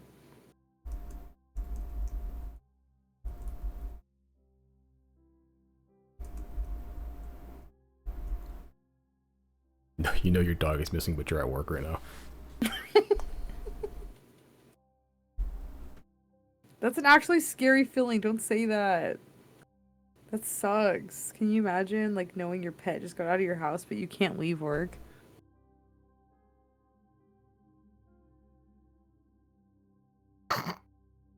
You could go back, but it would waste your last teleport. Yeah, I'm not gonna do that. Also, if it got out of the dragon from when it was inside the dragon, it's in the ocean right now. Stop! He's on the dragon. I choose to believe he's on the dragon. Stop talking about it. You're gonna give Simon ideas. Stop. He's with Bruce. That actually might be worse. Oh no. Okay, no more. No more giving Simon ideas. No more giving Simon ideas. Okay. Are we ready to attempt to teleport to Gonig? Yeah. Yeah. Okay, and so Zia's staying here, and Claudine's coming. Yes. Okay, then I would like to use my last teleportation to teleport the four of us to Gonig's laboratory. Okay. I need you to roll a D100. You viewed it once, so I'll be using that table. Can you tell me what I need to roll higher then? You need to roll a 74 or higher.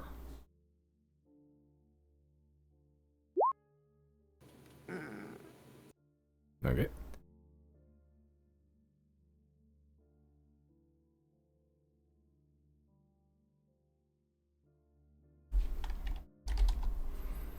You all take 18 force damage Ouchie. as you all teleport to some mysterious place. It's called being inside of the ground. Roll D100 again.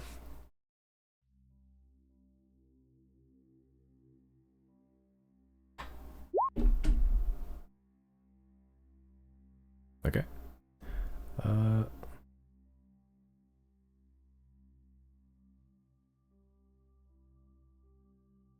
Roll 2d10. Okay.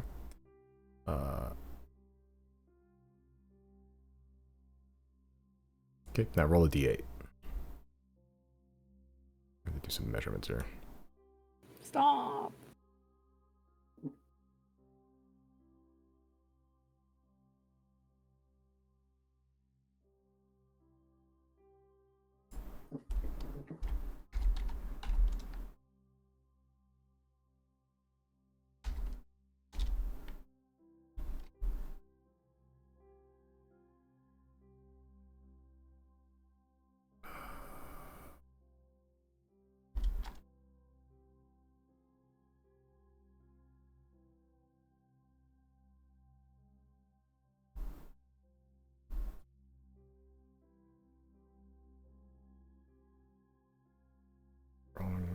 Wrong amount.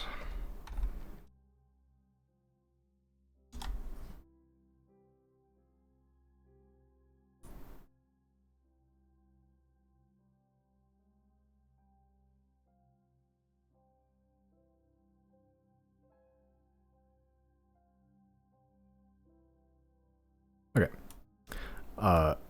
As you all teleport, after having phased into the ground,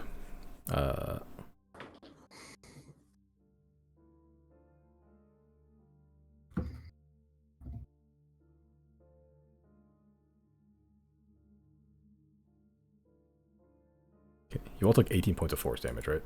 Correct. Okay. Yeah. Just making sure I need to mark off Claudine's as well, so I don't forget.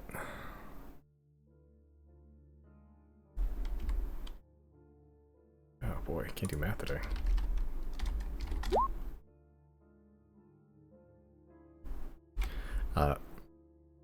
After being in crippling pain for a brief moment, you all find yourself completely surrounded by water as you teleport somewhere in the middle of a huge body of water.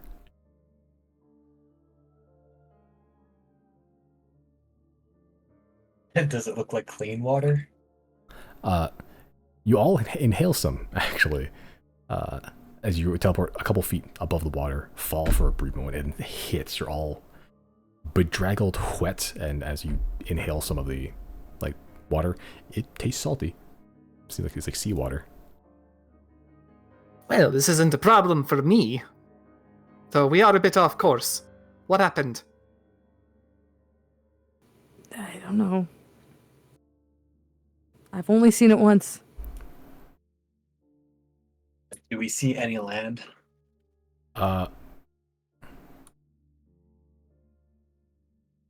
You do actually. You're actually not that far off. Well, I say you're not that far. Pretty far in the distance, you can see the horizon. There you make out the bits of land. As you're all now treading water. The water itself is, well, it's not warm, but it's not freezing either.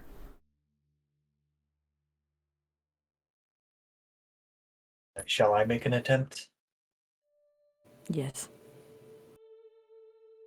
Okay. I Wait, will, fuck. Can I cast an image and show Chris what the place looks like, so at least he maybe also has a better chance? Yeah. I have major image. I'm gonna cast major image and show him the lab I've seen gone again. Okay, yeah. As you see the image of a really small laboratory with wood planks, looks like a basement of some kind. A bunch of glass vials and acid-pocked tables. You have a good idea of what you're trying to aim for. You understand it's Gone Glugrat's laboratory, so you have some basis. okay. I will teleport then. Okay, roll D100.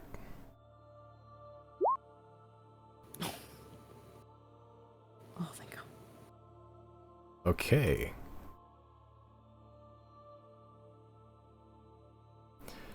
Yeah, and with that, the Conjuration Wizard, specifically, yeah, very good at these kind of things. You you teleported into the ground, into the petrified gulf is where you were. You're off target by a little bit. That honestly could have been so much worse. You rolled really low, Misty. So, Yeah, I'm aware. Thanks. no, I mean, like, if you rolled higher, you would have been off target by so much more. Like, you could have ended up on, like, a different continent. Like, it's fucking... Yeah. But you eventually do teleport soaking wet into the laboratory of Garnig Gratz.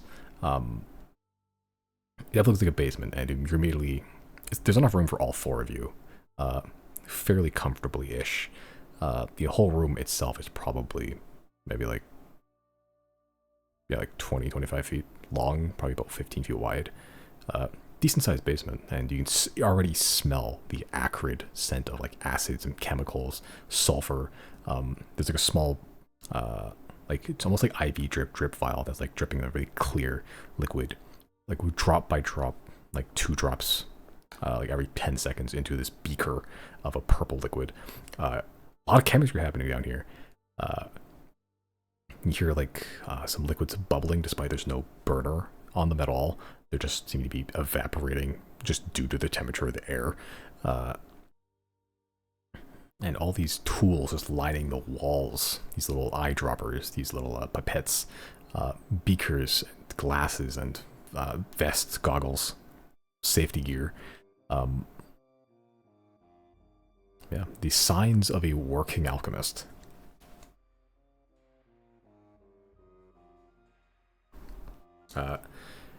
Other than the tools, there is a stairway that leads up to like a small hatch. I say stairway, it's more like a 45-degree angled ladder, and if anything else.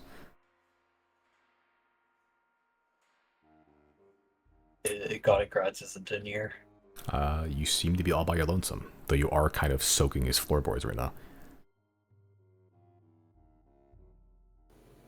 I'm gonna, if you guys don't mind, I would like to stealth ahead, and I'm sure it's safe. I don't want him to walk in down here on us. I was gonna try to explore his space for a second to see if there's any evidence of him working for Jarnhat at all before we immediately talk to him, because I mean, I guess there's no point in doing that if I'm gonna try to read his mind anyway, but never mind. Do y'all want me to stealth ahead, or should we just go up? I mean, I have no stake in this. Do as you will. I'm asking. Yeah, you could stealth. I'm gonna start like air drying us with Tempest Retort. Yeah, just blasting all of you with it's cold too, you know, like it's being wet and then getting just a cool breeze hitting you. It's not pleasant. But slowly you are wicking away some of the moisture. Okay, I will stealth up the ladder. Okay. Make a stealth check.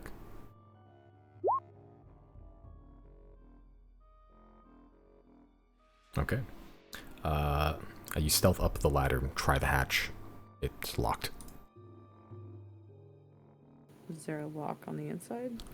Nope. Can I undo the hinges? Oh, just rip the hinges straight off. Not rip them off, but have you never seen somebody unscrew a door off the hinges? I've seen it. Funny. Yeah, but Unscrew the hinges. make a Thieves' Souls check.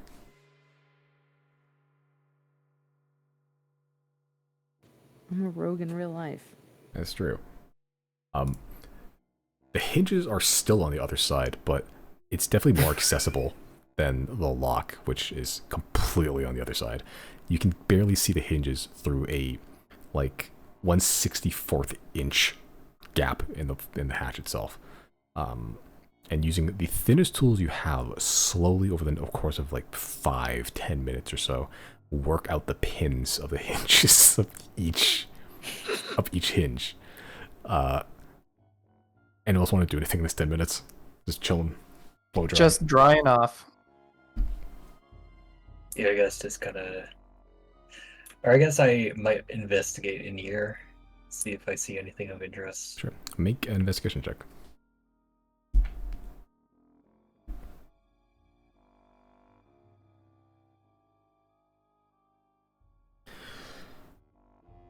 You are more suited for arcane stuff the magic, the history behind it.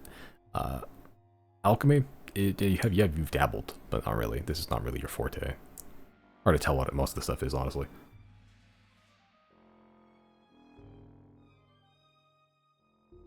I guess just little different liquids. Yeah, and Claudine's just, after being blow dried off, just looking at all the stuff, and you can see she's just pocketing stuff randomly.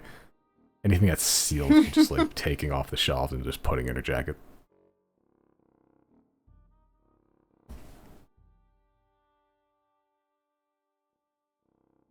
I'm gonna cast wonder- message to Claudia and be like, nothing important. Yeah, you just hear it in your brains like, I mean, I don't know what's important, so that's everything. I'm gonna cast it again and be like, what do you need to steal for? You already, we're good. We can get whatever we want. You don't need anything from here. You just get back. It's for the principle of being a thief. I'm in someone's house unexpected. This is step 2. God.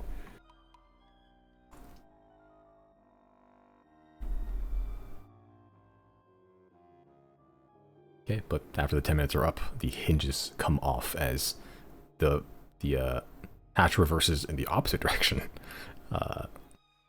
Where you can see there is like, not really a lock, but it is a latch that has been like, it's like a double bolt latch. It's weird. You bolt it and then there's a latch that bolts over the latch to prevent the first latch from moving. Yeah, but as you sort of shift the hatch upwards, as you can kind of squeeze your way out, you come to a relatively humble abode. It's spacious enough, but it's fairly sparsely decorated other than like a few, you appear to be like in the, what is essentially like the foyer, I suppose. There's an upstairs you can see. There's a room to your left that looks like a kitchen of some kind. A room to your right which looks like some sort of living quarters. And you're sort of in the back end of a hallway with the front door directly ahead of you. The house seems to be made of primarily of wood, just nice fine dark wood paneling. Kept fairly clean, actually, despite his rugged, wild appearance sometimes. His house is fairly nice, if normal.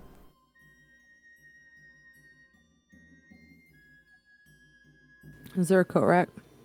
There's a coat rack behind the door, yes. Can I check the coat rack? Sure. You check the coat rack. There's one coat, a couple coat hangers, but one coat. Does he have like a uniform or anything hanging there? He has like a traveling jacket, but not really necessarily a uniform. Oh, sorry. I know he goes to the academy or he went to the Academy Arcana. I just don't know. I don't know. I'm just nervous he works for the, what's his name? Like directly or something. Darn it. Before I go find the boy, because he probably is sleeping or something, can I investigate I guess whatever room I'm in right now? Not like the entranceway, but what room did the latch, did the hatch open up to? You're in the like foyer, basically. It's if you enter the front door, there'd be like a small hallway that goes straight ahead. It goes nowhere except to that hatch. That's where you came out of. And then there'd be doors to the left and right of the front door. Okay. Can I tiptoe and investigate around for a little bit to see if I'm looking for any evidence of anything involving the academy. Sure. Make an investigation check. What is everyone else doing at this time, actually? Nothing. Literally waiting for this to be over. Is it possible to find actually maybe I'll do detect magic. Sure. You just casting it or are you doing it as a ritual? I'll do a ritual. Okay, so it'll take 10 minutes. Okay. Zero. Sort of investigating the first floor. Kitchen seems fairly nice. All the dishes are done, kept orderly. A juxtaposition to the kind of wild science lab he has downstairs. You do find his academy outfit, just like a clean, like kind of dark blue robe with a symbol on the back of it.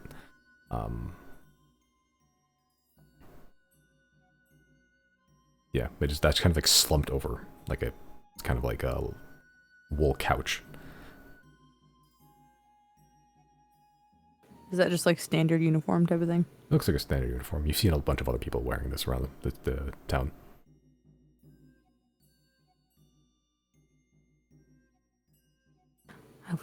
I would like to find the boy. Okay. Tiptoeing. All right. You wait till he's probably upstairs, as Claudine also follows you up. Yeah, by this time, Chris, the Detect Magic, pops. There is a void of magic downstairs. Oh, can I see where the void is? Yeah, you just go back downstairs. Tucked away behind some of the vials that you kind of overlooked and missed the first time is a little jar of like this kind of like strawberry-looking raspberry jam. I look at Claudian and I point. That's what you need. That's what you need to take. Yeah, she kind of just looks at it. Okay, and she just pockets it.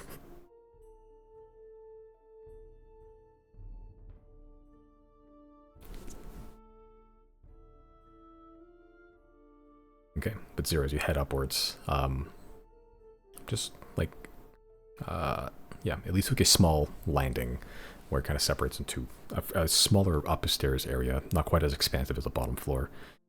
Just 3 doors, 2 to the left, 1 to the right, all closed. Okay. I'll try the one on the right first. Okay. I'll be very, very quiet. Looks like it'd be some sort of a bathroom of some kind. Modern, and actually. Plumbing and everything, pipes, a working shower. It's not dissimilar to the one you have at home, just mechanical, not necessarily magical. It has like nice brass sinks and adornment. Everything's kept clean, mildew free. Except the toilet. There's a couple missed spots on the toilet, but you know. He's a boy. He's a boy. Can I check the first door on the left? Yeah. You open it up, not locked or anything. It looks to be a guest room. One that is very sparsely furnished. A single bed and a chair. Like a nice chair, but that's it. It smells a little dusty, like it hasn't been used. If ever.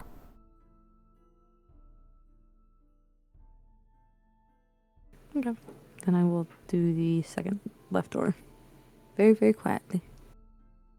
Okay, as you open up the other door, inside you see a shape. Just kind of like underneath some blankets. Looks like it's rising and falling.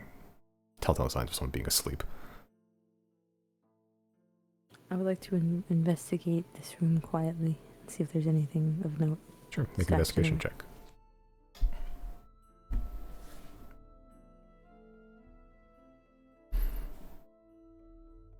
Cool.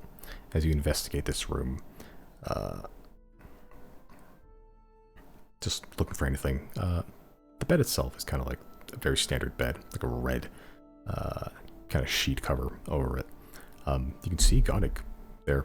He's cleaner now. As you see, yeah, so he has kind of a nightstand on the left side with like a picture, a full-on picture, black and white, of kind of like him and some like older woman, seemingly just kind of like grabbing his shoulders. They both look happy.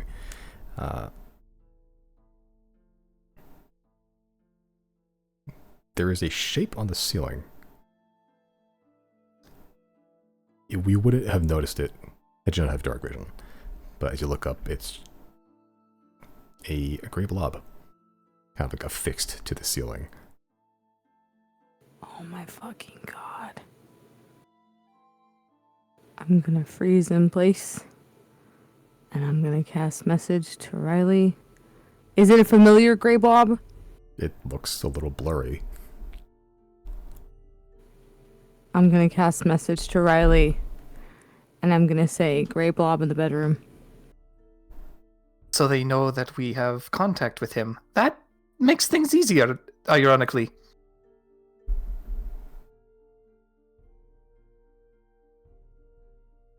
The gray blob slowly falls, like almost like a slug detaching itself bit by bit. It just hanging on by just the tail end before gently falling and softly landing on the floor. The floor itself, still made of wood, makes no sound. The gray blob is only about 2 feet from you at this point.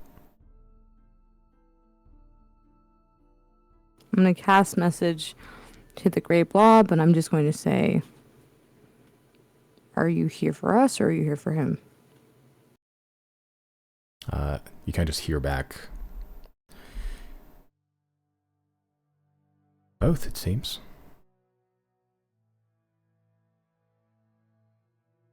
I cast back again. My body language is very casual. I'm not gonna try to be mean or anything, but I am gonna be like, I'm gonna cast message and just be like, well, this is awkward. To the gray blob. Yeah. Yeah, you get back. Yeah, it is. The gray blob kind of unblobs itself, and it's, as I would expect it, a gray. Tallish human man. Or you think it's human, at least. Can't see the ear. You can see just these piercing blue eyes just through the mask and the hood as kind of just step to the side and just kind of guides you to the door. Not touching you, but just like,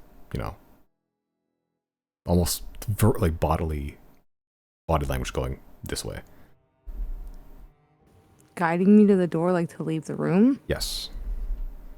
As in he wants me to get out and leave him there, or he wants me to come with him? Hard to tell at this point. I'm gonna put my hand out and like I'm not gonna move. I'm gonna like kind of hold my arm out to the door like after you. Kind of just shrugs, starts walking towards the door, and is still in the door frame, just waiting for you. Okay, I'll follow him. Yeah, as you follow. Gondegret's none the wiser. He doesn't look injured or anything, or in distress, but who knows how long have you been watching him. Oh God. As he sort of guides you down the stairs again. No footsteps at all. No footfalls. As the rest of you kind of eventually see the figure walking down the stairs, making really no attempt to hide himself anymore. He doesn't even really touch the lock, but the door unlatches itself as he reaches for the door, as just opens it very slowly, very quietly. The loudest thing about this whole encounter is the door hinges squeaking as it opens just enough for him to squeeze through. To go outside? Yes.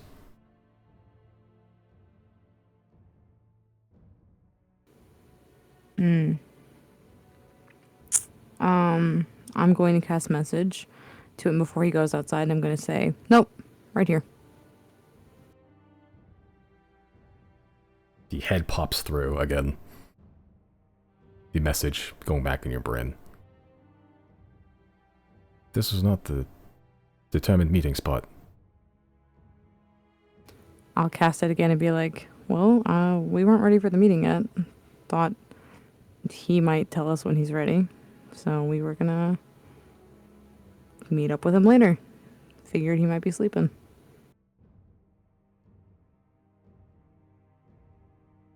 He's been ready for a day now. If you weren't ready, don't show up yet. You showed up. We didn't. We would have showed up in the correct area. Well, you didn't. And you're in the city now. I know you're here. Okay, well, you can wait outside and we'll go with you when we're ready. Make a persuasion check. Oh, this is so passive aggressive. None of it's even.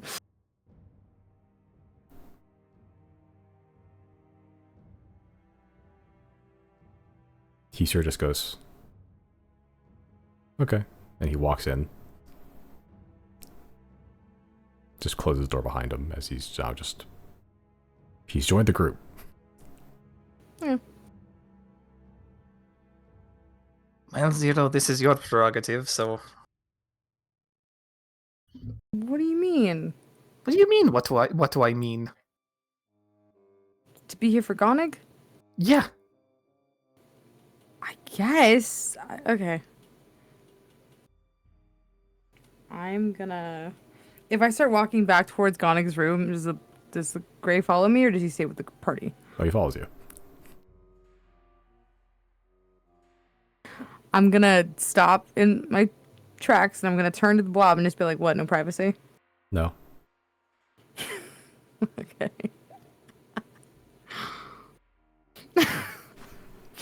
I'm gonna keep going up to Gonig's room. Sure. And he follows you. Yeah. And is there a light switch or anything? A lamp with a...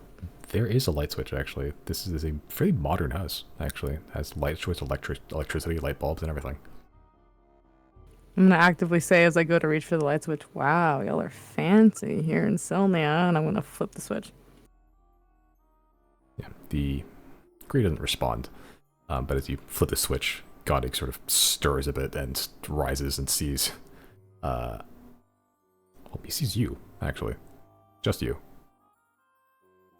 Just standing at the door in the wee hours of the morning, having invaded his house. I'm just gonna lean against the wall and just be like, hey, bud. Hey, good to see you again. What are you doing here? How'd you get in? How'd you find me? I'm just gonna shrug. I'm smiling, like I'm trying to be friendly, but I'm just gonna do a little shrug. Don't, please. Like, okay, you have this cool, aloof air around you. And that's very cool. I'll admit, that's, you know, it's pretty neat. I need answers right now, please. I mean, I've met with you before, and my dog walked you home last time, so I knew where you lived. So you're spying on me. No, my dog walked you home last time. Your dog, not you, yes. Yeah, so I haven't been spying on you. I just knew that my dog walked you home, and I found out where you lived. That is spying on people, Zero. I mean, I found out where you lived. I'm not, like, watching you do shit. Just wanted to come check on you, bud. You watched me to find out where I lived. You knew I was watching you. My dog was with you. I thought your dog was a dog.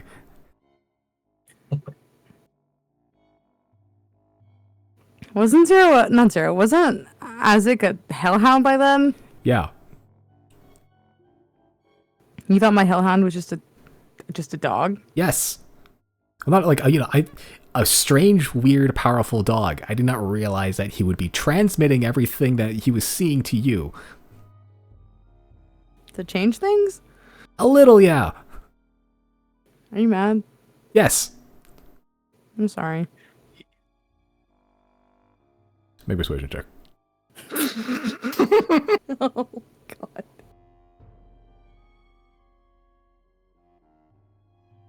He sort of just rubs his temples a little bit, like wipes the sleep out of his eyes. Just goes, okay, never. Okay. Can you at least explain what you're doing here? I need your help. Okay. For what? I can't tell you. That is the exact opposite of what I wanted to hear. I can't tell you right now. When can you tell me? When you invaded me when I'm in the bathroom, or? No, just not right now. I'm going... Can Riley hear this conversation? He's He's still downstairs. With your perception, you can hear like the muffles of it. Not necessarily the exact wording, but you can hear a conversation happening. Shit, I don't think Riley would be smart enough. Never mind. What are you gonna do? Out of character. It doesn't matter because they can just scry on Gonig and figure out our plan with him anyway. I know, but I figured I don't know what the Grey is willing to do to serve Sylnia right now. I don't think he'd kill Gonig, but I do think he would try to stop Gonig from leaving with us, which is fucked up. Because I'm like, if Gonig decides of his own volition he wants to leave with us, he should just be allowed to do that as a adult man. But I was hoping wherever we go with Gonig, we will be protected from Scry, and then if nothing else, Chris can cast Null Detection All right then. to if nothing else give Gonig the lowdown and let him decide Sure. if he wants to work with us. Okay. I'm not gonna say shit right now, but I will say to him, I'll turn to the Grey, and I'm not gonna be discreet about it in front of Gonig because I feel he has the right to know. But I'm gonna turn to the Grey because wait, can I see the Grey? I know Gonig can't. Nope, It Gray's seems- gone. Grey's gone. You can't visibly see him at least. Okay. I'm gonna just say out to no one in particular. I'm sure you understand. And then I'm gonna turn to Gonig and be like, I need to tell you everything. There's so much I want to tell you. But we need privacy for that. And as of right now, here in this city, there will be no privacy. So I'm asking, from the history that we have together, what little it may be, we scratched your back as a party. You scratched ours. I'm asking, just based on the history that we have of showing no ill will towards you or anyone else, that you trust that we will tell you everything when the time is right. And it's something you're really, really going to want to know about. Like, you're really going to want to know about it. But I can't tell you right now. And we really, really need your help.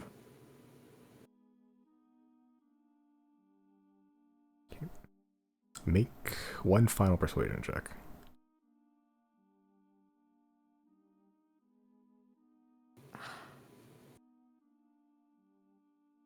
He sort of just goes, look,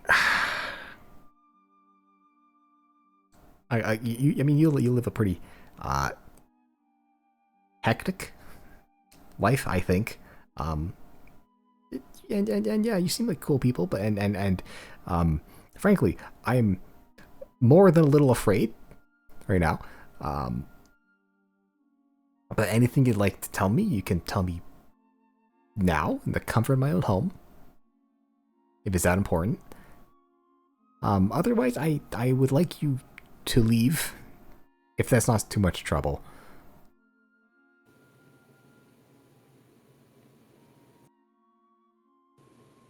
Okay, I'll tell you. There is a world-ending level event coming in only a few more weeks. We don't have a lot of time, obviously, and we are trying to use every bit of information we have to find a solution. It's involving, and I do want to, I'm gonna pause mid-sentence. I'm gonna use an action or whatever I have to do to summon Azik to me, if I can. Sure. And I want Azik to post up next to me. Can he smell the Grey? If nothing else, can he smell it? You can try to make a perception check. Let me see what his wisdom is.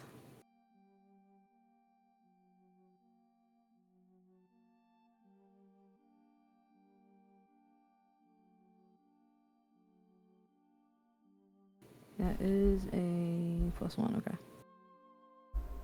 That's okay, he gets a 12 on perception. Okay. Yeah. Gaz just sniff it around, but he can't find any semblance of this Grey assuming the Grey's still around at all.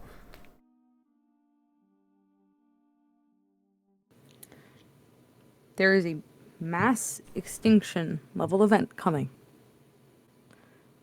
Me and my group, my friends, you've met them, are doing everything we can, down to one of our closest friends who sacrificed herself and her soul to help save everybody. And there are elements to things you've studied in the past that you've shown me that I think would be very valuable to this cause.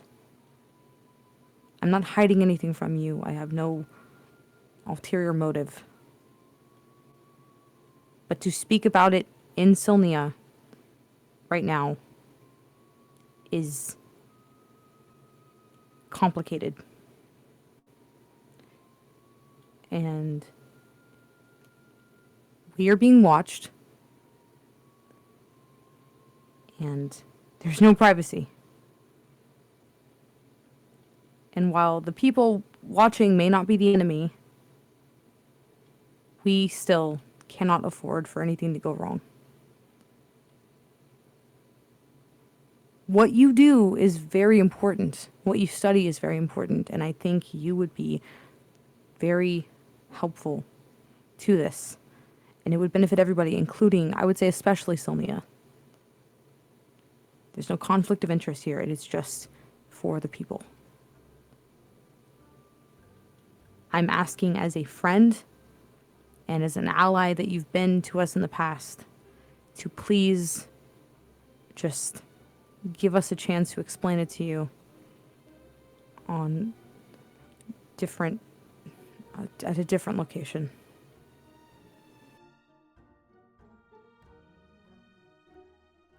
Make one final persuasion check.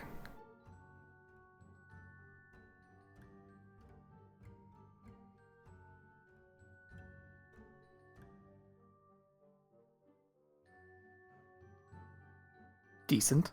Okay. All right. 15 was a DC, actually. Oh my god. Yeah. The detail and trust you were showing lowered the DC quite a bit. He sort of goes,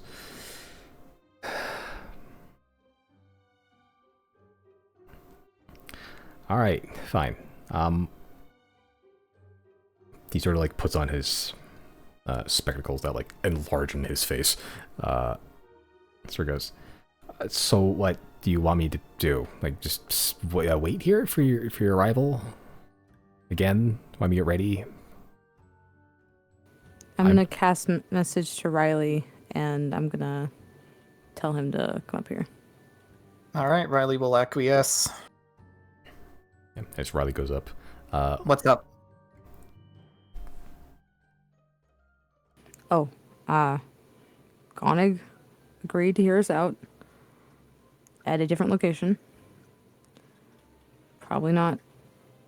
I don't know how much resources we have, how much we want to keep using, but I don't know if you want to do that right now or we want to do that later after the meeting.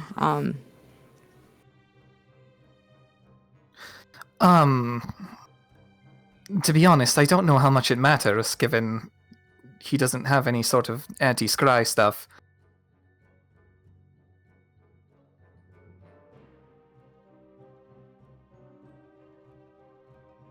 I mean, we'll figure that out when we get there. I guess if I see Riley going up, I'll also go up. Yeah. If nothing else, on the dragon, Chris could do something. Who can? Chris. Oh yeah, I guess we do have a Chris. Okay, yeah, fair enough. Yeah, okay. So that's that point of business done with then. Well, feel how like do if we he- pass the time waiting for the meeting then? I think let's all stay here with him to give him some time to gather his things, to ensure that he is safe. And then maybe we teleport him out. Or we take him, talk to him, and then we can come back for the meeting. Do we It's have just- enough teleportation left for that? I don't know. I'm gonna cast message to Riley and be like, with everything going on, I don't trust leaving him here unsupervised. Not because I think he'll do something, but because I'm scared they'll do something. If they know that he's working with us now. Well, sure, but they don't know the nature of how we're working together. I don't think they care. I think as far as they're concerned, they would look at Gonig as a traitor or something. They were already here when I got here. I'm wondering if they've been watching him for a while. Anyway, I don't think they knew we were coming here because we all have anti-scry. I think they were just watching him on their own. He is an asset they probably would not want to lose. I'm scared of leaving him here for too much longer. That's the only reason why I suggested we take him, we let him pack right now while we watch over him, and then we take him to the dragon right now, and we talk to him, and then we come back for the meeting. I That guess. is a lot more teleportation. I know the Gray said that the president would be, he's been waiting, he's been ready. So if for some reason we need to do it not in the morning but later in the afternoon, and Chris can get a long rest in for more teleportation, we might have to just make that work. I just don't feel safe leaving him here for extended periods of time after I've just communicated in front of the Grays that he's working for us now. Yeah, okay. Are you sure? Yeah. Chris, how do you I feel mean, about he's that? already agreed to it, so whatever. Yeah, I think if we leave him here, it's quite likely that he's not coming. Well, the other party might come. There's Okay. another party?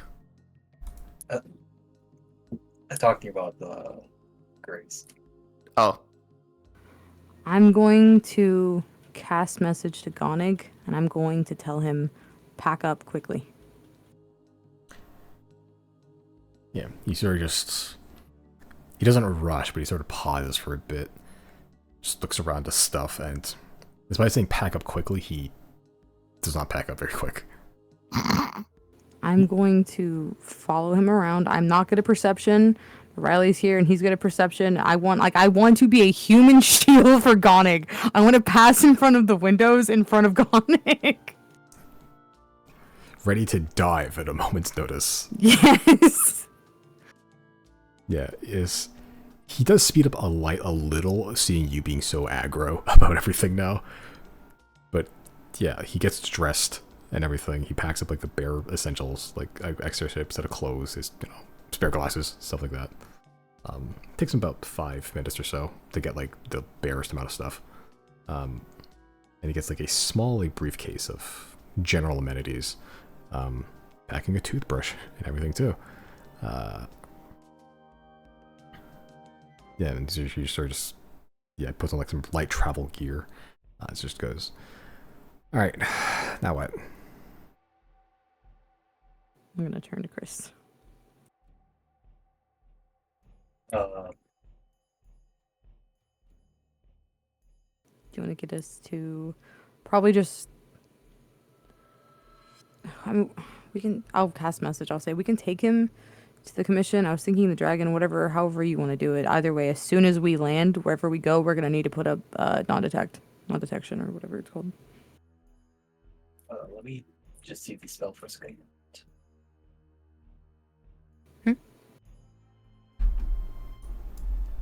Yeah, we could do commission. I feel like commission is better because there's more protection for him. But I need 25 GP of diamond dust to do non-detection.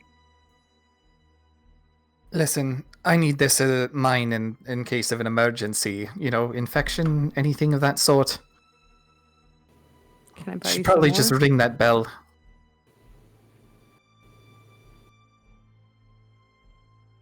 You got eyes on Gonig?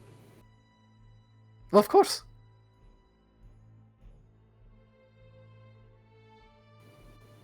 Out of character. The Greys know we go to the Atneys by now, right? Almost certainly, yeah. Okay.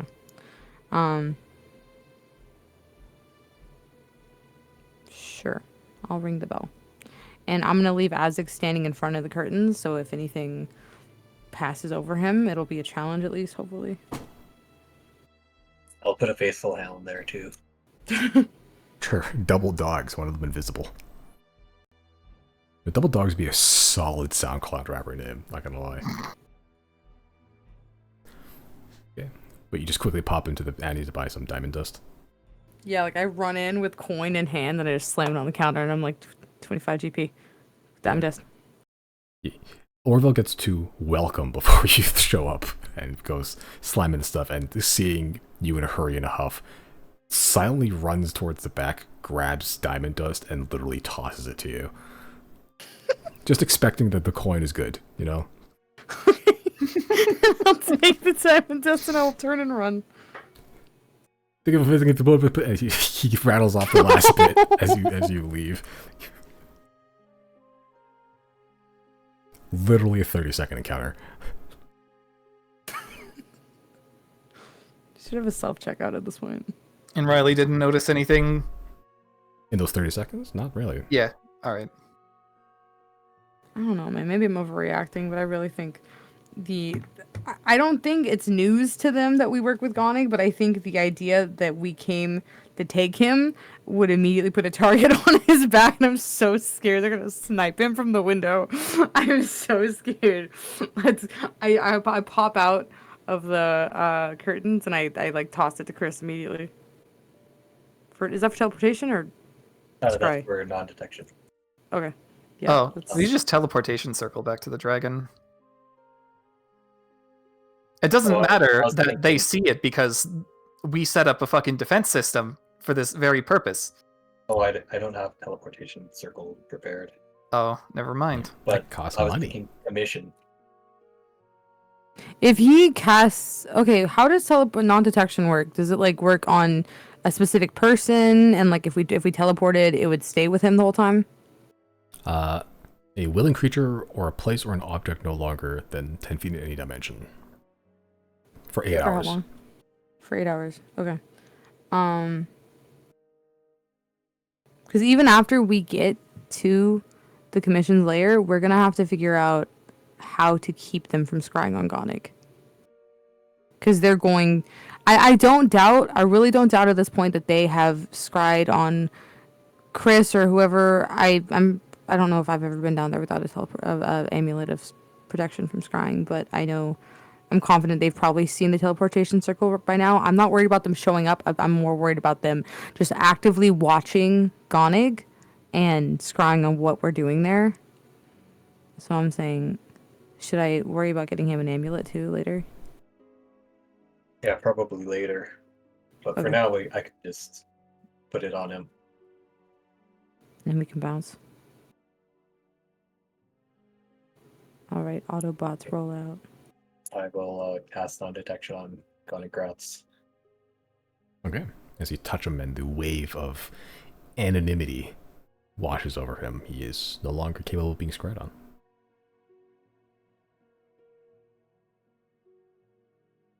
Yeah, as you sort of touch his chest, he sort of goes, what was that? You just cursed me? Or I hope not. More like the opposite for the bit. Okay.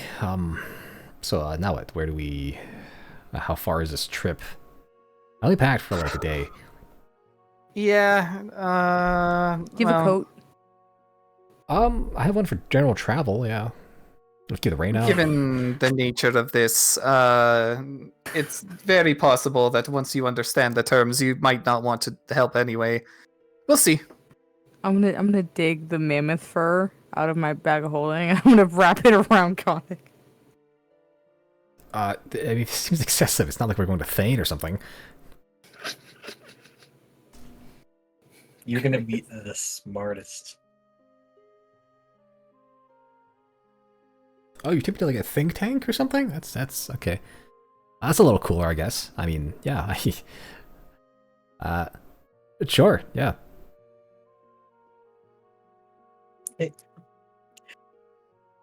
So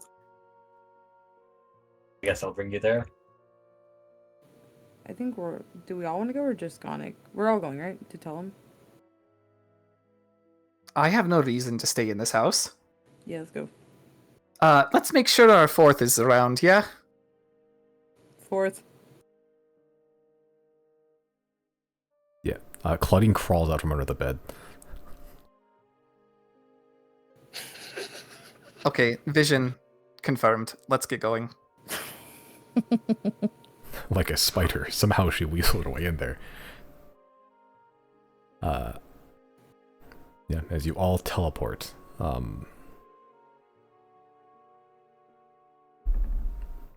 Yeah, going from one place to a frigid-ass cold place. Go to the commission to drop off yet another stranger that, yeah, that, right, yeah, Roxy has no idea you're bringing. Okay, Really. at least this time we know who this person is before they get here. Yes, that shit scared me. Yeah, as you show up, Doc does a whole thing of like, it's like, oh, I almost shot you. Well, the new one, not the other. I saw you immediately. Who's that? Another friend. Should I add that to the list of not being shot? Yes. Okay. Gonic's sort of looking at this hulking figure that's like made of entirely mechanical. It just goes, hi. Doctor just like, Doctor just goes, hello. You look like you have really nice eyes. I'd like to put them in a jar someday. Gonic just lowers his head and walks faster. Don't worry about her. She's fascinated with medicine. I think she should probably find a new passion.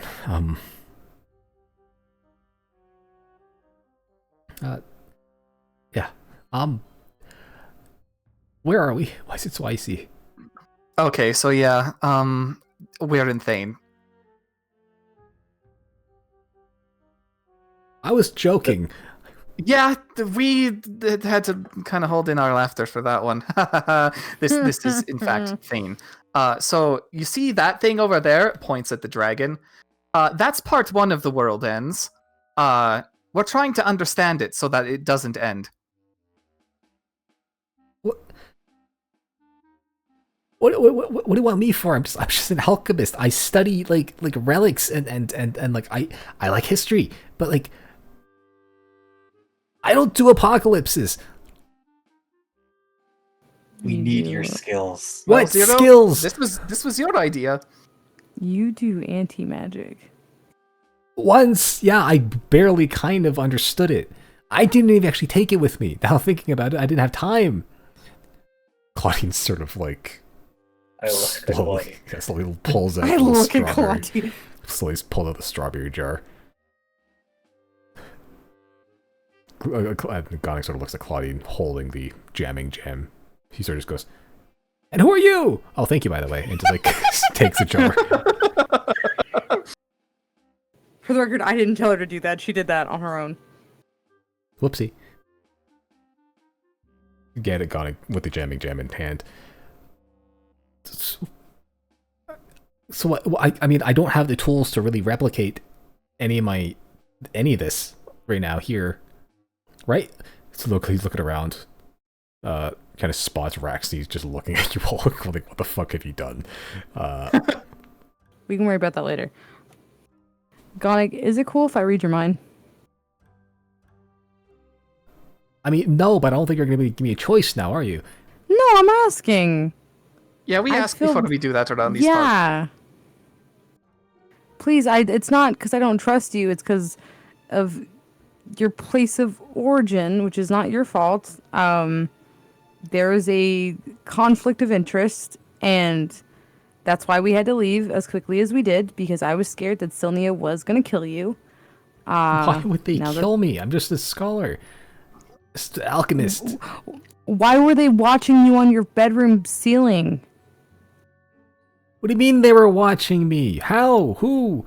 I mean, when I snuck in and got there, all stealthy like, there was already some fucker there, watching you sleep, brother. What have you been doing that they would start watching you like that? I was just doing what I was telling you I was doing. I was studying Like, it's, the stuff, the jam, yeah. Do you know who the Greys are? Like, only in passing. Okay, so there was a Grey in your room. I don't know why.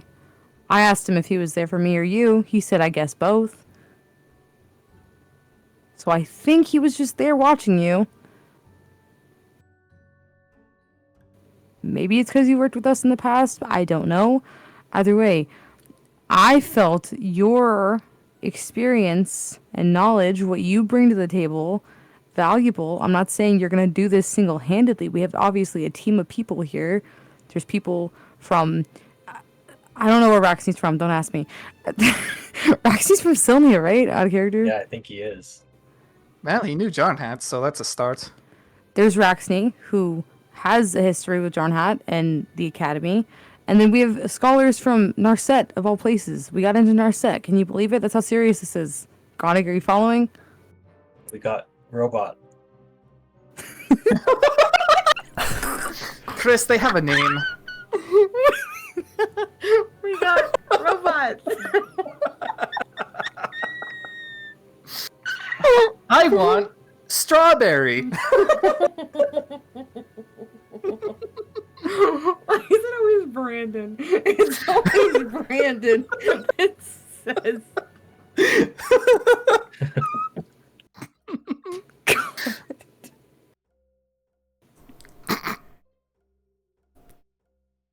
Brandon don't even need to try.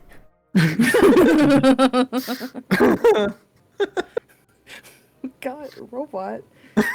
Yeah, there's those. We have a lot to tell you, Gonig. We couldn't tell you in Sylnia, because Sylnia is not doing so hot. They don't like us. Fair. But nonetheless, we're trying to save the world with a team of people here. And we'd like to invite you to join the team because I am of the opinion that in what you've been studying, potentially, even if it's just a little tiny bit of help, you could help.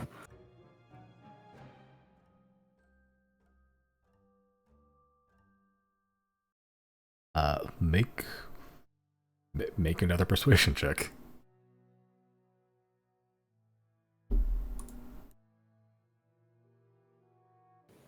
Riley, can I get some inspiration? What's this? Oh, my liar. My fingers are moving on their own. Oh, it's weird. It's very inspirational, isn't it? I like to think of it as I'm talking and Riley is slowly sliding into frame playing the lyre. I feel like Riley would know I need help. Wait, I actually have a fucking thing for this. Hold on, I gotta find it. Is it the guy from the fucking, Road to El Dorado? No. Damn it. I want you to know that clip of Pedro Pascal on Hot Ones where he turns to the camera and he's like, and you should know this too. You know what I'm talking about? Yeah, Simon, I know you know what I'm talking about. Yeah. That's what I was channeling when I was telling Gonig about everything. I turned and I said something to the Grey. I couldn't see the Grey, but I wanted him to hear everything I said. You should know this too.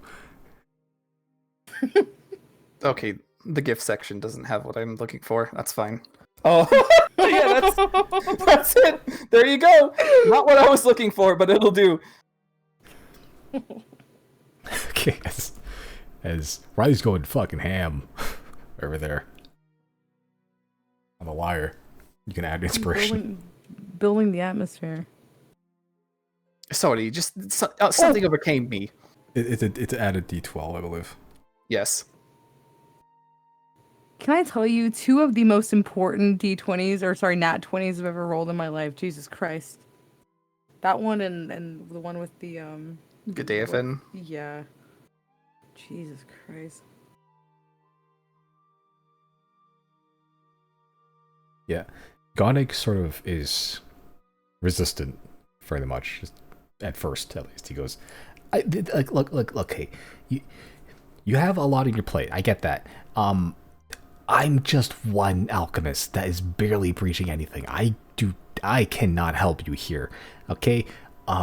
This is far above anything I've ever done. Anything. This is astronomical. This is absurd that you're asking me. Honestly, I'm honored, kind of, but like this I would like to go home, please.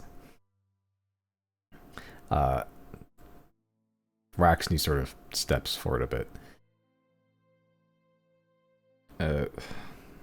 Godink, yes, your name was.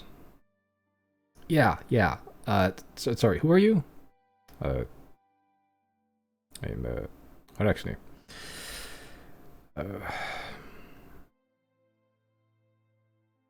What these people say is true.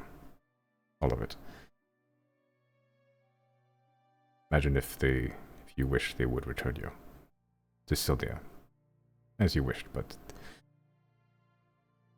know that there is more under that surface than you think. Or more. And once you have exposed yourself to this, and what Sylvia has to offer beneath its veneer, then you'll know which side you stand on.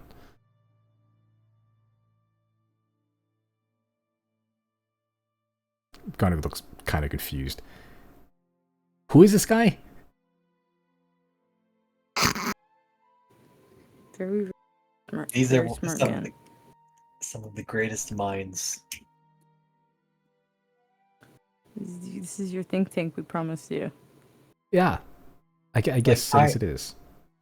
There's Kyle over there. That's Dunban over there! That's the only reason why I ask to read your mind, Gonig, because I need to know where your loyalty lies. But also, yes, it's. We need all hands on deck. I don't think you'd be useless. I really don't. I don't think there's anyone else studying what you're studying, the way you're doing it, and then the progress you've made. I think there's a value in what you've learned and what you know that can be brought here, even if it's a little piece of the puzzle. I'm not saying you're going to save the world all by your lonesome. I'm just saying I think we need all hands on deck. And right now, this, considering all the precautions we've taken, is a very safe place to be. That's the robot and the other one outside. And we're here sometimes. We'll protect you. And right now, with everything happening, there's no taking a passive role in this, Gonig. You're either going to be at the front of it helping us to stop it from happening, or you're going to fall victim to what's coming. You're not going to be ready for it. No one's going to be ready for it. This right now is one of the safest places you can be, considering everything.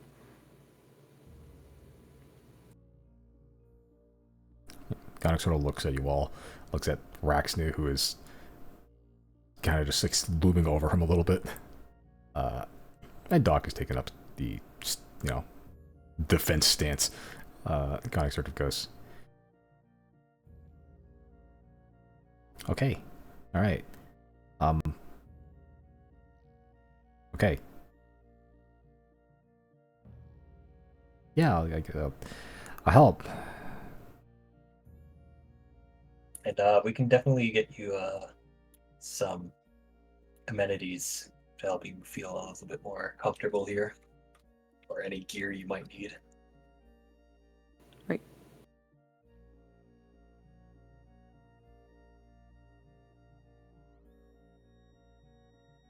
Yeah, I think that would be, yeah. Well, warmer clothes would be nice. Oh, there's a picture on my nightstand that's like me and my mom. I think that would be, it'd be nice to have.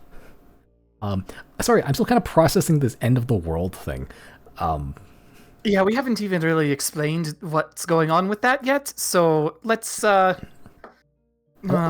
topic at a time. One topic at a time. Yeah. For now, let's just get seated and settled. And I'll try not to soil myself looking at that dragon. Brass tacks, I suppose. I'm gonna need tools and, my equipment. No, not my equipment, but the same equipment. Burners and beakers and A lot of chemicals. A lot of Think of chemicals. think of a list, and we'll try to get them for you. Yeah, I'll write something up. Mr. Raxney? Yeah, you have paper? Yes. A lot of it, actually. Gonic sort of looks at Raxney kind of more closely. You look familiar. No. I was scared of this. How old are you? Like, 25? I think. I kind of started losing track after a while. Oh, but, I don't not believe you would be, unless you're quite a prodigy. I do not think you would have been in the academy by the time I was there. Garnish sort of looks at him real hard. No, I never met you, but I've seen your pictures. Portraits. Max sort of goes. They still have that up. Yeah. It's like above. It's not quite the mantle. They kind of shifted it over to the side. What's the name plaque? Professor Lucette.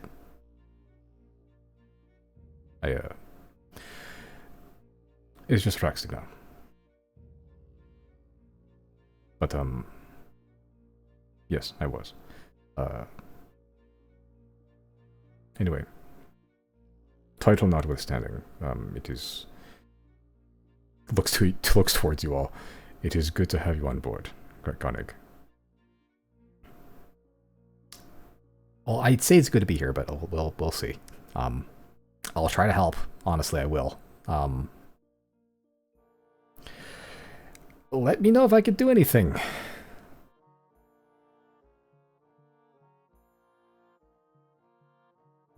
Raxi sort of goes towards you all. I would have liked some more warning. I'm sorry. No, I suppose you were talking about it, but... Either way,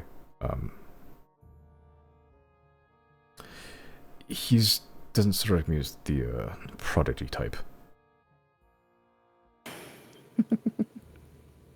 Well, despite that, he's a very hard worker, and he understands mostly what he's working with. He looks at the jar that Claudine gave him. He created that just from getting a sample. It's anti-magic jam. Anti-magic gem. Yeah, completely destroys your ability to interact with magic.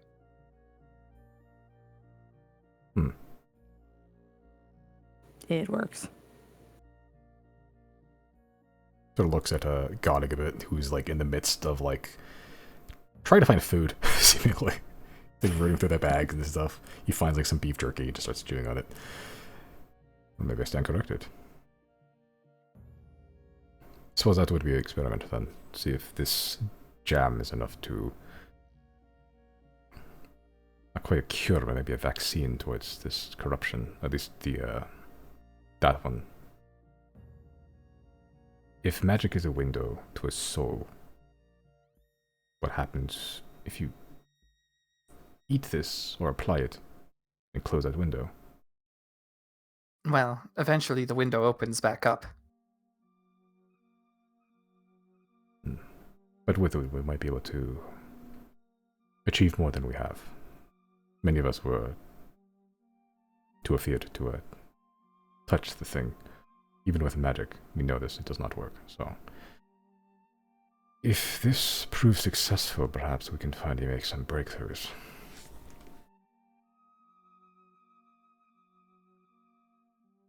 Oh, big if. Big if.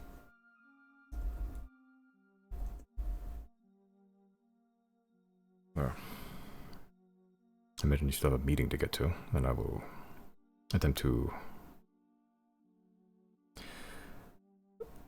guide young Gonik here to more creature comforts. Roger that. Depending on how this goes, we might not be taking too long to get back. Well, see you soon then. Unless you have somewhere else to be. Either way, you know where to find us. Indeed. Chris, you have enough teleportation to get us to Sylvia, then back somewhere safe, right?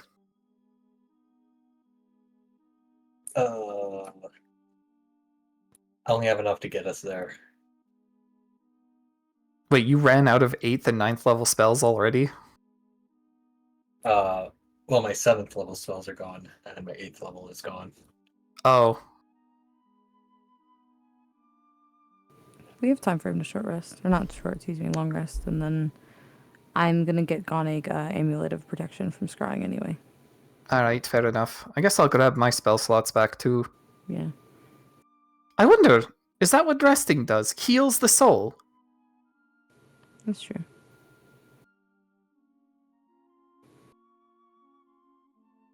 Simon, how much did the Amulets of Scrying cost again? Well, you keep buying them out, so they have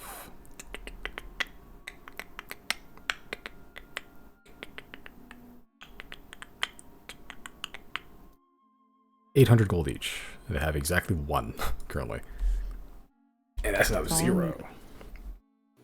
That's all I need. Okay, it says 800 gold from the ad. Yes, I ring that bell.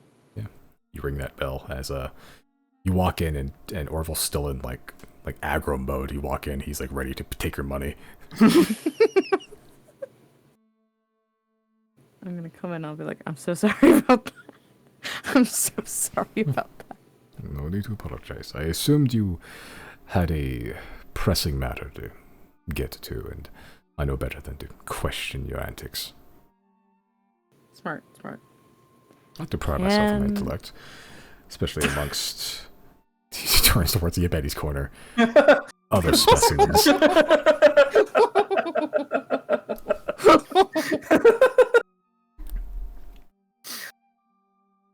Is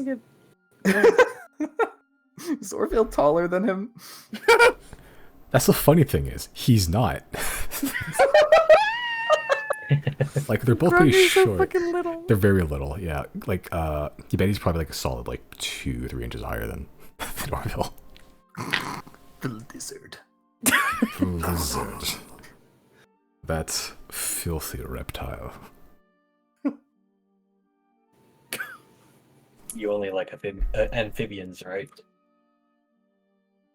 Well, it has nothing to do with species necessarily. It has everything to do with tact and manners. Everything that the creature is solely lacking in. Dios mío, la creatura!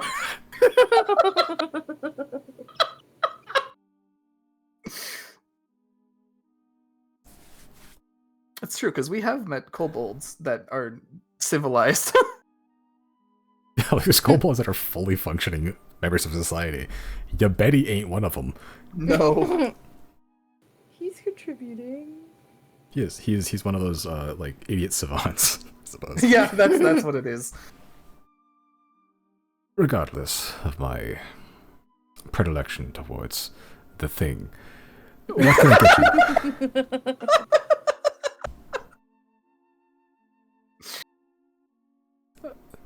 What services may I provide you this morning? Can I just get an amulet of protection from... Yeah. Yes, you quite cleaning out our stock. I've petitioned the Masters Atney to create more in anticipation that you will be swiftly buying them. And it seems you are proving my theory correct. Yes. I'll be 800 gold pieces for you. Absolutely. Take my money. As you hand him the money, and he promptly, almost like expecting it, just takes it out from the desk. Like, you go through these like fucking candy.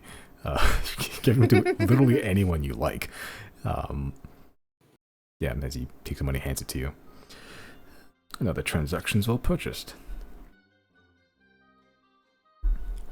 Thank you, King. Have a blessed day. You as well, Zero. Thank you for visiting Theopol and RuPaul's Emporium for potions and portents. I finally got to say this time. I'm gonna shoot him finger guns and I'm gonna dip. Yeah, he pretends to get shot a couple times and then you leave.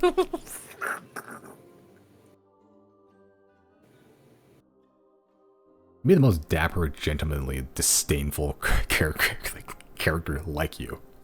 As people. It's people. Thanks, Jano. Thanks, Jana.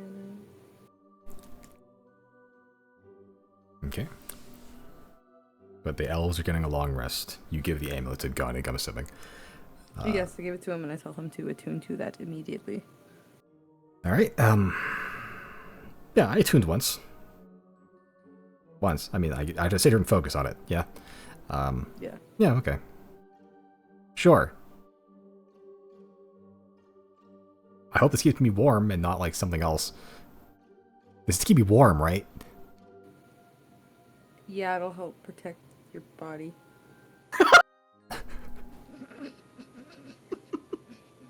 Okay, yeah. Yeah, I'm super down for that. Alright, here we go. He just starts closing his eyes and like fiddling with it in his hands. But yeah. I was getting a rest. Is there anything Zero would like to do for the next 4 hours? Okay, before Gonnig attunes to the amulet, can I ask him one more time if he'll let me read his mind? Fine, yeah. It's not gonna hurt, right? Or No. tickle. I'm very ticklish. Probably won't tickle. Okay. Yeah, sure. Okay, I'm gonna read his mind. Okay. The surface thoughts are, why am I doing this? I'm gonna go deeper.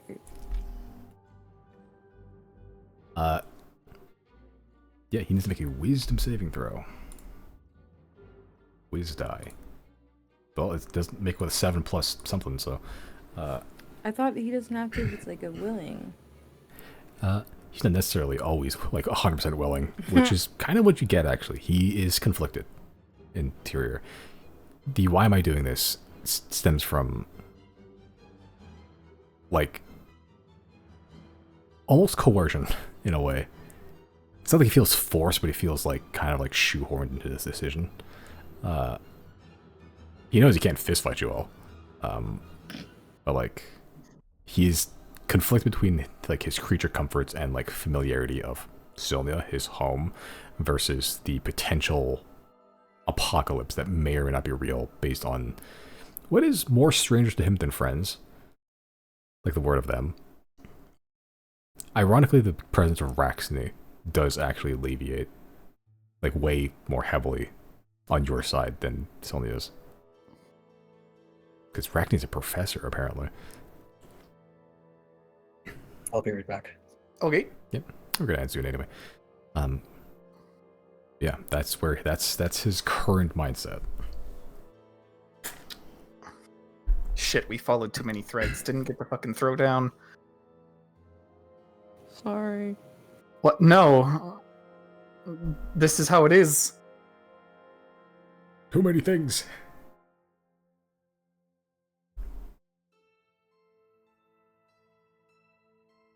Okay. But what action is Zero doing for the next 4 hours, if anything? Wait, so did he fail his save? Yeah. Oh, okay, and that's what I got. Okay, I got you. Okay. 0. Okay, back. I don't know. So, Probably just keep Skonig company with Claudine. yeah. I mean, if he's sitting there for an hour just concentrating, I mean, I won't bother him while he's concentrating, but the other 3 hours, I want to bother him. I want to ask him about his life and ask him about his family stuff. Okay. Nerd Gonic flanked by 2 hot people. Yeah, and he gives like a very brief rundown as he's tuning, just like he just kind of grew up in Sylvia, like born, raised, in the laboratories where he spent most of his days. Yeah, he's kind of just like his family didn't have a lot of money growing up. His dad died at some point, illness, which is part of the reason why he wanted to go to like alchemy and like not necessarily science or like medicine, but like alchemy. He had a penchant for it, natural talent, and his parents saved up whatever they could to try to like enroll him in the academy, and he passed their tests basically. Found some like minor strands of like herbs and mushrooms that were like mildly poisonous or healing, but he extracted more properties out of them that they didn't know about. So that was enough to get him enrolled in the academy. Yeah, and he spent most of his like late teenage to adult life in the academy, becoming especially enamored with Devin Lepersky Consola, the enigmatic magic man that just has a bunch of relics and powerful stuff just dotted around the continent. Oh yeah, the DLC. Yeah. The guy just shows up and just like, wait a minute, this is pay to win.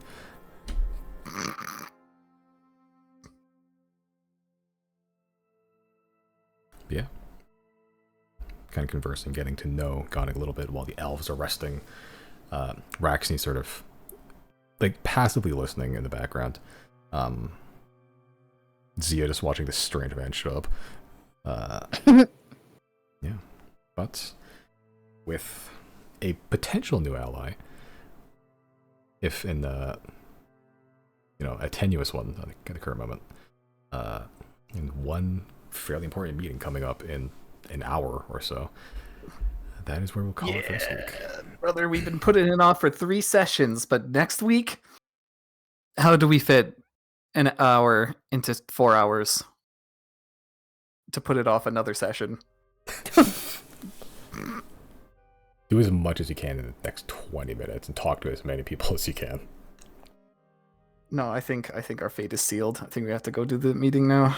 God damn it. It is currently 11 o'clock, so right now. We're overtime. You're overtime, yeah. Oh, we got the full rest, right? Yep. Zero didn't, but y'all, the elves did. Can I take just retroactively take a short rest so I can get my HP back? That's true. Yeah, you can do that. Am I still down? Yes, it has not been a full day yet.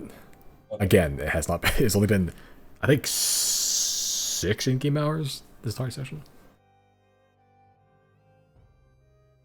Man, you've had that health debuff for like a month and a half real life. Yeah.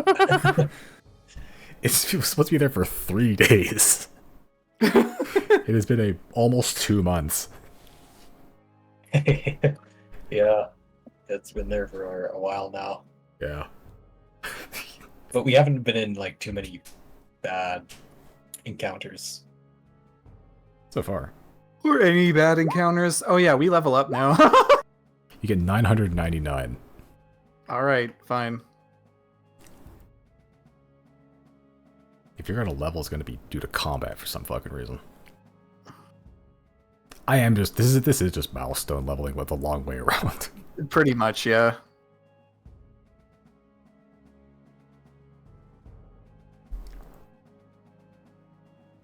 Okay.